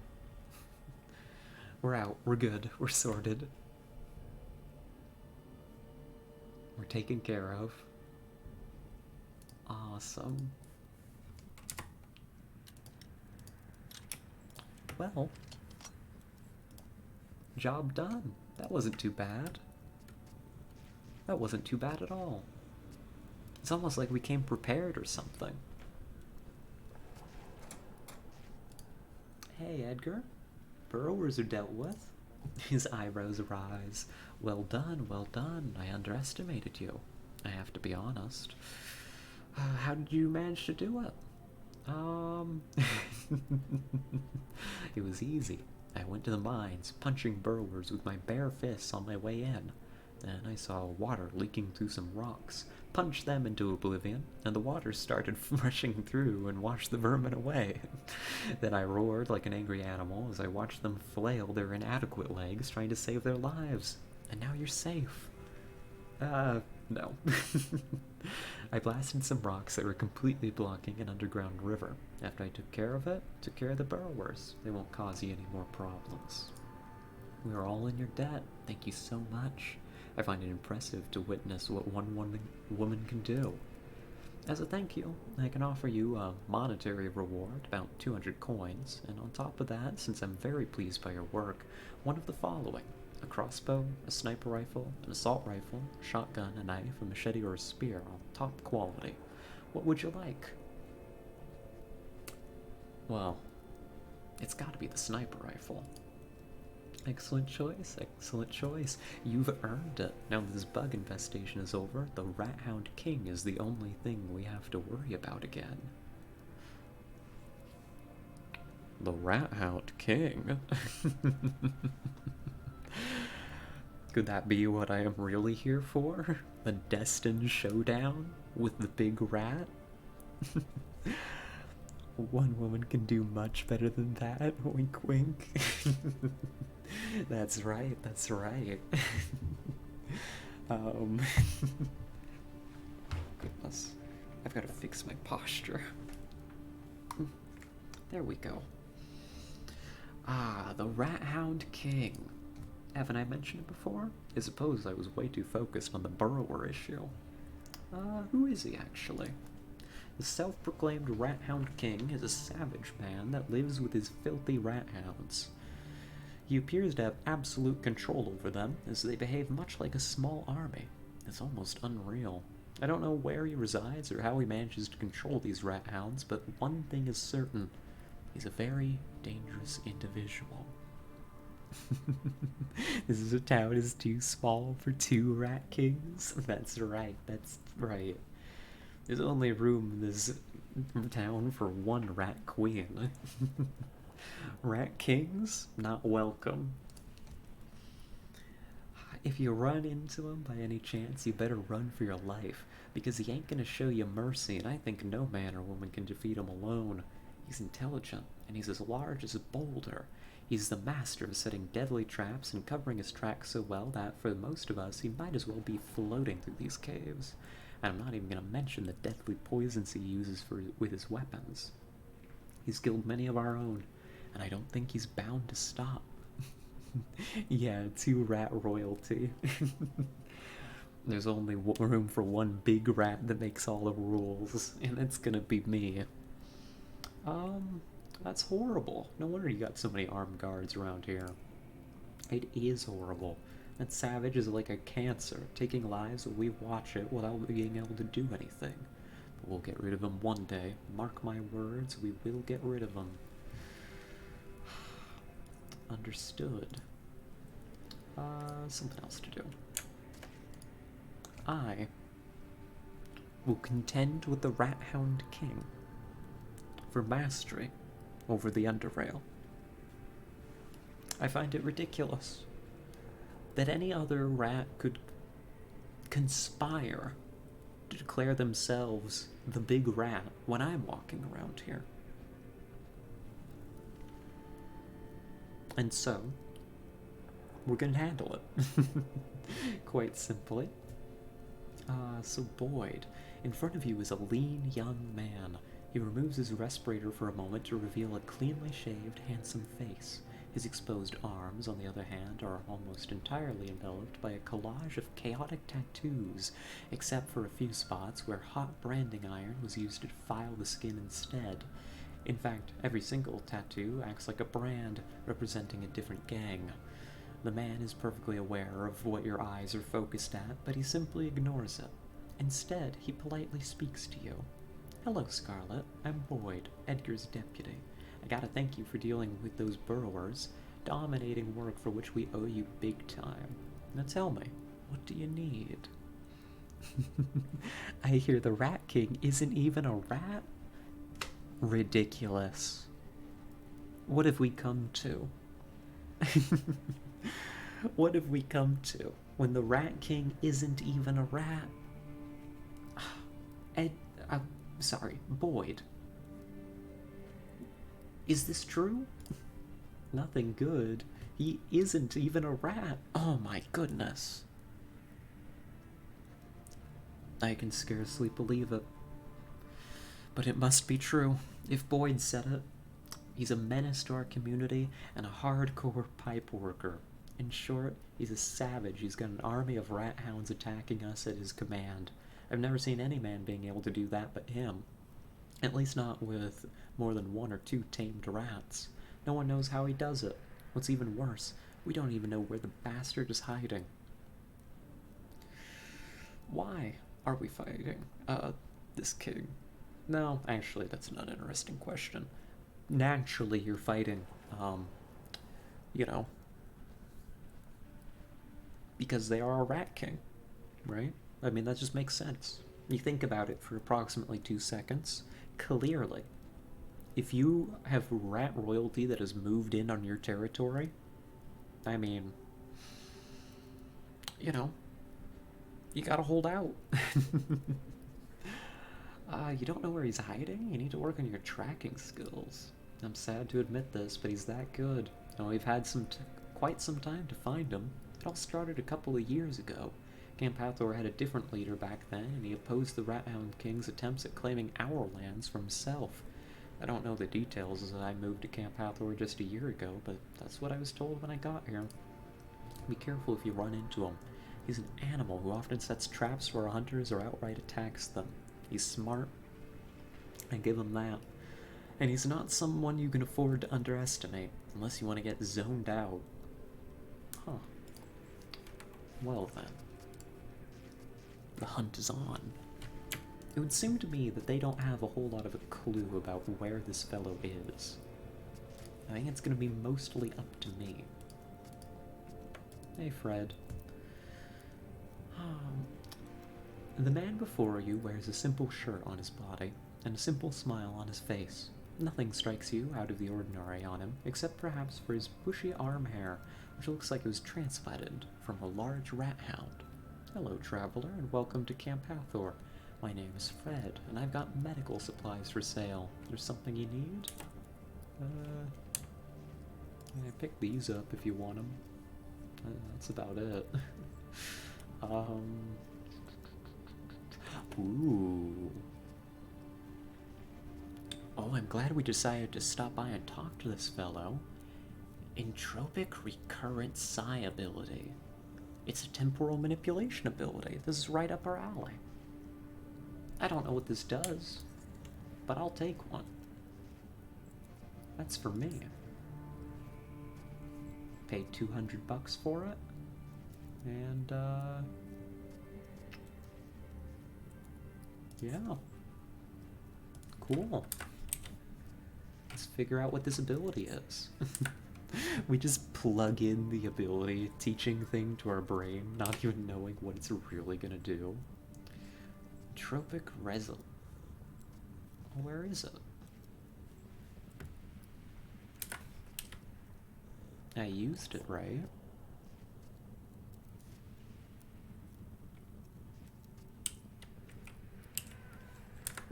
Is it a feat? No.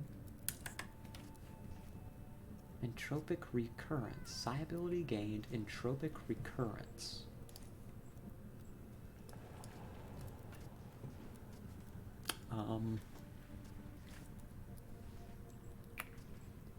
I don't see it. Open brain icon. Oh, of course I have to equip it. Sorry, I'm just a little silly. I just forgot how this works entirely. It's been so long since I've messed with the psi stuff. Repeats 118% of the last unit of damage taken by the target over 4 turns. This damage ignores shields and resistances. In cases when the original damage was very slight, the recurrence may actually empower it. Oh. Oh. That's good. Hold on, that's really good. And only 10 action points to use. You pair that with our sniper rifle. Our sniper rifle deals really high damage per occurrence, right? One shot is going to deal a ton of damage. And so that is the damage that this is going to base itself off of. So this could be, like, easily a 300 plus damage reoccurrence. I'm sold. 100%.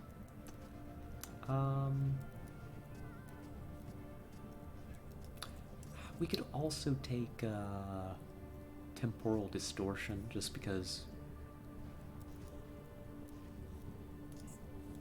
that's available. Yeah, there goes all of our reserves. A shame. We'll have to do one of these. Get our psi back. Just a little hit of the psi bomb. Don't worry about it. Awesome. And we should be good to go. This is a good sniper rifle. Whoa.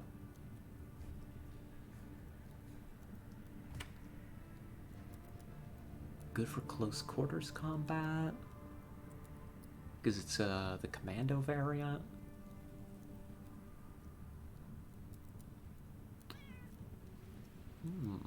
May switch over to it. But I don't have any ammo for it at the moment. So we would need 8.6, which is kind of an unusual caliber for us. Hello, Fred. The man before you seems to be busy working on a piece of cave hopper hide, just about finishing removing the final piece of flesh from the skin. He notices you and gestures for you to wait a second as he rolls the skin and places it in a container full of some liquid. After wiping his hands clean, he focuses his attention to you. Sorry to keep you waiting. Had to finish that one mess. Name's Fred. I got mostly hunting equipment and leather, but I also have a couple of interesting things in store if you're interested in taking a look. Cool.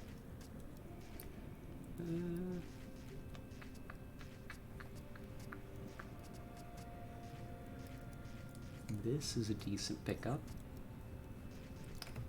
JHP for the big sniper rifle. And nothing else here is interesting. I don't think. Nope. That's alright. I'll pay for the special round, get out of his hair. And what do you do, Freddy? You see a skinny man. I'm Freddy. I sell food. Okay. I'll be going now. Alright. Very well then. Cool. So, I'd like to take out this Rat Hound King fellow.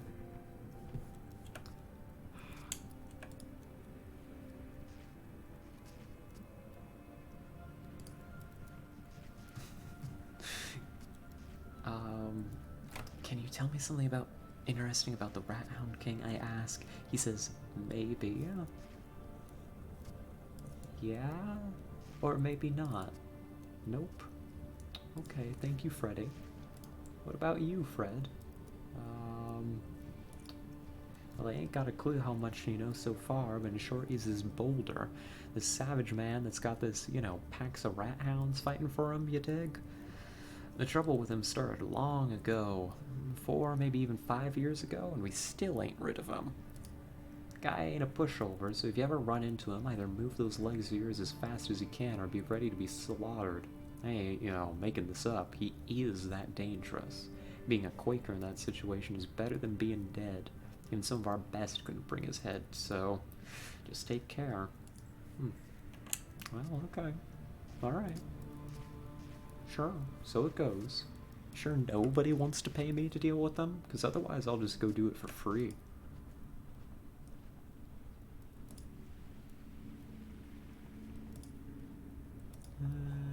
Nope. Nope. Okay. Well, I have a personal vendetta to settle against the Rat Hound King then, so we're gonna go handle it. Simple as that. Off we go. Off we go. Do I want to handle that today? Yeah, I do. I do. I feel motivated. I feel like taking out the Rat Hound King, and maybe after that we call it a day. Unless this is going to turn into a massive hunt. But we'll see. We'll figure it out. We don't really have any leads besides he works with traps and rat hounds, so... nothing over here. And operates in the vicinity of Camp Hathor, so he can't be that far, right? Well, there's rat hounds.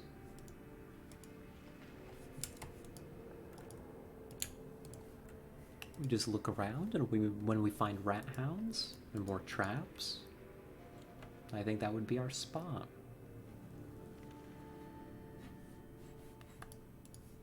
This is not what we were looking for. This is the path back up to here.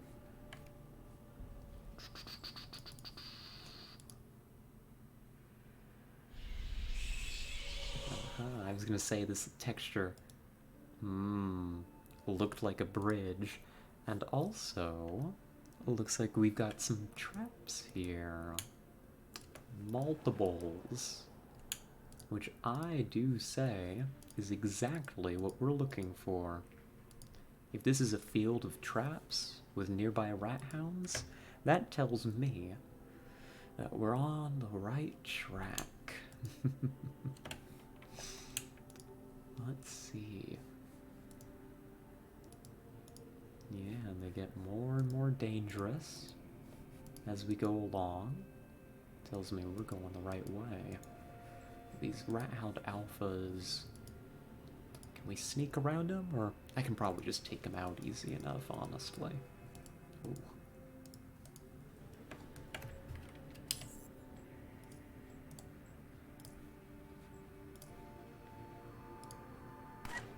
There we go. 1. Not 2.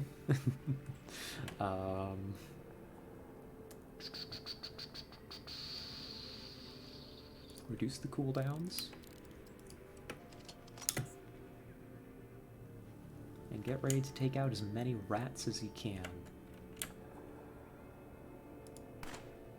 Get ready to throw a flare. Good, good, good.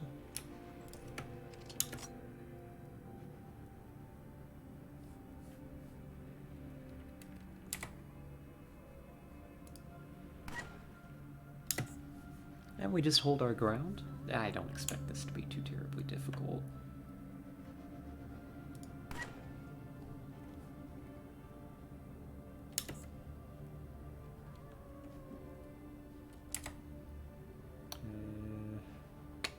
Am I going to be able to land this shot? Maybe with a little help from friend Taser. I could just shotgun it down. There we go.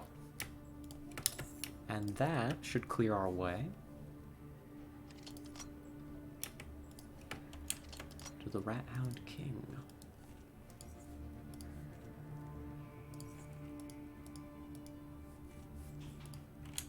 Which is exactly what we want to do.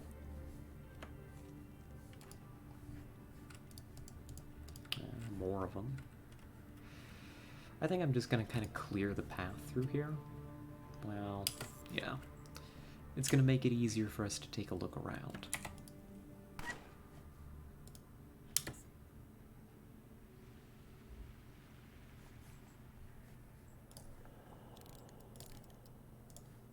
Substantially easier. So then we do one of these. Refreshes our shot. I accidentally moved forward. I wasn't paying enough attention.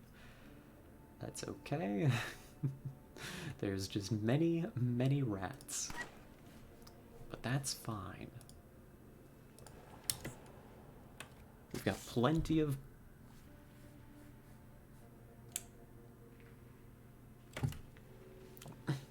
I'm upset. And displeased. And generally speaking, unhappy. Afraid to announce that there is a Deathstalker in this cave. Well, thankfully it hit the Rat Hound Alpha first. So I get to take a shot. Alright. Good. Good, good, good. Oh, good. This one gets stunned by the poison. That worked out perfectly. Oh yeah, here we go. Oh no. I mean, oh yeah. Something tells me you may be rooting for the Deathstalker. Yeah, poor Stalker though. Poor thing didn't get a chance to re-stealth even. Alright. Land that shot. Reposition. Out of ammo. Take him out. Good, good. These crits are wonderful. 500 damage crits. It's good stuff, I tell ya. It's really good stuff. You know what I should do? I should bind some of these. Like all this psi stuff should be on control, just in case. There we go. Deathstalker down. That's gotta be a long ways towards clearing this cave of enemies. An old lamp. An old looking lamp. Unfortunately, it doesn't seem to be functioning. Rubbing it isn't helping either. Study this item to gain 2 points of experience. And a helmet that I don't want. Cool. Nifty. Neato.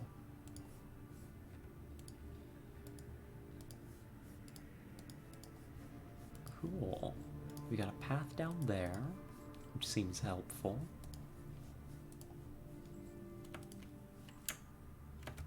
Dead Rat Hound Alpha. I'm guessing that this was the lair.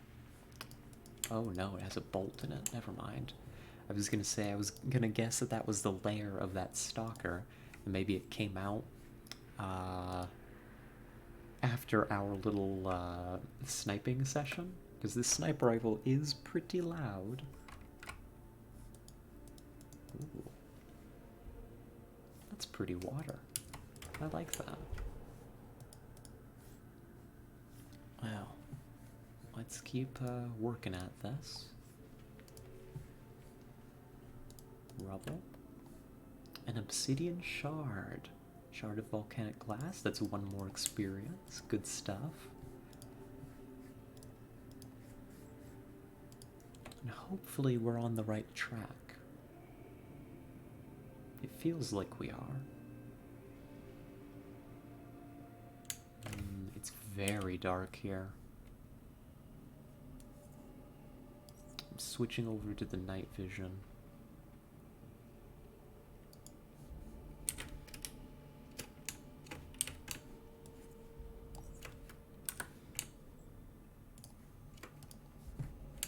it's gonna use battery, but I would like to be able to see incoming threats.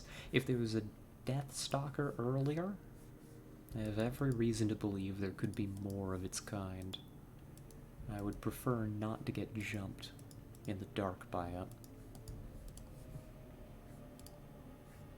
You got a dead man out here.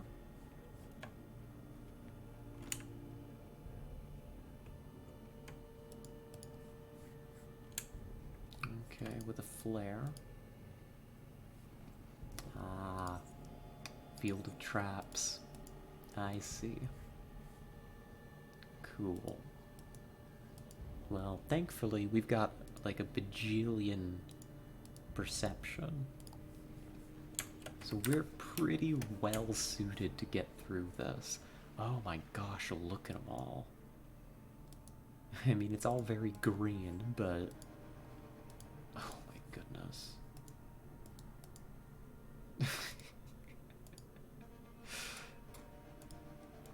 Alright.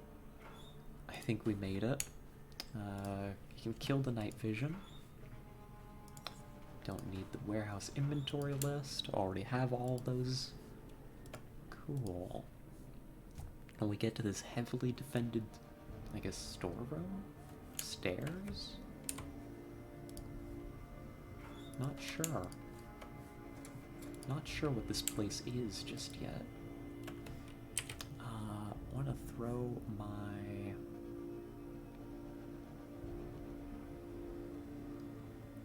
mask back on, I think. Where... yeah, here it is. Throw that back on. I don't think I need the night vision anymore. What is this? Oh, a frag mine. Yep, we're definitely on the right track. Fence? Oh, is this some kind of maze? Oh god, it's a maze filled with mines. Oh no. Well, thankfully we've got tons of perception, so these traps, not a problem. However, we're gonna just have to get out through this maze by trial and error.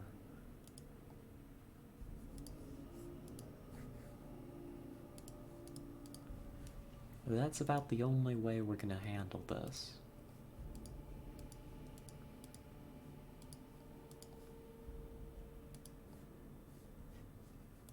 I don't think there's anything here. Okay, a ladder.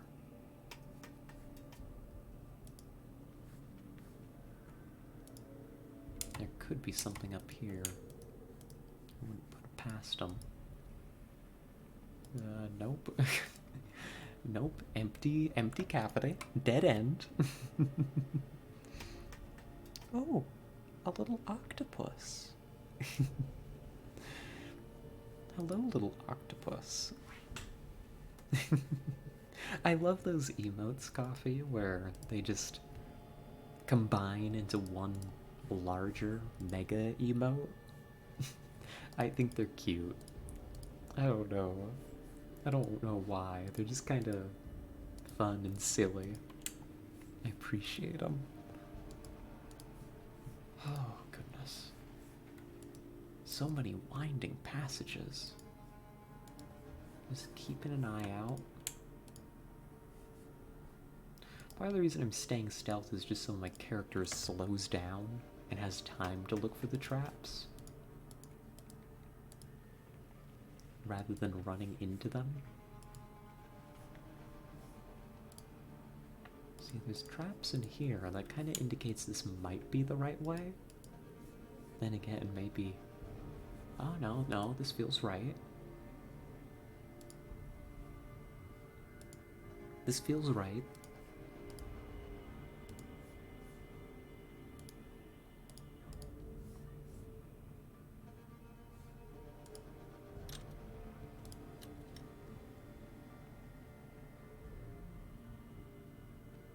That doesn't feel right.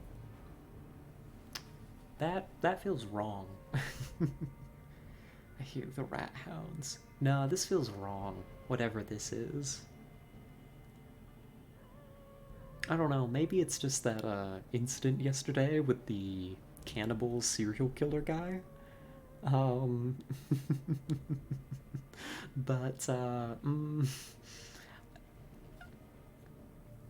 mean, then again, it is a chain link fence. Like, it's not like it's gonna automatically close on me, right? You become the true big rat? We're working on it.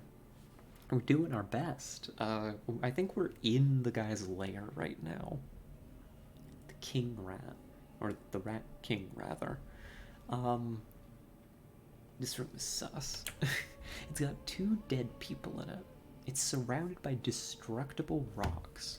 And it's got a gate here, which can be closed. Now, there's nobody here. So I'm not sure what the nature of this trap would be, if it is one. But gosh, this feels like a trap. This just feels like one. Nah, no. The last time we walked into something like that was like obviously a trap, we got stuck for hours dealing with the serial killer. Ultimately, that's what we had to do in that situation, but I'm gonna leave that be and look around. Yeah, exactly. Gosh darn it, if this ain't a trap. If it ain't, I don't know what is. So we're gonna look around for some different paths. See if we can figure it out. If not, we can always go back there. It's not the end of the world.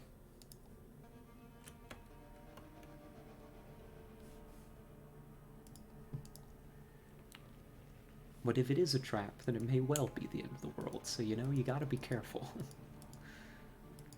Let's see. Goodness, this just really is a full-blown maze, isn't it? That's just what it is.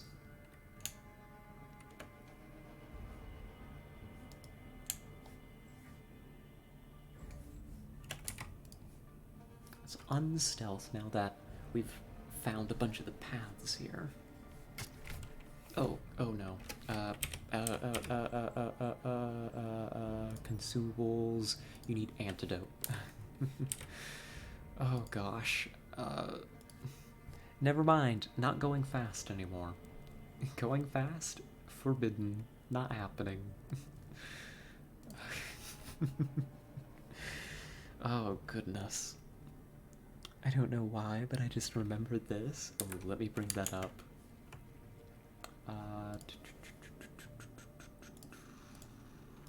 Mute. Mickey's surprise. What is this?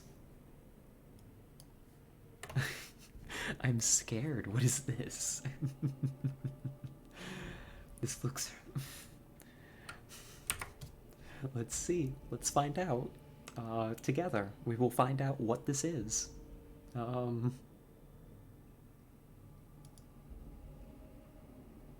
It's muted. There we go. Oh. Honey, I'm home! Oh, that's funny. Honey! Honey? What is this? Oh, I see.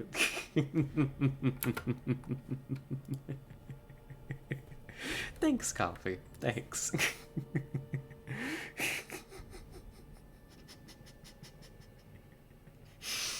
I don't know what reminded you of that, but that is, something that I just witnessed.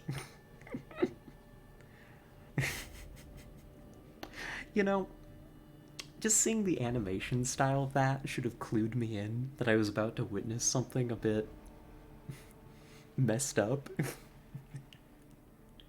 Should have let me know. But so it goes, so it goes. Oh, a ladder. Could this be the ladder that we need?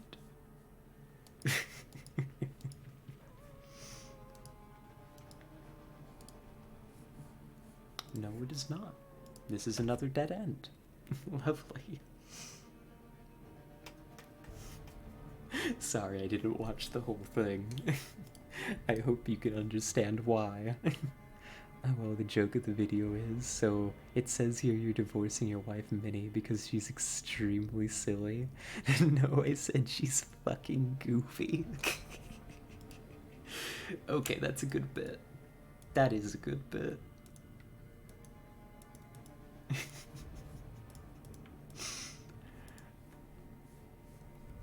I'd make a just like me for real joke about Minnie Mouse being goofy, just being silly.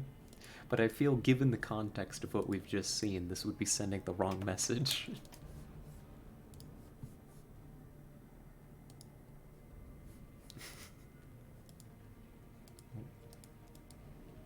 Oh, here we go. Is this it?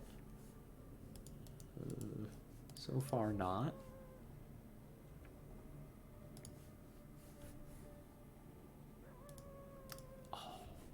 Could this be it? Ah. I just got blobbed. Oh. I got extremely blobbed.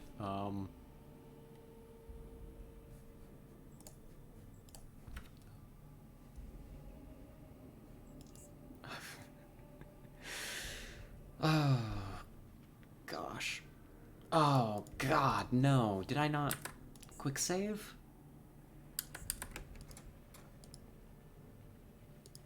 No. Oh, no. I'm screaming inside. Oh my gosh. Oh no. I am throwing a fit. Do you like the Alien movies? I do. The Alien movies are good. Well, the first one and the second one are good. I actually haven't watched the others. But the Alien and Aliens, I quite liked. I'm rather fond of those. Have you heard of Alien Dark Descent? I don't believe I have, actually. Is that a new one?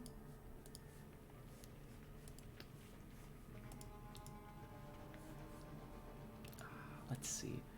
Wasn't there like an oddity that I found in here too? Or am I imagining things? No, I think I'm imagining that.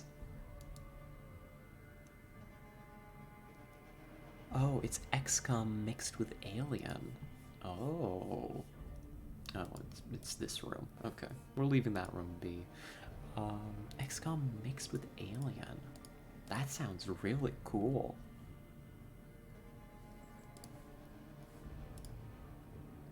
Huh.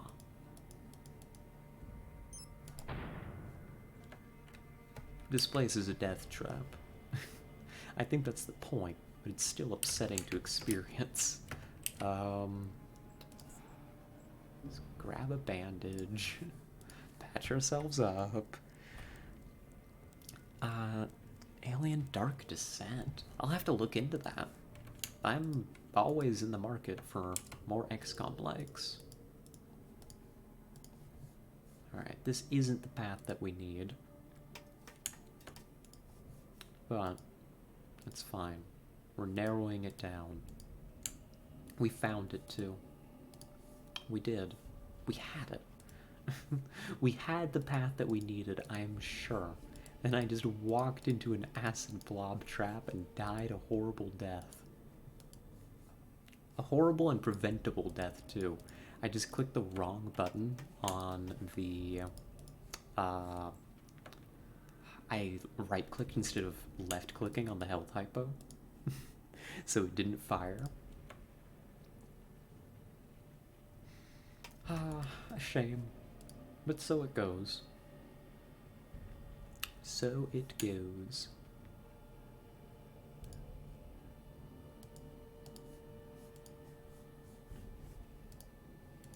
We'll find our way. We'll figure it out. One day. Eventually. Possibly. Ever so slightly. I'm gonna quick save periodically too, just to make sure some nonsense like that doesn't happen again, because that was disastrous. Is this it? I think we found it. I think this is the passage.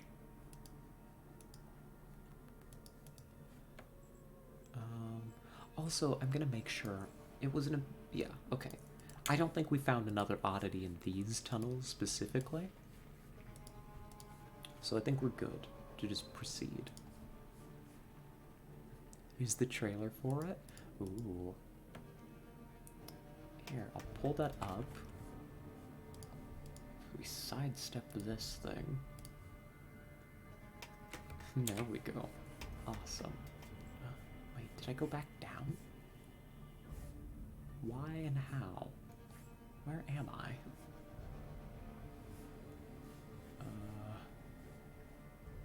Oh, here I am. I was so stealthy, even I couldn't see myself. Here, let me pull that trailer up.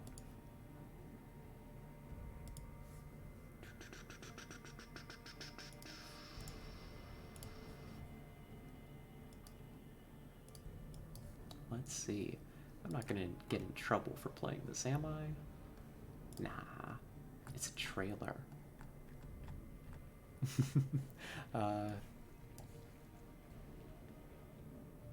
Here. Let's pull it over. This button. We'll watch it together. So this is Aliens Dark Descent.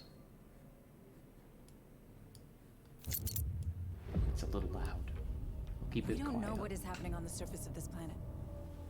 Those creatures aboard Pioneer. Someone was trying to smuggle them out. We have to warn Earth. We save everyone we can. We're Marines. There's no That's music the to it, I'm job. pretty sure, Gather besides security team and come Blam. with me. McDonald just linked in.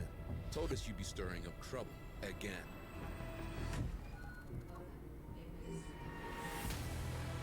Oh. That thing's still out there. That looks good. Visually. The dock crew and cargo bay 4 are dead. Dead? That's not funny. How many of those things are there? Deploying sentry Ooh. gun. Fire! Bring it down. Cerberus protocol activated. Purging. This reminds me of, But we can't stay. It's not safe. what game just came out?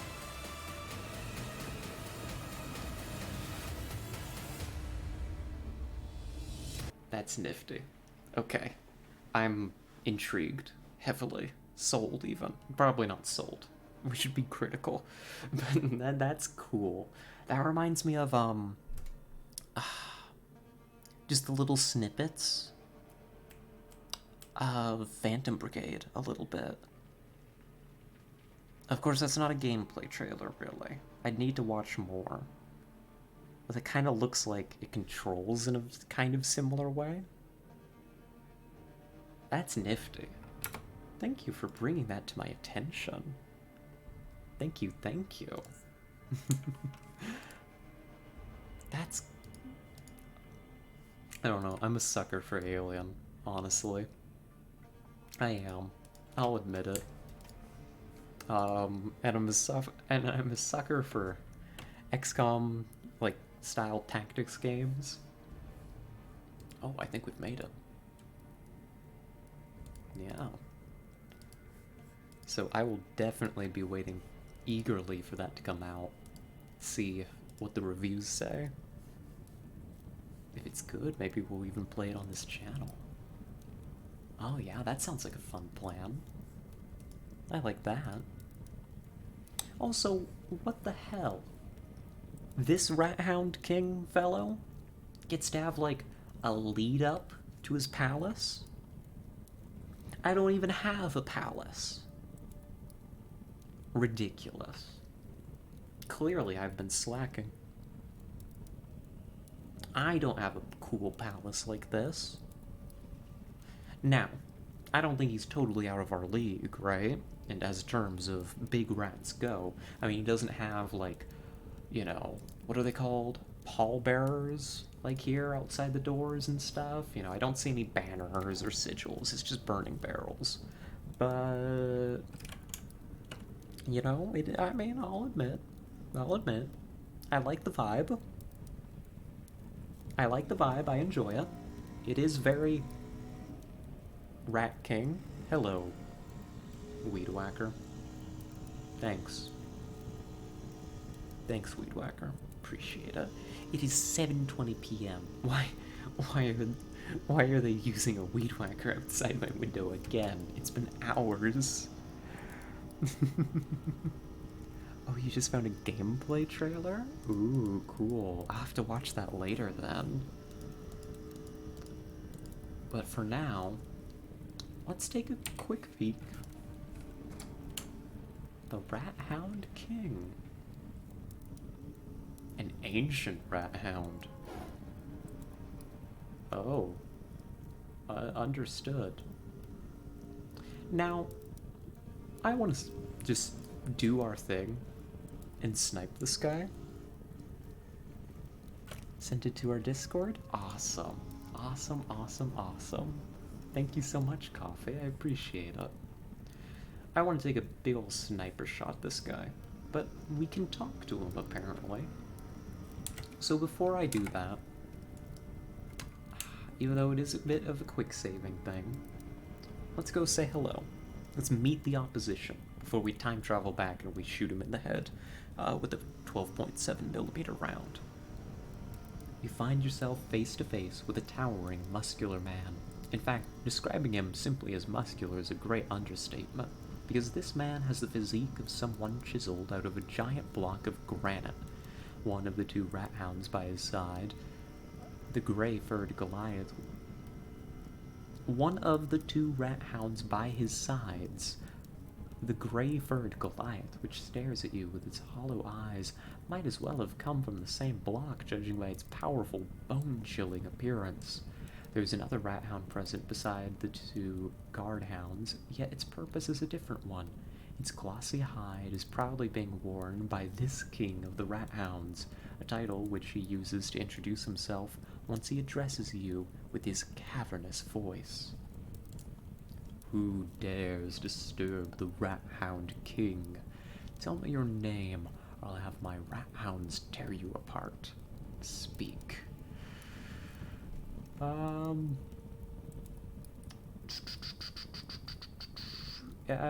am not bowing, that's for sure. And we are gonna fight, but if we fight, we're gonna do so from an ambush position. It's Scarlet. Well, Scarlet, the only reason you're still standing is because you are the first one who managed to avoid all my well-placed traps and make it here with all limbs intact. I respect that. Only the most cunning can reach my lair, while the bodies of weaklings sate my rat hound's hunger. He grins. Tell me, why are you here? Well, to kill you. But, I'm gonna lie. I'd say I was just exploring, just to get through the conversation. Just exploring, if you say so. I find your visit quite amusing, so I will allow you to stay. But know that if you disrespect me or my rat hounds, you will be punished. Now, my amusing guest, let us speak. Oh, so we do get to talk to him before we assassinate him. Cool, great. So, how did you become the Rat Hound King, anyhow? I'm just imagining us, like, pulling up a couple of, like, cheap folding chairs and sitting down, you know. I just stretch out a little bit, and I'm always just like, so how did you become the Rat Hound King, anyhow? You know, he leans forward a little bit, cracks open a beer, says, become? I've always been the Rat Hound King, for it is in my blood. These rat hounds here are my brothers and sisters, my pack. Make no mistake, I may be their king, and my will may be above theirs, but our respect is mutual, and our bond is strong. We hunt together, we eat together, and we kill all those who dare disturb us, together. Who dares disturb you, Rat Hound King? Evil men and women of Camp Hathor, of course. They despise us, want us gone from this world. Those people have no respect for me, my rat hounds, my land. They call themselves hunters, but I spit on that. They're nothing but weaklings. Coal diggers who think they have it all figured out. I'll kill every single one of them who dares enter my land. My traps have already taken many of their lives, and every death pleases me. Camp Hathor? It's a small camp of miners turned hunters. It's north of my lair. They are many, and they have weapons, but they are weaklings, both in body and in mind. He spits on the floor beside him. A weakling, as I say. Why do you want to kill innocent people, Rat Hound King? Innocent, you say? They're scum. I only wanted to be left alone and live with my pack on our land, but those of Camp Hathor just wouldn't leave me be. Especially one man, their former leader, Gideon. The name is snarled rather than spoken normally, and a deep, angular frown appears on his forehead like a crack on a smooth rock. That coward. A pathetic excuse for a man. He claimed I was trespassing their hunting grounds and stealing their game, while it belonged to me long before they stopped digging coal and decided to turn to hunting. My rat hounds, my dirty rat hounds, were vermin to him, insisting they were attacking and hurting the people of Camp Hathor. Fool. But that fool is now dead. Not by these hands, sadly. What is even sadder is that his successor is acting in his footsteps. Still, I am more clever, and I am more strong. They'll never defeat the Rat Hound King. Cool. Good for you. Oh no, now he's winning me over. Ah, darn. I mean, as a Rat Hound Queen, this is approximately what I aspire to.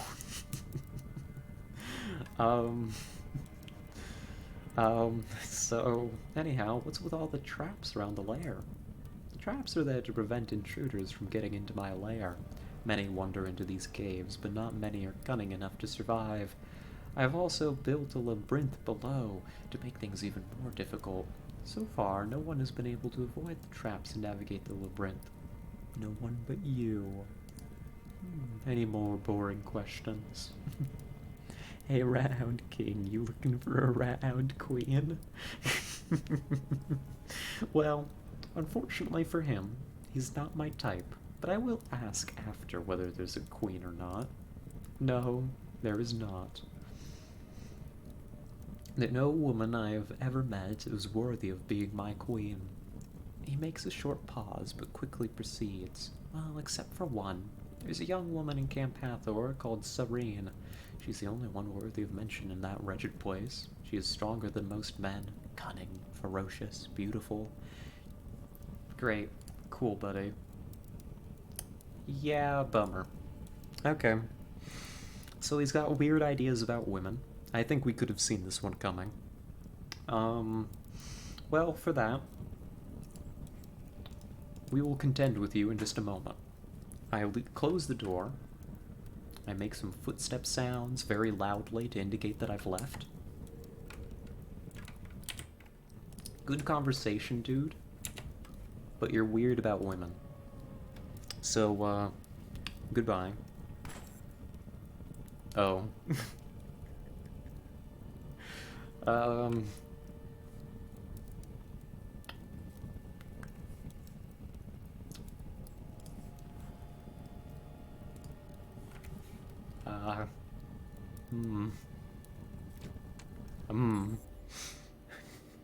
Yeah, getting bad vibes. Getting bad vibes. Departing. I think this fight is easy enough if we just land our first shot. It shouldn't be that big of an issue.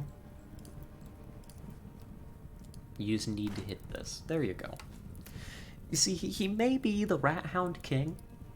A terrifying, dangerous individual that commands an army of rat hounds. However, ultimately, he is only human. He's not a rat like me. Good stuff.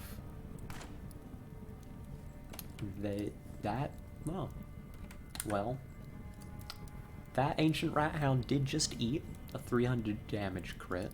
I'm more impressed by the ancient rat hound than anybody else here at the moment. But we've got an ability that should be able to finish that thing off. Introducing Entropic Reoccurrence. We dealt half, I can't speak anymore. I'm sorry. The ability to speak has left me. But this will deal, what?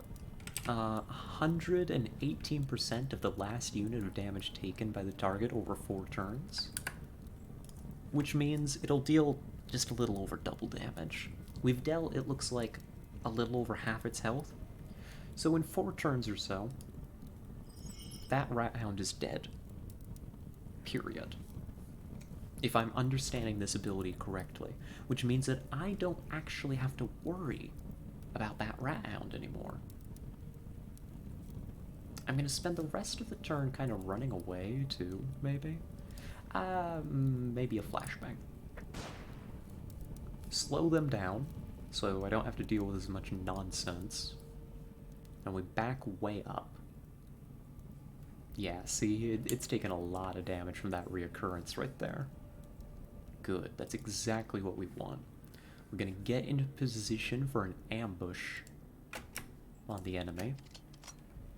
Reload. Are they pursuing me? Do they want to fight?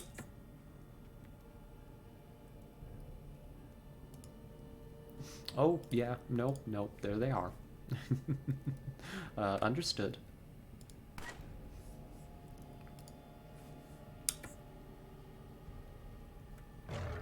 And it's done. One shot, and a little bit of temporal manipulation later.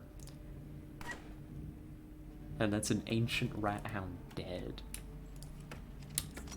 I can't help but be a little bit impressed with myself after that. This ancient rat hound's a bit of a bigger problem. But I think I have a way to deal with it too. We're gonna shooting spree. Please allow me to shoot this rat. Please. There, I found the pixel. Got it. We're gonna have to aim at its foot, but we kill that, we refund our actions with shooting spree. Then we do an aimed shot into this ancient rat hound. We repeat the formula. I'm not sure that I'm gonna be able to get another shot into this thing, so do a reoccurrence, and then you just back up a little bit. And it's guaranteed to die. So even if there's more rat hounds for me to deal with, I mean, that's not a me problem. In fact, I can even slow it down further so it can't catch me. Because we're a time wizard, and that's what we do. It literally can't catch me anymore. It's dead.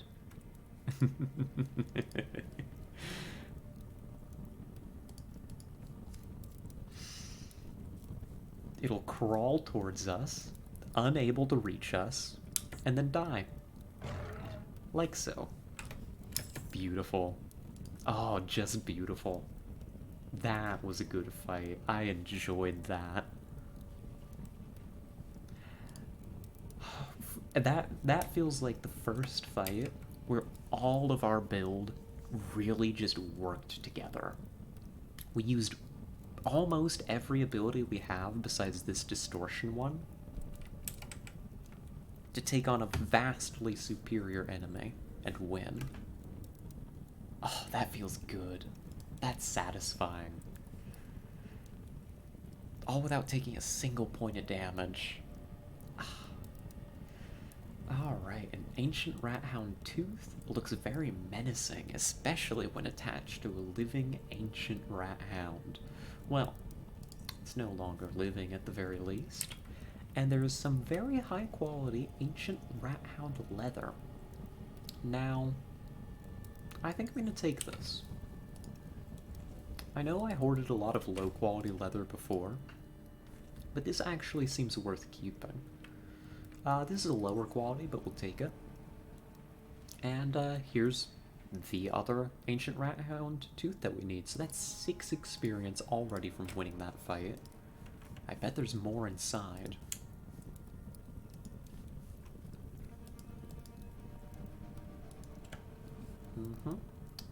We've got his key. We've got his head. Rat hound regalia. While it doesn't offer much protection, just wearing this primitive armor awakens your primal instincts of a pack animal on the hunt. Increases strength, stealth by 25, movement points increase by 10, and then 10%. Oh, movement speed by 10%. Immune to fear. All heat damage taken increased by 100%. That's not a bad helmet. We don't necessarily benefit much from the movement speed, but that isn't terrible. The jawbone. A massive crossbone fashioned from a rat hound's lower jaw. It has a high draw weight, yet no cocking mechanism, so drawing the string requires quite a bit of physical effort. We can't use this, but we can take it with us. The rest of this, honestly, I don't care much about. I'm resisting my hoarding instincts. Unlock this. Nothing too valuable. Oh, but it just unlocks everything here. Good, good, good, good.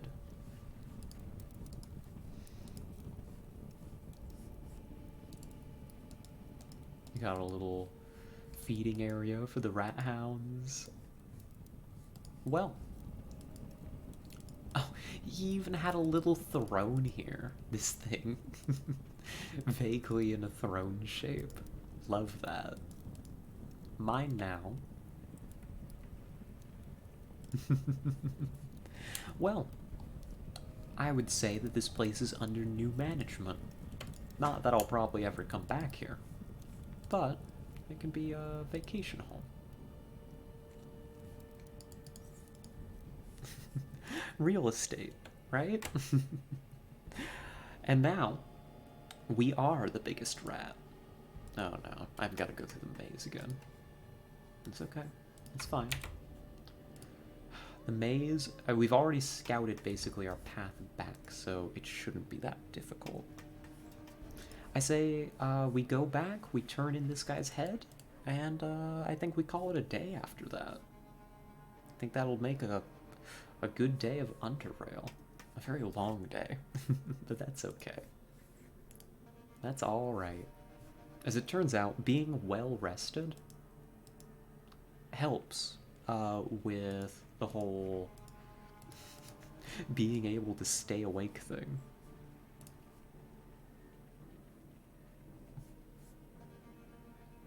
Studies show that if you don't want to be eepy all the time, maybe you should sleep. Fancy that. Alrighty. And because we killed all those rats before, now it's just a straight shot back.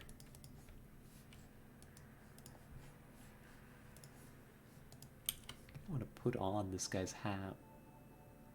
I'm not sure that's much better than my other stuff, although I do need to switch back to this.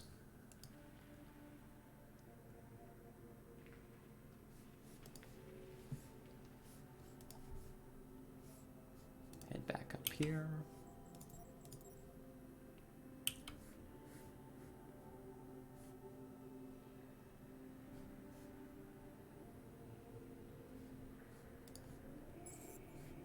Oh.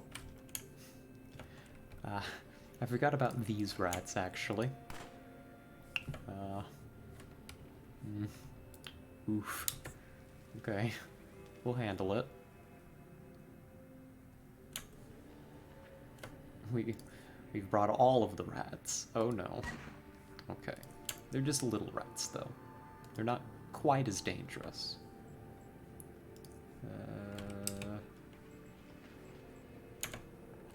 I think we can just kill them with the shotgun, really.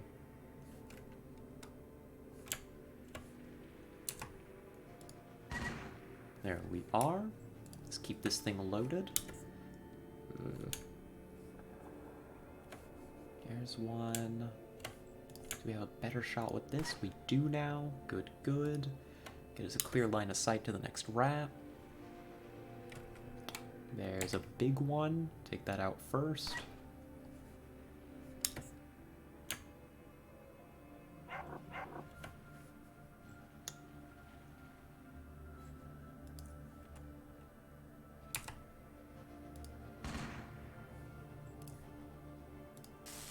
A little stun, a little run away.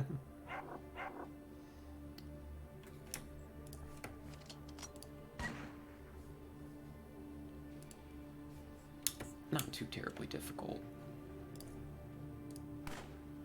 Though it would be good to hit our shots occasionally. If I had to leverage a complaint. There we go.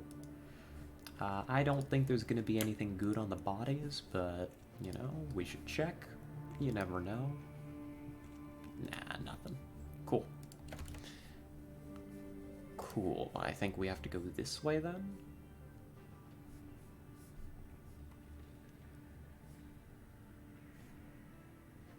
And there's Camp Hathor.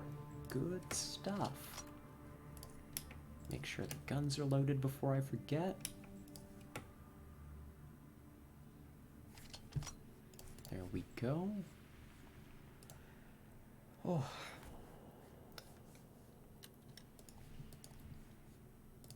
And we are triumphant. The valiant, well, the valiant Rat Queen returns. Head of her slain foe in hand. Ready to collect, I'm sure, some generous reward. Even though they didn't ask me to go out and do this, I just kind of did it of my own volition. About the Rat Hound King. I met him. What? You met him? Where? How? I managed to get into his lair, south of here. I went past some caves filled with rat hounds, found an abandoned building that turned out to be the entrance to his lair. Then I killed him. Amazing. Scarlet, there's only one thing left for me to do.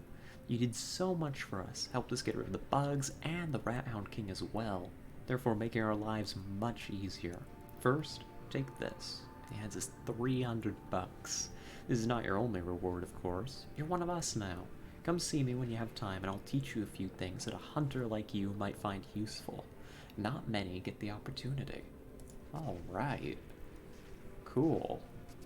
I don't know what that means, but sure. You want to teach me to be a better hunter? Yes, you improved our lives, so to put it mildly, so the least I could do to thank you is sharing some of our hunting techniques with you. Although you're one capable hunter already, so I'm sure you'll get the hang of this quickly. You ready? Okay. I wonder what we get from this. Feat gained. Hunter. Well done, you're a fast learner. Use this knowledge well. What have we just gotten?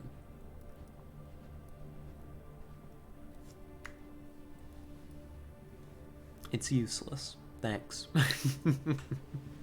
We don't use crossbows, knives, or spears. But, thanks for the perk. I'll make sure never to make use of it. If I'm ever stranded somewhere with only a knife, I don't know. Thanks, buddy. Thanks for the $100 or $300. Thanks for the XP. Thanks for all the fish. I think I'll get going now. Thanks. Appreciate it. Alrighty. Well, I think that's probably where I should throw a pin in it for today. Today's been lovely. Honestly, I still have some energy, but I should probably be thinking about calling it and going and fixing some dinner or getting some stuff done. So, I believe. I mean, and I'll be back with this tomorrow, I'm pretty sure. So, next time, what are we gonna get up to? I guess we're reporting back to SGS. We got a couple of quests to turn in. And then maybe we're going to Rail Crossing. Maybe it's finally time to go to Rail Crossing. We've done a lot. I think it's time that we go handle that, you know, as part of the main quest, right?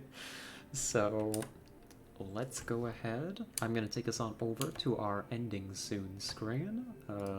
Right over...